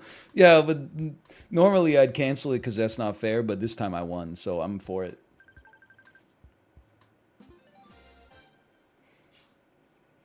Congratulations. 50 points is pretty strong, too. Like, it's a big lobby. 10, 10, 10, 10, 10. Ready, go. We're back at 829. I can't believe it happened.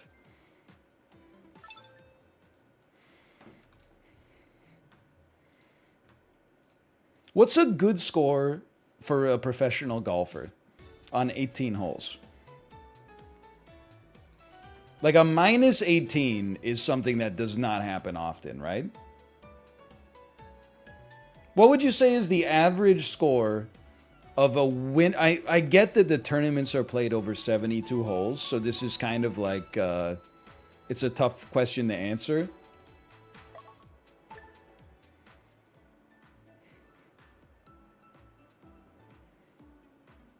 So the average would be like -5 over 18 holes. Bro, they got a lower par. The best golfers in the world shoot -5 per round. That's crazy. I thought par was set so that the average golfer could... Shouldn't the average golfer be getting par? Here we go. Not even close? Then that shit should not be par. They should call it like super par or something.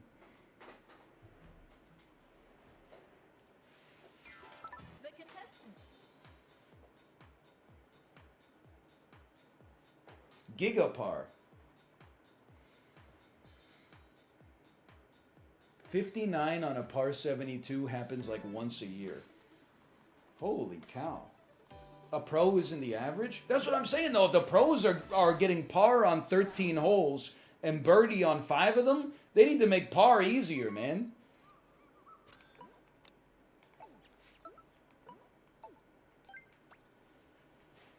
Nice shot. None wind. Oh.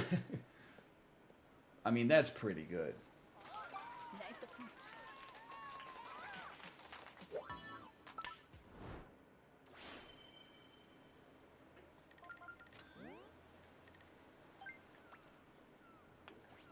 Gotta tell you, feels good to be gaming again. Feels good to be gaming.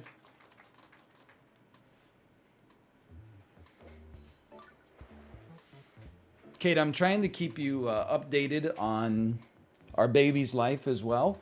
She's got a new thing. It's very cute. You know her shakers, where like one end is like a pillow, like a soft plushy thing, and the other end is like the shaker. On I can't remember if it was Monday or Tuesday, but she took one of the shakers and she held up like the pillow end of it, and then she started to interview me. She went like, "What's your name?" I was like, "Daddy." Very good. Like she was echoing when I say like positive stuff to her. She was like, "That's right, your name's Daddy." Very good. What's your favorite color? Red. Very good. And then I did it to her. I did it like in the other direction. I was like, "What's your favorite Pokemon?" Pikachu. Very good. What's your favorite food? Chocolate milk. Very good. What about apple juice? Chocolate milk and apple juice. Very good. We had a great time. We did that for like, I don't know, 2 or 3 hours. Something like that. It's very cute. I'll try to reinforce it a little bit so that when you come home, I can just be like, "Can you interview mommy?"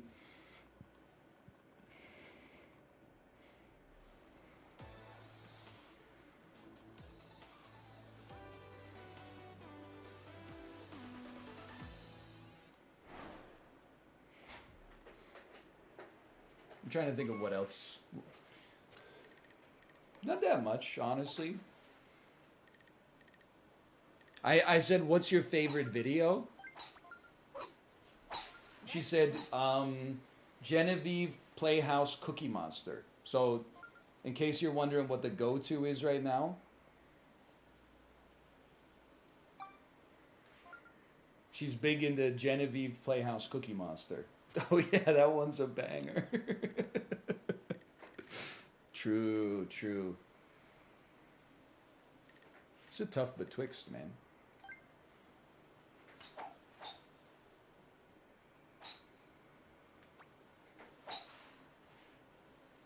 Ah, never mind, it's easy.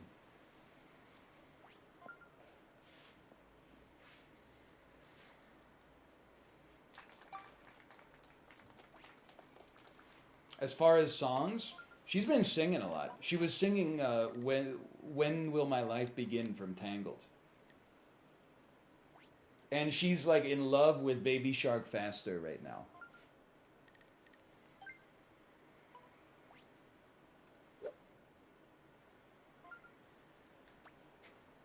Nice shot. Wish I didn't put backspin on it. Definitely would have been a nicer shot with no backspin. Nice on.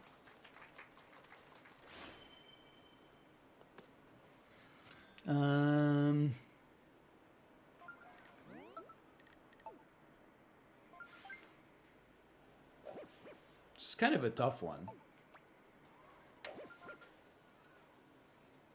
Oh, more power, and that's actually in.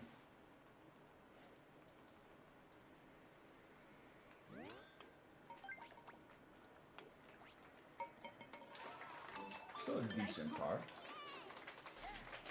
More.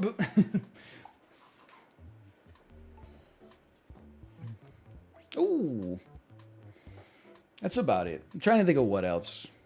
Not that much. I mean, I'm not gonna lie to you. Yesterday was a little heavy on the iPad. We still had some art time. Still had some Play-Doh time. I think we had some interview time. Had some bath time. But there was some iPad time yesterday for sure. Yesterday was definitely one of the days where I've been the most thankful for Steve Jobs' existence in my entire life for sure.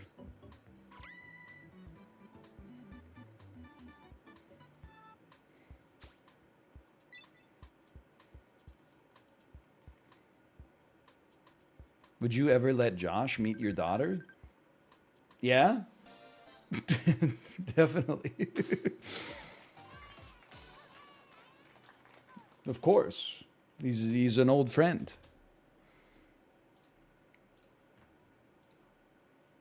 I would let Josh look after my child. He's like a normal guy. He's not psychotic, he's not criminally insane. He's a little crazy sometimes, but he's not like.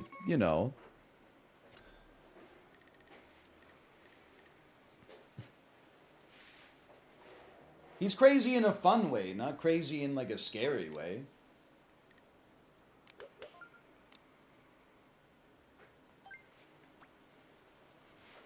Nice shot.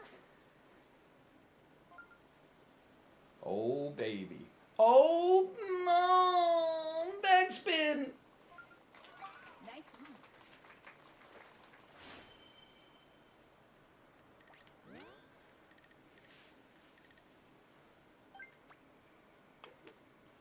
That was just too heavy. That one I should have taken a practice shot. I got too cocky. Shake out the shoulders. Nice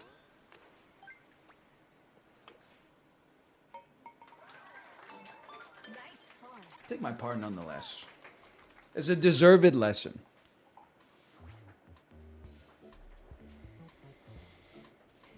What about Sips?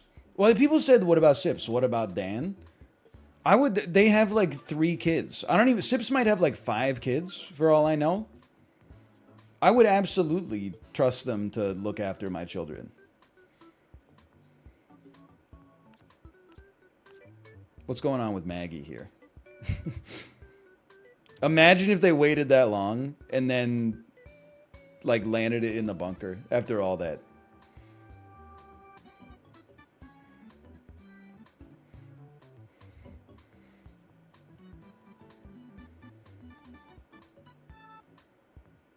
First we blacklist him from Magic, then we blacklist him from daycare. Cobalt, listen. I'm in the running to possibly get promoted to platinum level daycare user. Because the text my daycare provider was sending me, hey, we're going to be closed on Monday. Hey, we're going to be closed on Tuesday. By the way, I've been crapping my brains out. Hope I didn't pass it on. Meanwhile, I received the text while I'm on the toilet crapping my brains out. You know what I said in reply to that? I said, get well soon. Thanks for letting me know. You know what I was typing out in my head? Some Notes from Underground, Dostoevsky level shit. Like, oh, you did pass it on. Like, it's not like she could stop passing it on. Like, she's not the germ. In my head, I was like, thanks for letting me know. Like, that's some information that would have been useful to me yesterday. But what did I type out? Well, she looks after my daughter for like 9 hours. I typed out, feel better soon. Get well soon.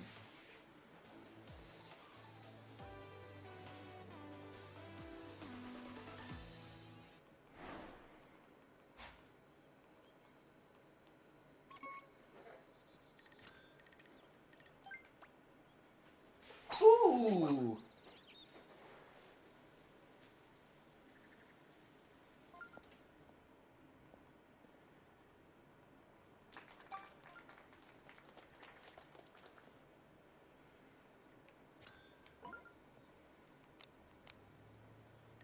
This is so chippable. Like a 3.8 none backspin.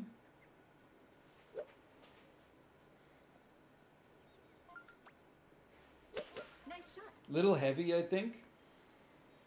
Glad for the nun backspin. That's nature's backspin, so don't talk to me. Nice on.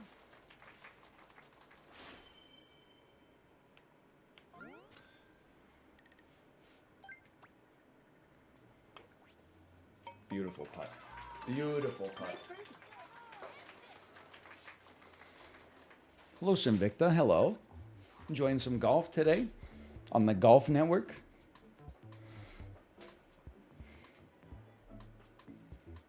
Hey, who's honking out here? What are you honking for? You know what I realized? Kate, I don't know if you've ever noticed this. You ever notice how many people just park their car and then sit in the driver's seat looking at their phone for like half an hour? I am 100% confident those are billable hours going out to the client right now. People will really like drive super fast, rush into a parking spot, and then just like open their phone and look at it. It's crazy. Sometimes people will be parked in front of our house for like 2 hours. There'll just be a dude in the driver's seat the whole time looking at his phone. I don't think we're being investigated by like the FBI or anything. I just don't know what I don't know what they're doing. Ooh, what a putt.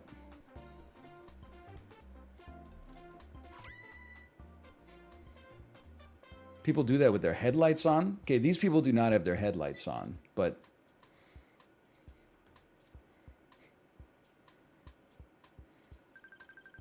well, the best golfers made it to the finals. Choose prediction. Will we win the finals? What the heck? That's not what we should be predicting. Let's run it back. Will we win the finals?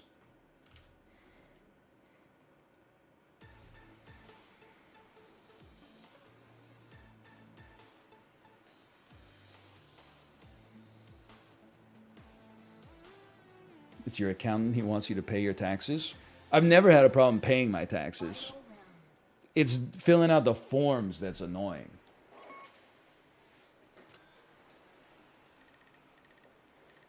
And I still do that on time. It's just annoying. The part where you pay you like write the check, that's no big deal.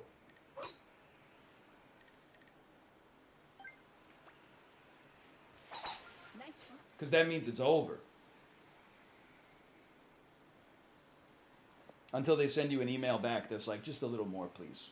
And then you gotta, there must be like a book written by accountants that's like when to bill your clients for the tax work you did. Because basically you just did a bunch of labor. I'm not going to pretend that you didn't. But then you also told your client, hey, write a check to the government. And then you got to go back to them like a week later and be like, write another check for me. There's got to be a whole psychological aspect to it.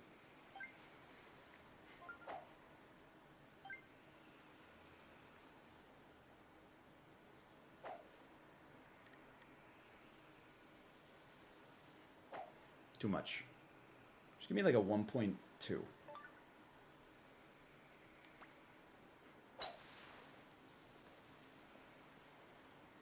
Kind of a crazy shot.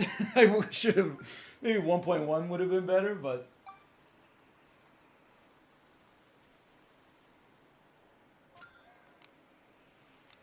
yeah, I don't want to putt that.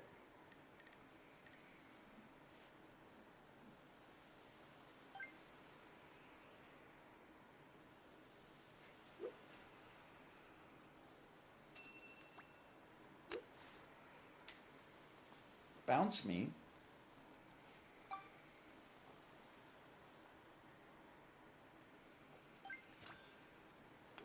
Listen, it's still a great round. Nice par.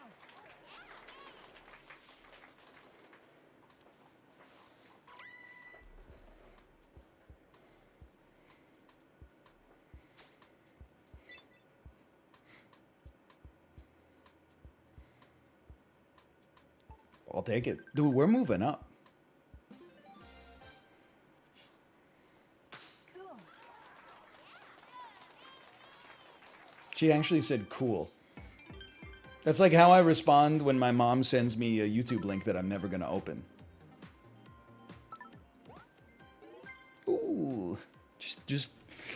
Piece by piece. Facts. My mom, she did send me a YouTube short on my phone. We did not win the finals, by the way. And all I could see from the thumbnail was that it was like some of the chaos from choosing the Speaker of the House, but then like funny dubbed over. And I was just like, I'm not watching this. I'm sorry. To open YouTube on my phone is already like it's too much like being at the office for me. I don't like to do that. But then knowing what I'm gonna get on the other side of it is like bad lip reading. I'm like, I can't. And then I said, I don't like to open YouTube on my phone. Sorry. It's too much like being at work. And she said, it's okay. I understand that different generations have different senses of humor too. It's like, wow. Thanks, Mom. That's true. She headed it off at the pass. Round one. She knows.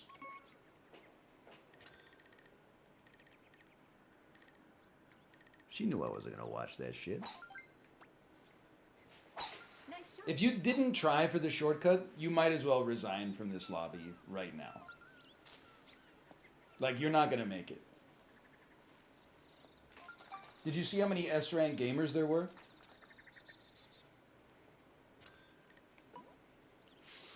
It's a tough shot. I think this makes it over. I do. I think this makes it over. No bunker. No bunker. No. Okay. Backspin would have hit the spot, but still. This is for Eagle. This is for Eagle. Nice one.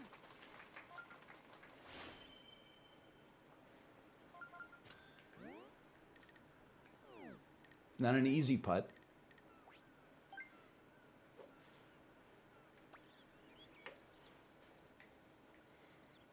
Oh.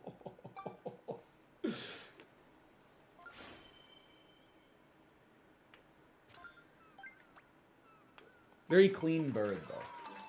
Nice birdie. I think Joe's gonna eagle. We have a birdie. We have Joe with an eagle. We have a birdie.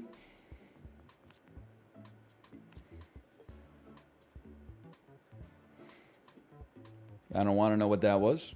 We have a nice approach. We have a birdie. A birdie? Come on. Let me see one par. A bogey! Oh, man. Oh, that was a birdie too? Holy cow. Bogey. Retire. No disrespect, though. This is a tough lobby. I thought we kind of played out of our minds on this hole. We're tied for second last. With 6 other people.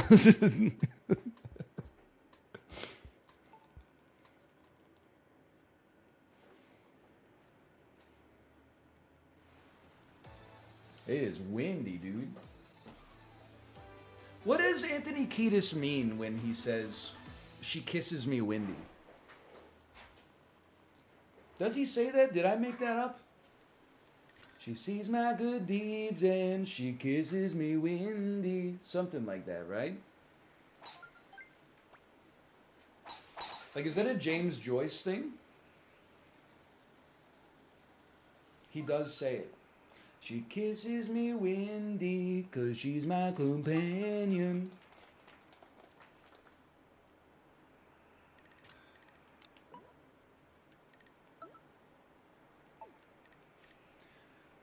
She kisses my wind 'cause she knows who I am. Ooh. She sees my good deeds and she kisses me windy. She kisses me windy. Now that was a lie. Great dude, that could go hard.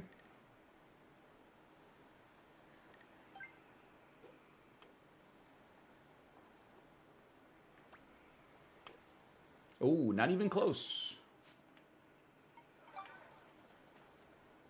Not even close. Lots of birdies coming out too. Who sings that? That's the Red Hot Chili Peppers.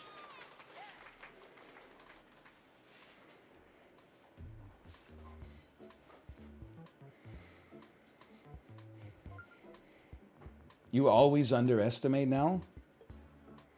How can something always now? Because it always means in perpetuity, ad infinitum. Now means at this present moment. Motherfuckers will see 2 data points and be like, holy shit, it's a straight line.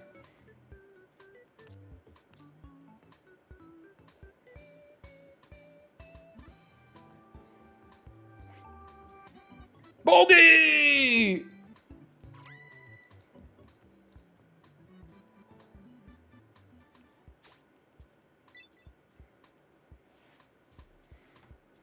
You know what they meant? Yeah, and I don't care, so I turned it into something humorous we can all enjoy.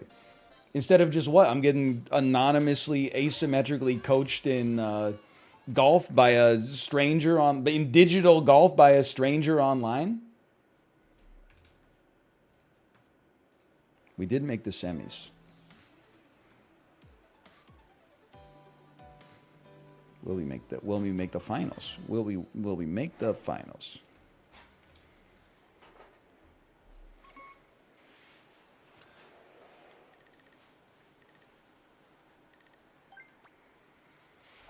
Nice shot.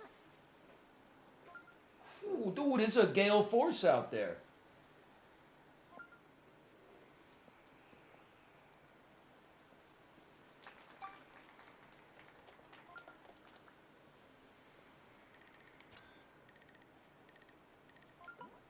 Gale, Walter shocked? No, don't do that to me.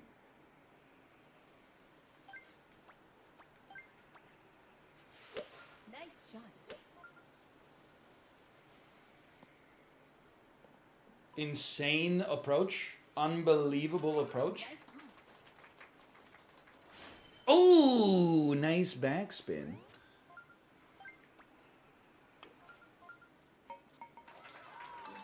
Freest birdie ever made. Hey, did I always underestimate on that one? No, that time broke the always. So would we like the dictionary.com the definition of what always is now?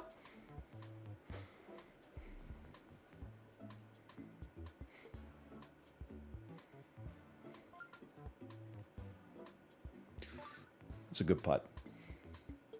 Gotta be honest, that's a good putt. This is a great putt. We're not winning this one. Maybe we could make the finals.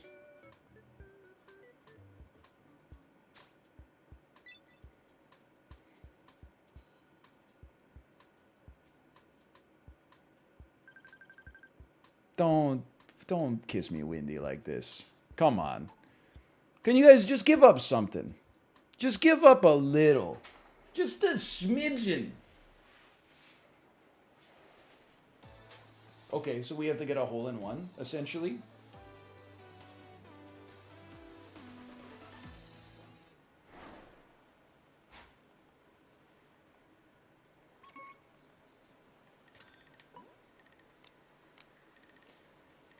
It's not an easy shot.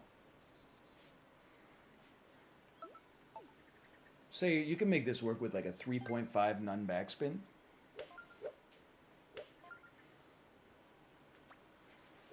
Nice shot. Touch heavy. Would have been the greatest dunk of all time.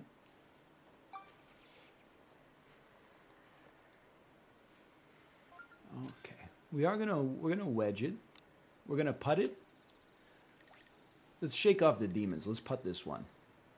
Let's avoid the wind and putt.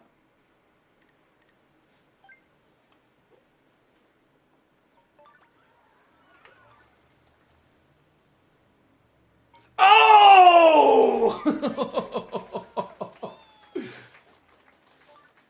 No replay?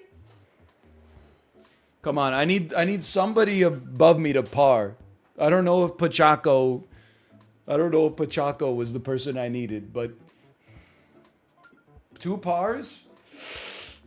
Maybe?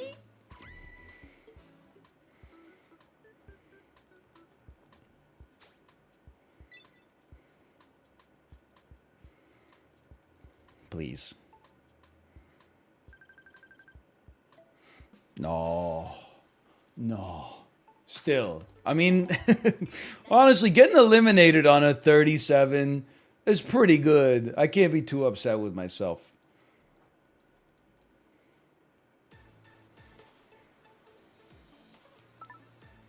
Finish. I mean, Joe is just, he's lights out now. I think I might get some rankings. Oh! Ooh. That feels good. I'm gonna call it for the golf portion, at least right here. I think we'll do an extra hour today. Basically because I can. My wife's not live after this. She's overseas. My wife left me, bottom text, alone for a week. Let's do some Sporcle. But we're not going to go too much longer, because honestly, like, I got to go get some groceries.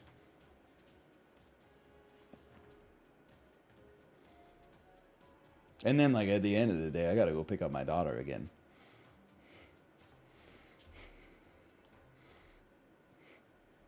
Subathon, the longest stream I've ever done, 6 hours. It's like we're back in the PUBG era.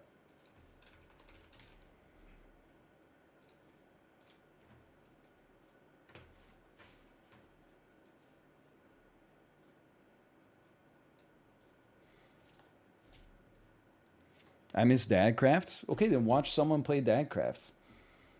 Aren't they taking like a 25th kick at the can with the Minecraft? Listen, first off, thank you, David, for the gifted subscriptions. You cut the toxicity from me a little bit, and I appreciate that. It was very needed. But like the Dadcraft boys, honestly, it reminds me of those videos of LA traffic where there's like 20 lanes of traffic all clogged and it says, please, dude, just one more lane. Please, I promise, dude, just one more lane would totally fix this. Just one more lane. It's that, but with mods. I know the last 6 times we tried Dadcraft, everybody gets really excited for like 4 days and then like 2 people leave and that leads to 3 more people leaving and then it's like only Mouth left on the server after 2 months. But what if we added a 15th mod to the server? Do you ever think about what if we added a mod that made the game even more complicated? By the way, we did not make the finals.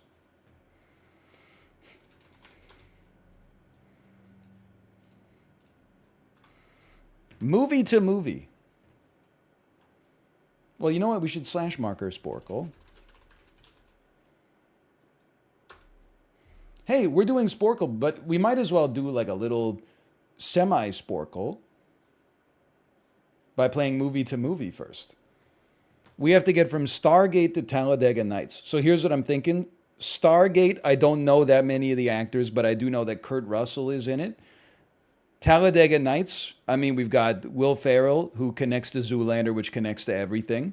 We've got John C. Reilly. He's been in a lot of dramatic works as well as his comedy roles. For example, Magnolia, ensemble cast. We got Michael Clark Duncan, who connects you to Tom Hanks via The Green Mile. Nicolas Cage via Gone in 60 Seconds. We've got Sacha Baron Cohen. I don't expect that to be too relevant, though. Okay. Kurt Russell, James Spader. French Stewart from Third Rock from the Sun. Jimon Hansu. Eric Avari, also known as the taxi driver from that Seinfeld episode where George has a white discoloration on his lip and he says you should get that checked out. Okay. I'm thinking here. You got to go Kurt Russell. For me, at least. And then from Kurt Russell, we're trying to get to Will Ferrell or John C. Reilly.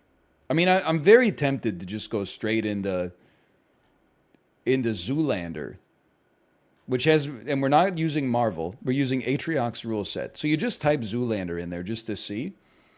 And if you don't see it, then we're scrolling down. How can you get to Zoolander from Kurt Russell in one hit? Poseidon with Emmy Rossum. Day After Tomorrow, Jake Gyllenhaal. I'm lost. Jiminy Glick and Lala would probably could get you there. 3,000 Miles to Graceland, Courtney Cox Arquette. Vanilla Sky gets you to Tom Cruise, which gets you to Ben's. Okay, I mean, that's the easy way then. Vanilla Sky, Tom Cruise, Tropic Thunder, Ben Stiller, Zoolander. The hell is Zoolander Supermodel? Will Ferrell, Ricky Bobby. That's a lot of clicks, though. I'm not going to lie. That's a lot of clicks. That's 4. It's pretty good, though. Tom Cruise is in Magnolia. No! Of course he is. Guardians 2, Guardians 3, John C. Reilly. We said no Marvel. Also, I don't click on Chris Pratt movies out of respect for myself. What's Magnolia? Oh, you don't know Kino Cinema? Okay. Actoral. Actoral, much harder. Most of the time. Search for an actor. Also much harder to see, don't get me wrong. I acknowledge that. What did Chris Pratt do?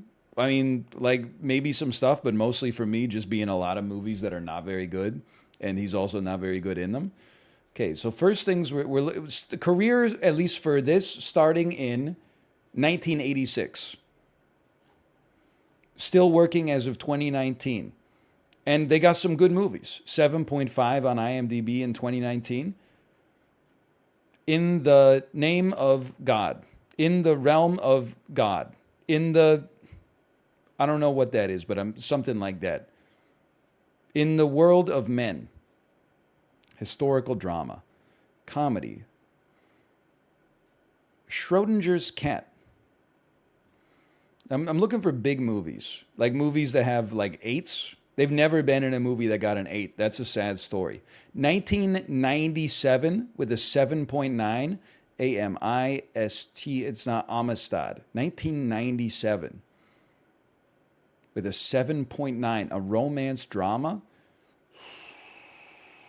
from 1997. Drama thriller from 1990. Animated movie from 2007 has a 6.1. That's not great. It's not horrible. It's not great. What is This is P.S. I Love You. I don't know who is in that at all. P.S. I Love You. Isn't that like Emily Bloom? But I don't think she started working. Emily Bloom isn't even notable enough to be in here.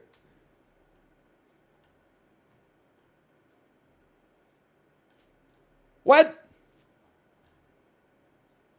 Demolition Man. Cinderella Man. Celebration Boys. The blank blank. A lot of dramas. I mean, I guess dramas are probably the most common to begin with. A lot of romantic comedies. A lot of romantic comedies, huh? When I think of romantic comedies, I think of Matthew McConaughey. But the thing is, he would have been in Tropic Thunder definitely has an 8. But the thing is, maybe he's been in a movie with somebody else that was in one of these movies. He was in Failure to Launch, which I believe starred Kate Hudson or Sarah Jessica Parker, who was in Hocus Pocus from... That doesn't look like it says Hocus Pocus. Or is Failure to Launch... Okay, Kate Hudson was also in The Skeleton Key from like the mid-2000s, which I do not see. She's also in Knives Out 2, which I don't see. Is it Jennifer Lopez? Do I see Monster in Law? I don't. Maybe this is an older actor or actress, and they did not play the romantic interest in this movie. Maybe they played a parent. Failure to Launch, his parents were played by Call me crazy. I'm thinking his parents are played by Craig T. Nelson, but then I would see The Incredibles in here, and I don't see The Incredibles in here. And then I'm thinking Richard Jenkins, but Richard Jenkins, we would have The Shape of Water. I don't see The Shape of Water. We would have Burn After Reading. I don't see Burn After Reading. I'm not here as a representative of hard bodies. So I'm lost, man.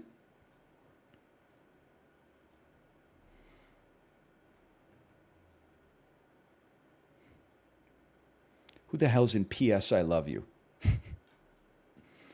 Comedy. This is Fletch. The Boys. Comedy, crime, drama, mystery. I have no idea. How they're older than 53. So they probably did play a parent. I don't know. Just something about it makes me think it's Craig T. Nelson, okay? They're younger than 76. I'm in trouble. Who was Matthew McConaughey's love interest in Failure to Launch? Was it Jennifer Lopez? She's not even on the list. Is it Jennifer Garner? Is there a 13 going on 30 involved here? P.S. I Love You. I don't even, this is the problem with me is I can identify the movie, but I don't know P.S. I Love You, the movie. I only know P.S. I Love You, the band. Drama, science fiction, thriller with a 5.5. Came out in 2008. Drama, romance. Comedy, romance. It's Anna Faris, but I don't see any scary movies. A lot of romances. Also, Anna Faris is not over 53 years old. I have absolutely no idea. I have no clue. I'm going to guess an older female actress. I'm going to say that this is Isabella Rossellini. No. Oh, they're okay. So they're somewhere between 70 and 78 years old.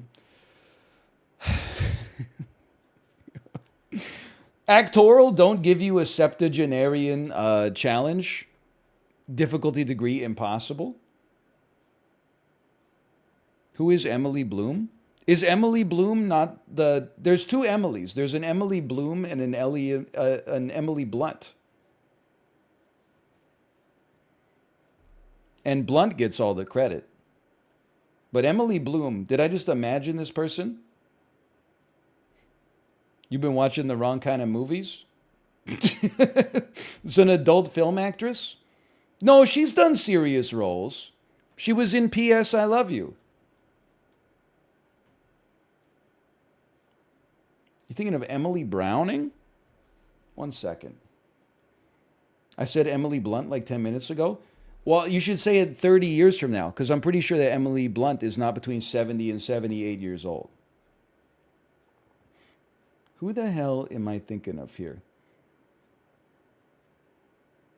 I don't think it's Emily Browning.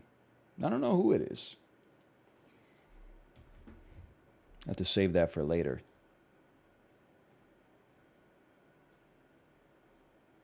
I have no idea what this is. But here's the thing. I'll tell you, they've never been in a good movie. That much is clear. And they're old. You are Blythe Danner. You are Helen Mirren. And they also don't work well with others. They've never been in a movie with other people. Except for Failure to Launch, starring Matthew McConaughey. Sarah Jessica Parker, who I don't believe is between 70 and 78, but it's Josh Gad. It's probably Josh Gad. I have to go ahead and say that this is Josh Duhamel. Let's say this one's Jonah Hill. Kathy Bates! Of course, Kathy Bates. That's the water boy. Okay, Rat Race. Where's Misery? There's Misery. Misery and Titanic. Kathy Bates be in One Good Movie Challenge, difficulty degree impossible. It's actually fucked up that Bad Santa has a 5.6. That's easily one of the worst movies I've ever seen in my entire life.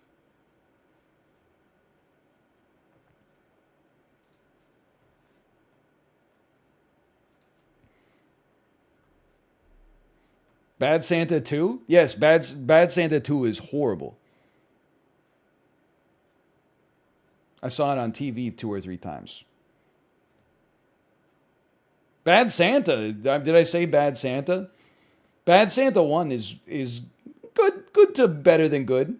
Bad Santa 2 is god awful. I can't believe it's hovering around a 6. Were you thinking of Emma Roberts? Nope. No, I was not. Let me look at the cast for P.S. I Love You.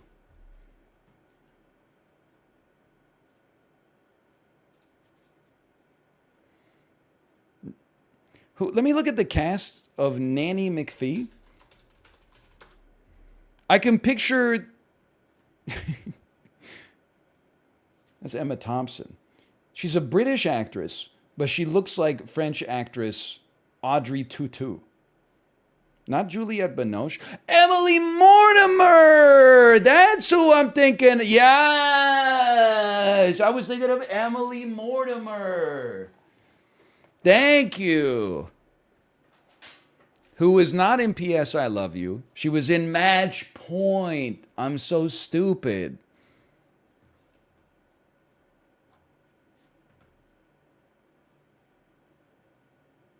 And Lars and the Real Girl. And a bunch of other shit.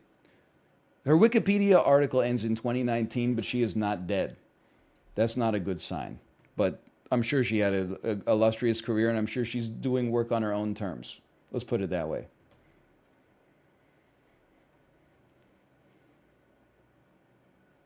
Uh-oh. Her parent has Sir in front of their name. I didn't know that she was a Nepo baby. Okay, take me to Sporcle.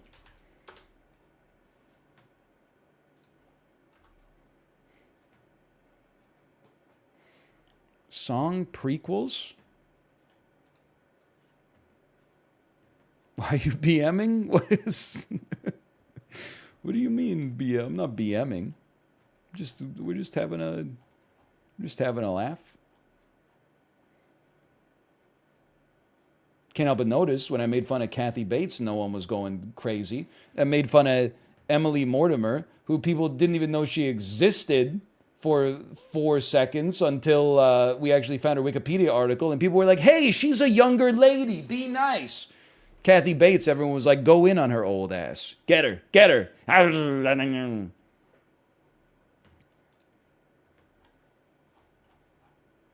Kathy Bates, head ass. NME magazine covers, bands. I know bands. Let me just make sure there's no nudity, because sometimes these have nudity on them, which is crazy to me.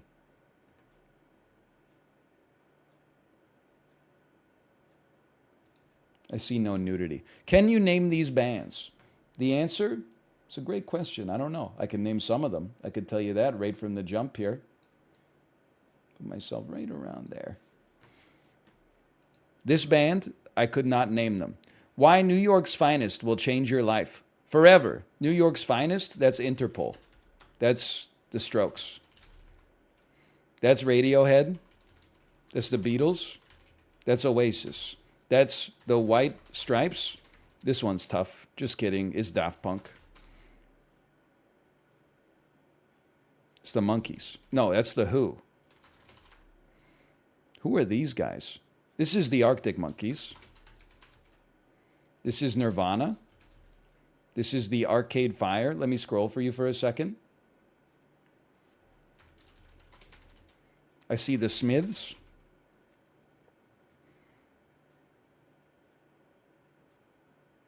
God is my witness. I've never seen these men before in my life. Are you Coldplay? And oh, Coldplay's over there. I thought maybe the guy in the top right was Chris Martin before he married Gwyneth Paltrow, but also before they got divorced. Who are you? Are you the Mumfords? Mumford and Sons? Oh, dude! For a guy who's never seen Mumford and Sons to just know who you are based on your name, they chose a great name because they be looking like Mumford and Sons. As Muse? Yeah. Name a woman. Yeah. That's Sleater Kinney. Sisters of Mercy. That's Churches. I don't know who that is. I don't know. I'm sorry. I don't know who it is. That's Haim. I'm not that cool. I'll still take my 93. That's pretty good. Payham. Magazine covers. Singers. They wouldn't put nudity on the cover of NME. No shot. We have Amy Winehouse. It really is this Jack White? They got Jack White on the cover like the Unabomber, genius or madman. Dude's not like, what do you mean madman? Song, fell in love with the girl, fell in love once and I lost completely. Is this guy fucking crazy? She's in love with the world, but sometimes these feelings can be so Is he out of his mind? Holy cow, this guy's insane. Or is he saying what we're all thinking? Anyway, this is Florence. This is Kendrick Lamar, to be specific.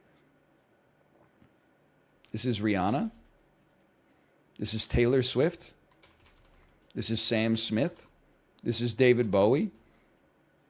This is Prince. This is Drake. This is Bruno Mars. This is Dua Lipa. This is Katy Perry. This is Miley Cyrus. This is Gwen Stefani. I'm insane. I'm crazy.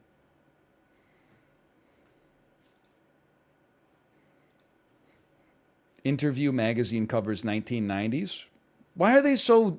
I had to screen these. Dude, Europe will really just put like a nipple on a magazine out of nowhere. They're not nude. They're just like, they're on their way. Like the magazine evokes the idea of like, what if they were nude? I see one with Kathy Bates. How's that for some serendipity? Jim Carrey, genius or madman? Interview is kind of like Playboy. I had no idea. England goes crazy, man. How about Hollywood Reporter covers television? I don't know a lot about the United States of America because this could be tough. I will tell you something, though. If you ever wanted to make a magazine that I would never buy in my entire life, just go to this. I mean, any of these, but especially this one right here. Hey, did you guys go see the... Did you see the essay in the Hollywood Reporter magazine about Ryan Seacrest? There's a lot of interesting stuff going on in there. Okay, I am just going to be honest with you. I don't know who you are. I think you're Holly Hunter. You're Chelsea Handler? Oh, he's crazy. You're Rachel Maddow. You're Conan O'Brien. You're Oprah. Jay Leno, Seth Meyers, John Oliver. So this is just a magazine that is like, now and then they just publish a profile of someone whose job is to pretend to drink coffee and ask people about the new movie they've got coming out. That's like their whole thing. Hey, pretend to me that new movie you got coming out is good, even though we all know it looks like shit. Anyway, this is Jon Stewart. This is Julia Louis-Dreyfus. It's Tina Fey. Stephen Colbert, Samantha Bee, Ryan Seacrest, Hoda Kotb. That's not Hoda? Okay, this is Trevor Noah. Is that really not Hoda Kotb? That's Gail! Oh. Of course that's Gail. Gail King. Oh, we still got 93 versus 66.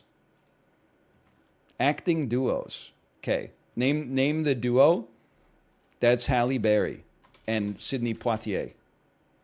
That's Glenn Close and Ted Danson. That's Faye and Poehler. Poehler. This is E.G. Ofer and Pitt. Had a lot of doubters on the spelling, I bet. Had a lot of doubters on the spelling there. And here we are. We got Gina Davis and Sarandon. We got Zendaya and Michi. We got Denzel Washington.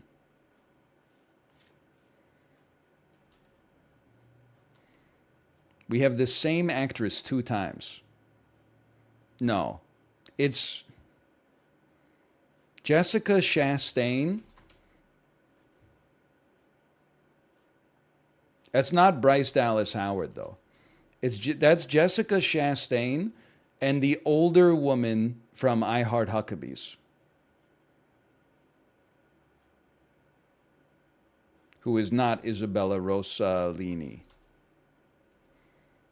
I don't know her name. Isabella Huppert, that's totally it. I got it from chat. Fuck. Okay, this time, be very careful. We have John Krasinski and Emily Blunt. We have Sandberg and O.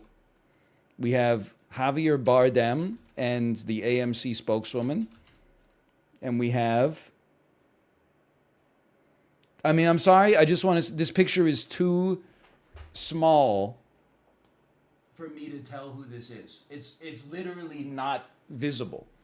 I plead the fifth on this one. I think it's Sarah Jessica Parker, and then just a guy wearing sunglasses in a boat 100 meters away, and the picture was taken on a Game Boy camera. How am I supposed to know?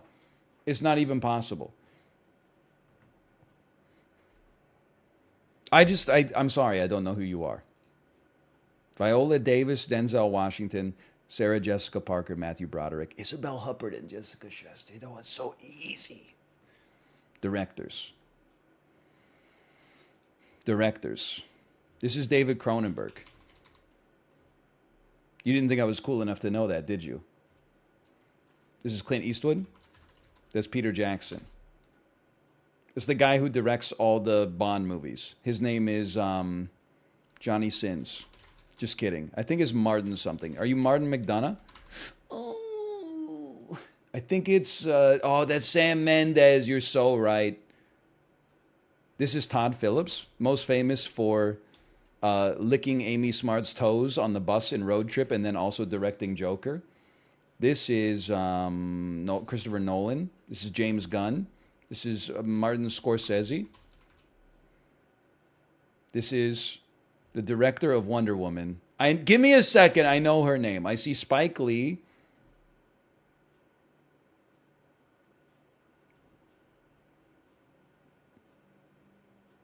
I know her name. Because she did Wonder Woman, and then she did Wonder Woman 1984, and she was supposed to do the third one, but then she was like, I didn't get fired. We had creative differences. They didn't want me to make a third movie because my last movie fucking sucked. And I wanted to make it because I like making movies and earning a salary. Patty Jenkins. Yeah! I do not know who directed Crazy Rich Asians. I just don't.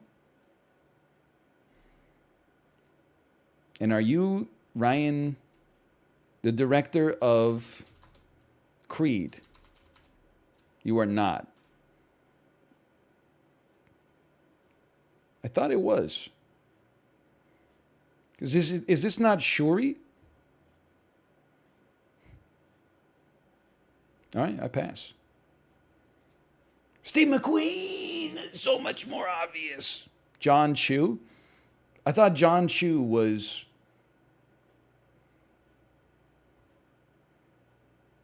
Harold from Harold and Kumar. John Fortnite. So true. Okay, we have David Fincher. We have James Cameron. Don't bet against James Cameron. We got Martin Scorsese. We have Chloe Zhao. No, I delete in shame. We have Ridley Scott. We got Oliver Stone. We got Judd Apatow. Sofia Coppola. Listen, it's not my fault I can't name the women, okay? It's society's fault I can't name the women. Why do I know the names of so many mediocre male directors when I don't know as many women directors even when they make better stuff?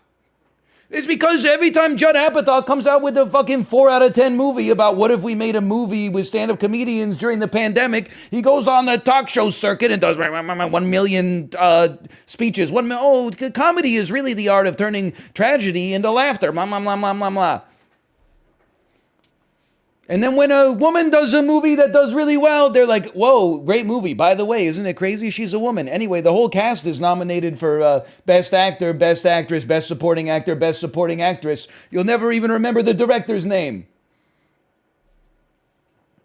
You're right, it could just be Angelina Jolie. Turns out I do know her name.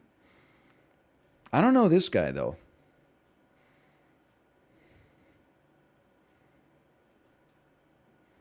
I feel like I do know you. I feel like you're, well, let's just get Spielberg out of the way. And then the millennial auteur. Okay, that would be Ari Aster. Then I take issue with this. I see Ava DuVernay. DuVernay? I'm crazy. Thank you for cutting some spelling in there. See some Andy Garcia. That's not Andy Garcia. The first couple of film. That's Noah Baumbach and Greta Gerwig. Responsible for White Noise, one of the most terroristic pieces of cinema released in 2022. Had to take a chance. This guy, I know this guy. Chat, I know this guy. Who's this guy?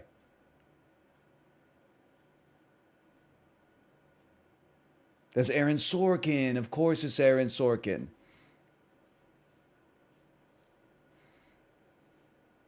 It looks like he's saying, like, and then I was explaining to the other guy that, I mean, honestly, Reaganomics was kind of like the economic bubonic plague of our generation. Like, doesn't it look like he's doing a walk and talk as we speak? Oh, that's Damien Chazelle. That's crazy. He just looks like a guy. I know you, too. You're David Mamet. No. Okay, I don't know you. Oh, Mike Nichols. I know you. David O. Russell. Moving on. Hollywood Reporter covers. Comedy. Some of my favorite comedians already. Jimmy Kimmel. It's Jerry Seinfeld. It's Ricky Gervais. This man is not done making you squirm. Ooh, you promise? Carol Burnett. Joan Rivers. Chris Rock. Kevin Hart. Stephen Colbert. This picture is too... I can't... How am I supposed to know? I can't... Can I get some help on this one? Can I get like a context clue? I can't tell. I'm moving on. It's Kathy Griffin. That's Ziwa. That's not Ziwa. Comedy's new queen.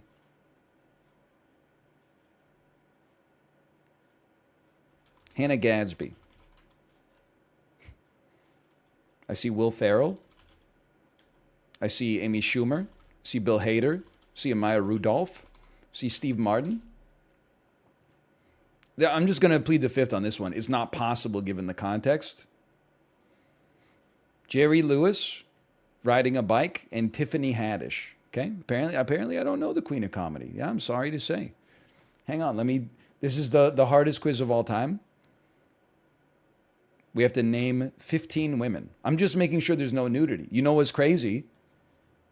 I wouldn't have to make sure there wasn't any nudity if it was men on the cover, which I think really highlights the double standard prevalent in our society. So true. Can I get some Drakes, please? If what I said was true. If he gets 15, I sub. Okay, ready? I don't know if I'm getting 15, but I do know that this is Elizabeth Taylor. I know that this is Penelope Cruz. I know this is Melissa McCarthy. This is Nicole Kidman. This is Thandie Newton. No, this is Zoe Saldana. This is Glenn Close. This is Jennifer Aniston. This is Julianne Moore, Natalie Portman, Brie Larson.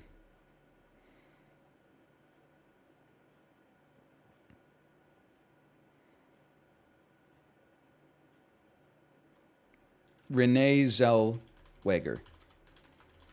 Oh, he's crazy.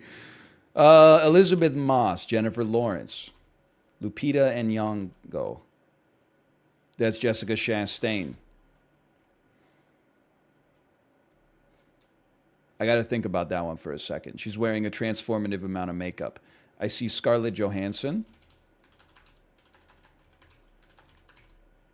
I see Natalie Portman. Really? Okay, I see Kate Winslet. I see Regina King.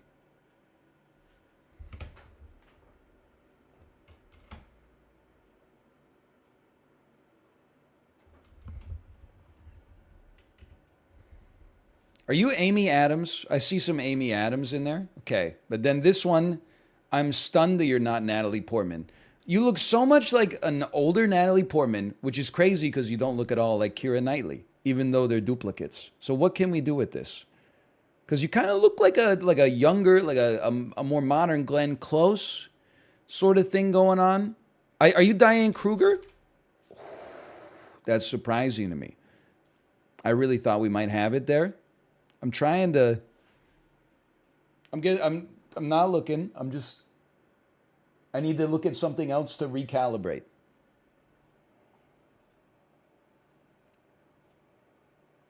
I'm sorry. I don't know who it is. I'm sorry. Reese Witherspoon, but she doesn't look like that. Okay? She doesn't look like that. They did something on that.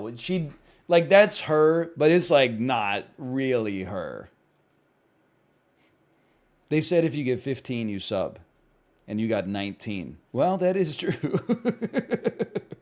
It's a good point. It's a very good point. Okay, actors.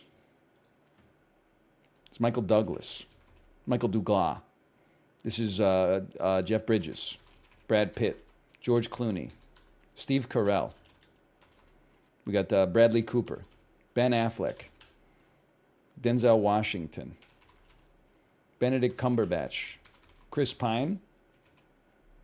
Hey, an anonymous gifter. Thanks for the subscriptions. Thank you. We have Channing Tatum. We have Matt Damon. We have Mahershala Ali. We got Woody Harrelson. We got Jim Carrey. We have Samuel L. Jackson standing very far away from the camera. We have Chris Evans. I know your fucking name, you piece. You're the guy from Kingsman. What the hell's your name? Hold on. We have Chadwick Boseman. I know this guy too. Is Riz Ahmed. You're going to tell me your name. Okay?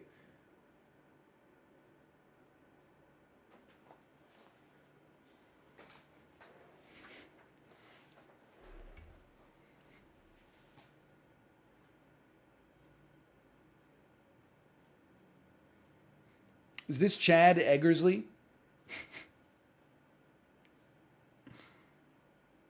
I've seen his name so many times.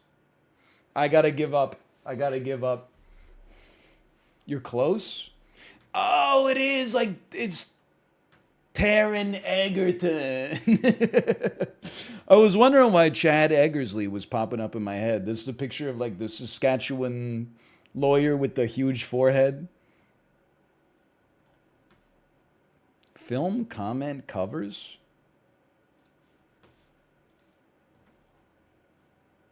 Are we naming? Can you name the movie on the cover of Film Comment Magazine? Hang on, I'm checking for nudity. Film Comment Magazine, huh? I could try. This is Shutter Island. This is Inception. Sorry. This is The Social Network. Midnight in Paris. This is the girl with the dragon tattoo. I honestly have no idea what this is. Swept away. This is Lincoln. There's before sunrise, before sunset, and then after sunset, after sunrise, before lunch, before end of day, after, before noon, before sunset, before sunrise, before sundown, before sun up, before 12 years a slave, the Grand Budapest Hotel, Gone Girl, what a movie, Gone Girl, Interstellar, The Revenant, Phantom Thread, Parasite, Carol? No. Brooklyn? No. Good Girls. Little Women. Little Women. That's just not, that book is not called Good Girls. Okay, I give up. Before midnight. That shit is like, I guess technically is before midnight. Shit looks like it's like about 11 a.m. Beasts of the Southern Wild. Hold on, I gotta look at film comment covers again, make sure there's no nudity here. Can you name these movies? I see no nudity. I mean, Brad Pitt has his shirt off, but...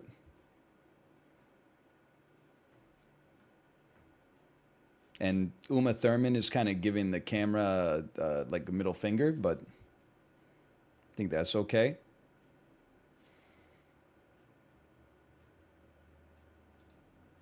So this is Silence of the Lambs. This is My Own Private Idaho. This is Dracula. Francis Ford Coppola presents Bram Stoker's Dracula. This is Pulp Fiction. This is With Nail and I. All right, I don't know. This is Waiting for Godot. This is Rosencrantz and Guildenstern Are Dead. This is maybe Train Spotting. It's very British, I could tell you that. Okay. This is Fight Club, Moulin Rouge, David Lynch's Hollywood Nightmare. This is Mulholland Drive, Kill Bill, Lord of the Rings, Children of Men, No Country for Children of Men, There Will Be Blood, Wall-E, Fantastic I mean, this is an easy one. Average score 67. Maybe it's not that easy. Film comment covers 70s to 80s. Ooh.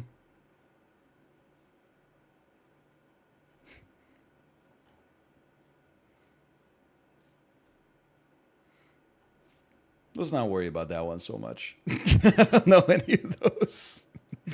I don't know many of those. Anyway, that was good to explore anyway. Let's see what else we got here.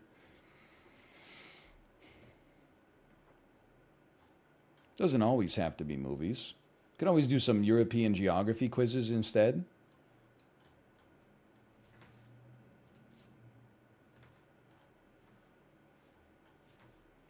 Make myself appear to be uncultured despite being 10% more cultured than the average North American.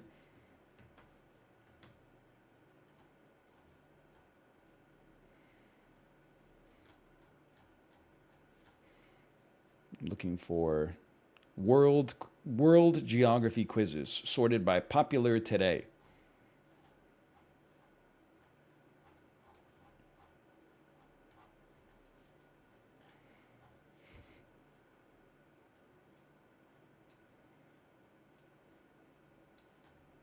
Roman history. You know what? That could be fun. For a guy who listens to history podcasts, like, it's so funny to me that Audible released its Audible Wrapped like a week ago. This shit is like, that's supposed to come out like the first week of December. It came out like January 12th or something like that. I listened to like 40,000 minutes of Audible in 2022. They were all, well, like at least 95% of them are while I was asleep. I remember nothing. Nothing at all.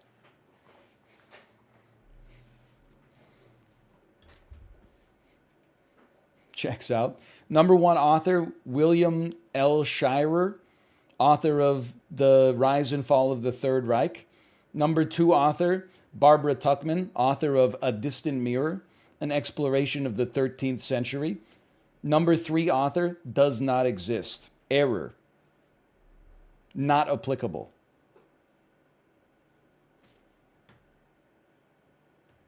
Ancient Roman history. Can you name the people, places, and things from Roman history based on the clues provided? Probably not. Emperor who refortified the city of Rome in the third century AD. Antidi. Marcus Aurelius. The oldest forum in the city of Rome. Bovinium. Bovine Forum. The Bovine Forum? Roman dictator who gave up farming to undertake a war against the Achi in 458 BC. 458? That's a long time ago. Formal posthumous condemnation by the Senate of a particularly disliked individual. What is dis? Hill on which the gardens of Maecenas were located. That would be the hill of enough. Road from Rome to Arminium. That is a false question. All roads lead to Rome. This is not possible. This quiz is not possible. It can't be done. This is someone trying to justify their history degree.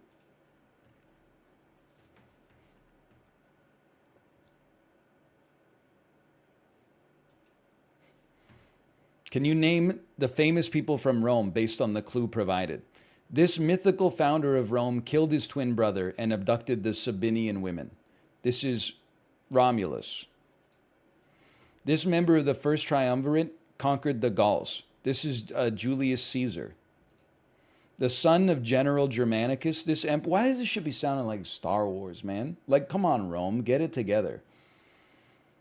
This emperor turned into a tyrant after a promising start and became the first emperor to be assassinated. I feel like that could be a bunch of them, so I'm going to pass. I'm saying Nero, but I don't know if Nero was the first one assassinated. This member of the second triumvirate was defeated at the Battle of Actium and committed suicide. I thought I said he committed suicide in his Land Rover. In the land of his lover. This is Mark Antony.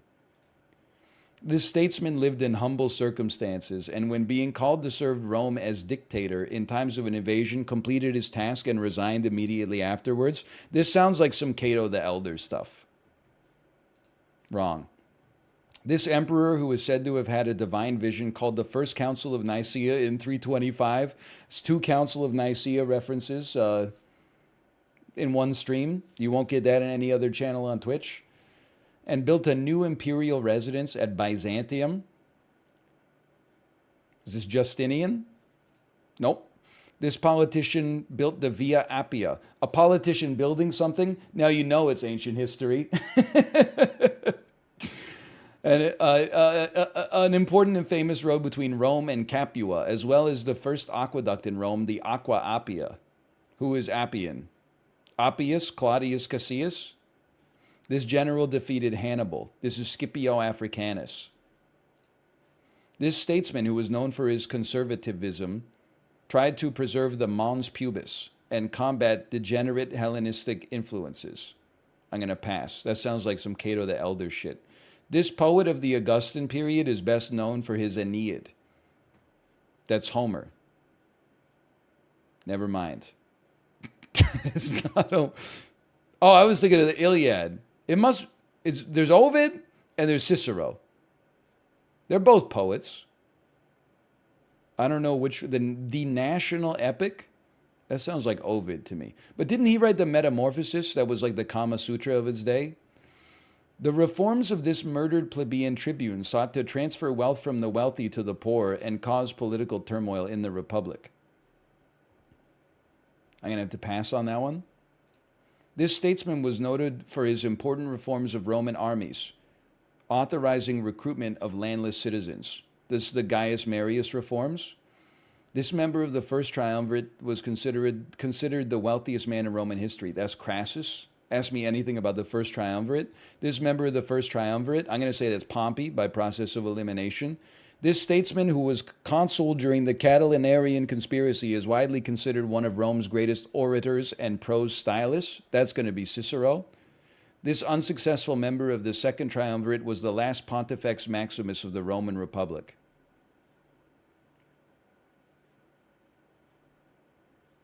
Going to pass on that one. This winner of the second triumvirate transformed, this is Octavian, also known as Augustus. Bro, where the hell is Augustus, dude? Augustus, Octavian? I see Augustine. I see Gaius Octavius. Is Gaius Octavius the same as Augustus? Oh, it is. Okay. He led the revolt that overthrew the last king of Rome, Lucius Tarquinius Superbus. You guys make sure to thank the Superbus driver on the way out, okay? And established the Roman Republic. This is one you should definitely know, but I don't. I'm going to pass on that one. This general was responsible for most of Octavian's military victories and was related to 3 future emperors.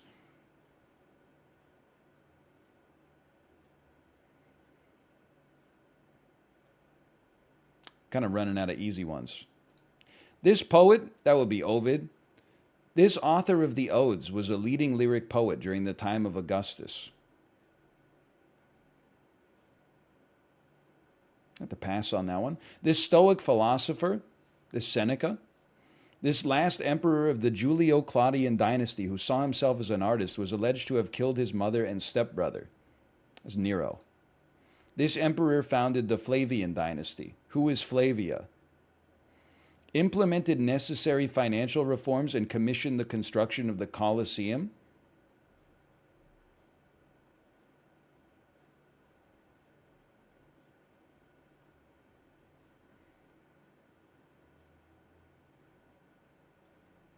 It's a tough one. I'm going to pass.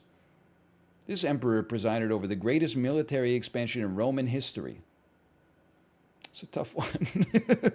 This Phil-Hellenic emperor, oh no, created a cult for his lover who drowned in the Nile.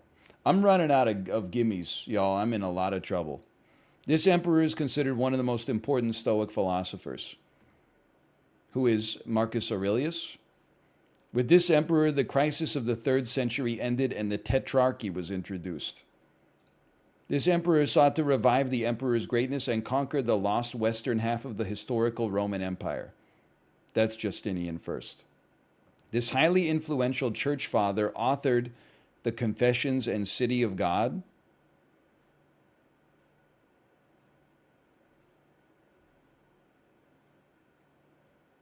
Constantine? Okay, here we go. Okay, can I get to 15? We're at 50. Dude, I'm cracked. This is a Canadian pass already.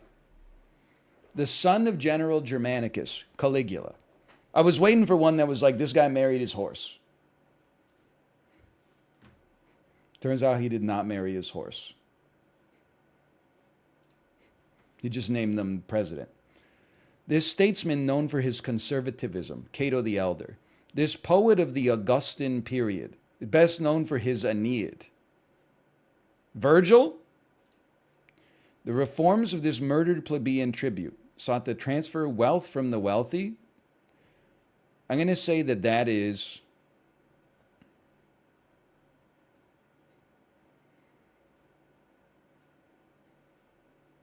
I have no idea. Tiberius Gracchus. Okay. This unsuccessful member of the second triumvirate. Which one of you fuckers was in the second triumvirate? There's Octavian and then 2 other guys. I feel like Agrippa might have been in there. Wrong. He led the revolt that overthrew the last king of Rome. Brutus be revolting now and then. Okay. This general was responsible for most of Octavian's military victories. That's Agrippa. This author of the Odes was the leading lyric poet during the time of Augustus. Diocletian. Wrong. This emperor founded the Flavian dynasty. Cincinnatus. This emperor Trajan, he made the wall. No, that's Hadrian. Hadrian made. Oh no. This Philhellenic emperor secured the borders of his empire. Trajan. No, Hadrian, he made the wall. The crisis of the 3rd century ended with this emperor, Cincinnatus. Dude, that's still pretty good. And I was kind of like I was in my wheelhouse for the first half, and then we had to make some guesses, but that wasn't too bad. I'm not fully unknowledgeable about Roman history. Just like largely.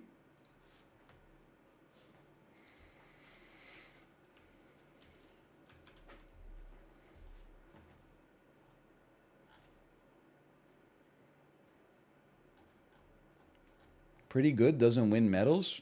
I don't want to win the medal for like best score on a Sporcle quiz about Roman history. What's the prize? A 4-year degree and a $100 gift card to Olive Garden?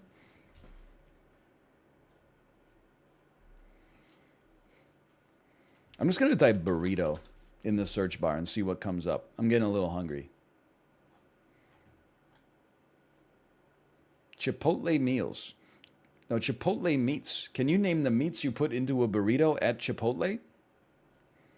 Can you name the Taco John's ingredients? What the hell is Taco John's?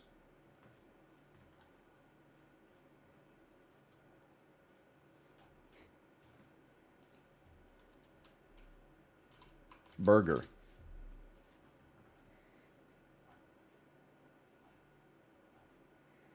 Bob's Burgers characters. Foods by Tattoo. All the things she said, all the things she said, running through my head. All the things she said, running through my head.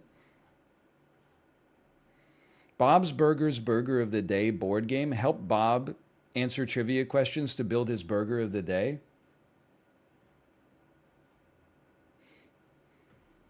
Whoever made that quiz has been posting nonstop about Velma. There's no doubt about it.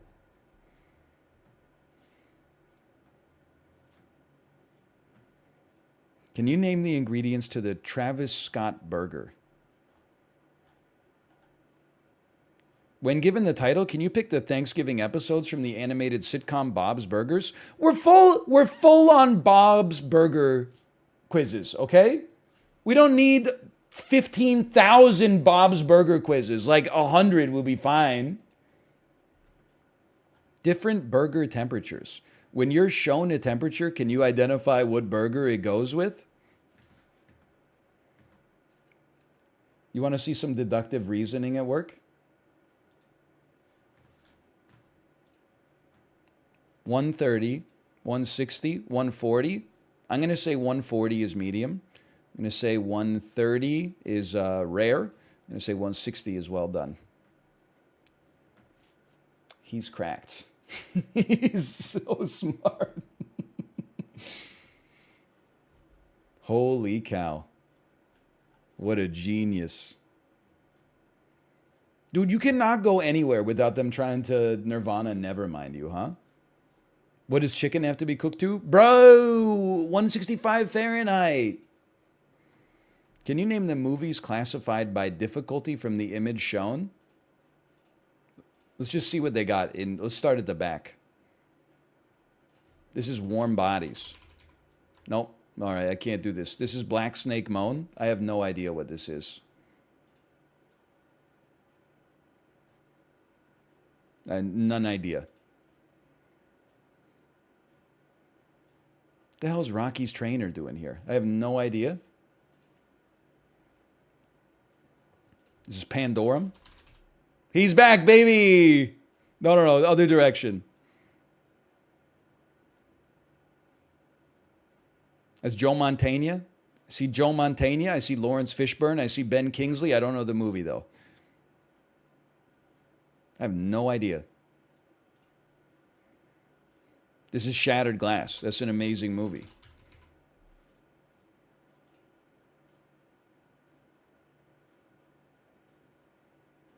I have no clue. This is The Outsiders. This is Rumblefish.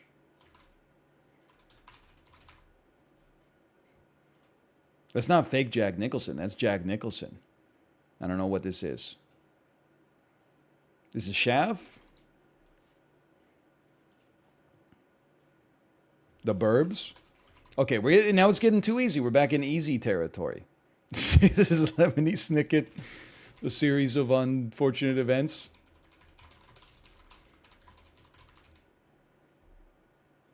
You're really going to make me type out the whole thing, huh? This is Tremors. This is AI. I refuse to debase myself with the rest of the questions here. It's The Fugitive. I mean, Clear and Present Danger. I mean, it's one of those Jack Ryan movies. Patriot Games? It's Patriot Games. It's Chappie.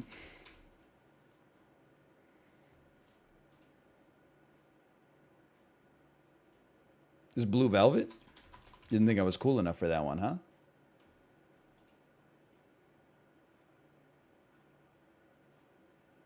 Tin Cup. I have no idea. I don't watch Kevin Costner movies. It's probably like Sense and Sensibility or something. I mean, you just gotta... Listen, I'm a simple man. I see 3 British women with curly hair. I know we're looking at some Jane Austen shit. It's Pretty Woman. Simple Jack. You are Nishar Bendan Jack. It's good. Okay, listen, we're done with this quiz. If it's getting easier than Good Will Hunting, like, listen, this is Platoon. This is the Elephant Man. It's Guardians of the Galaxy. Scream. Transformers 1. Bridesmaids. King's Speech. Gone with the Wind. And that's the last one. I mean, that's easy enough. We beat the average. We didn't even do half the quiz.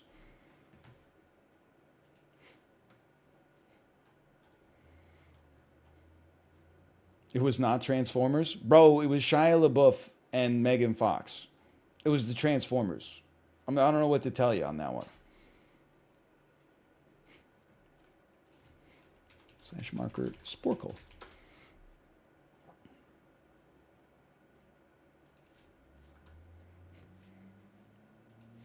I gotta figure out who to raid. I'm not used to a 3 p.m. raid. Feels weird. Oh, we could raid Ghibli. Doesn't happen that much. Enjoy the rest of your evening. I will see you tomorrow. What are we going to do tomorrow? I don't fully know, but I do expect to be here. I'm just happy to be here today, honestly. Thanks for your patience. And I'll see you tomorrow.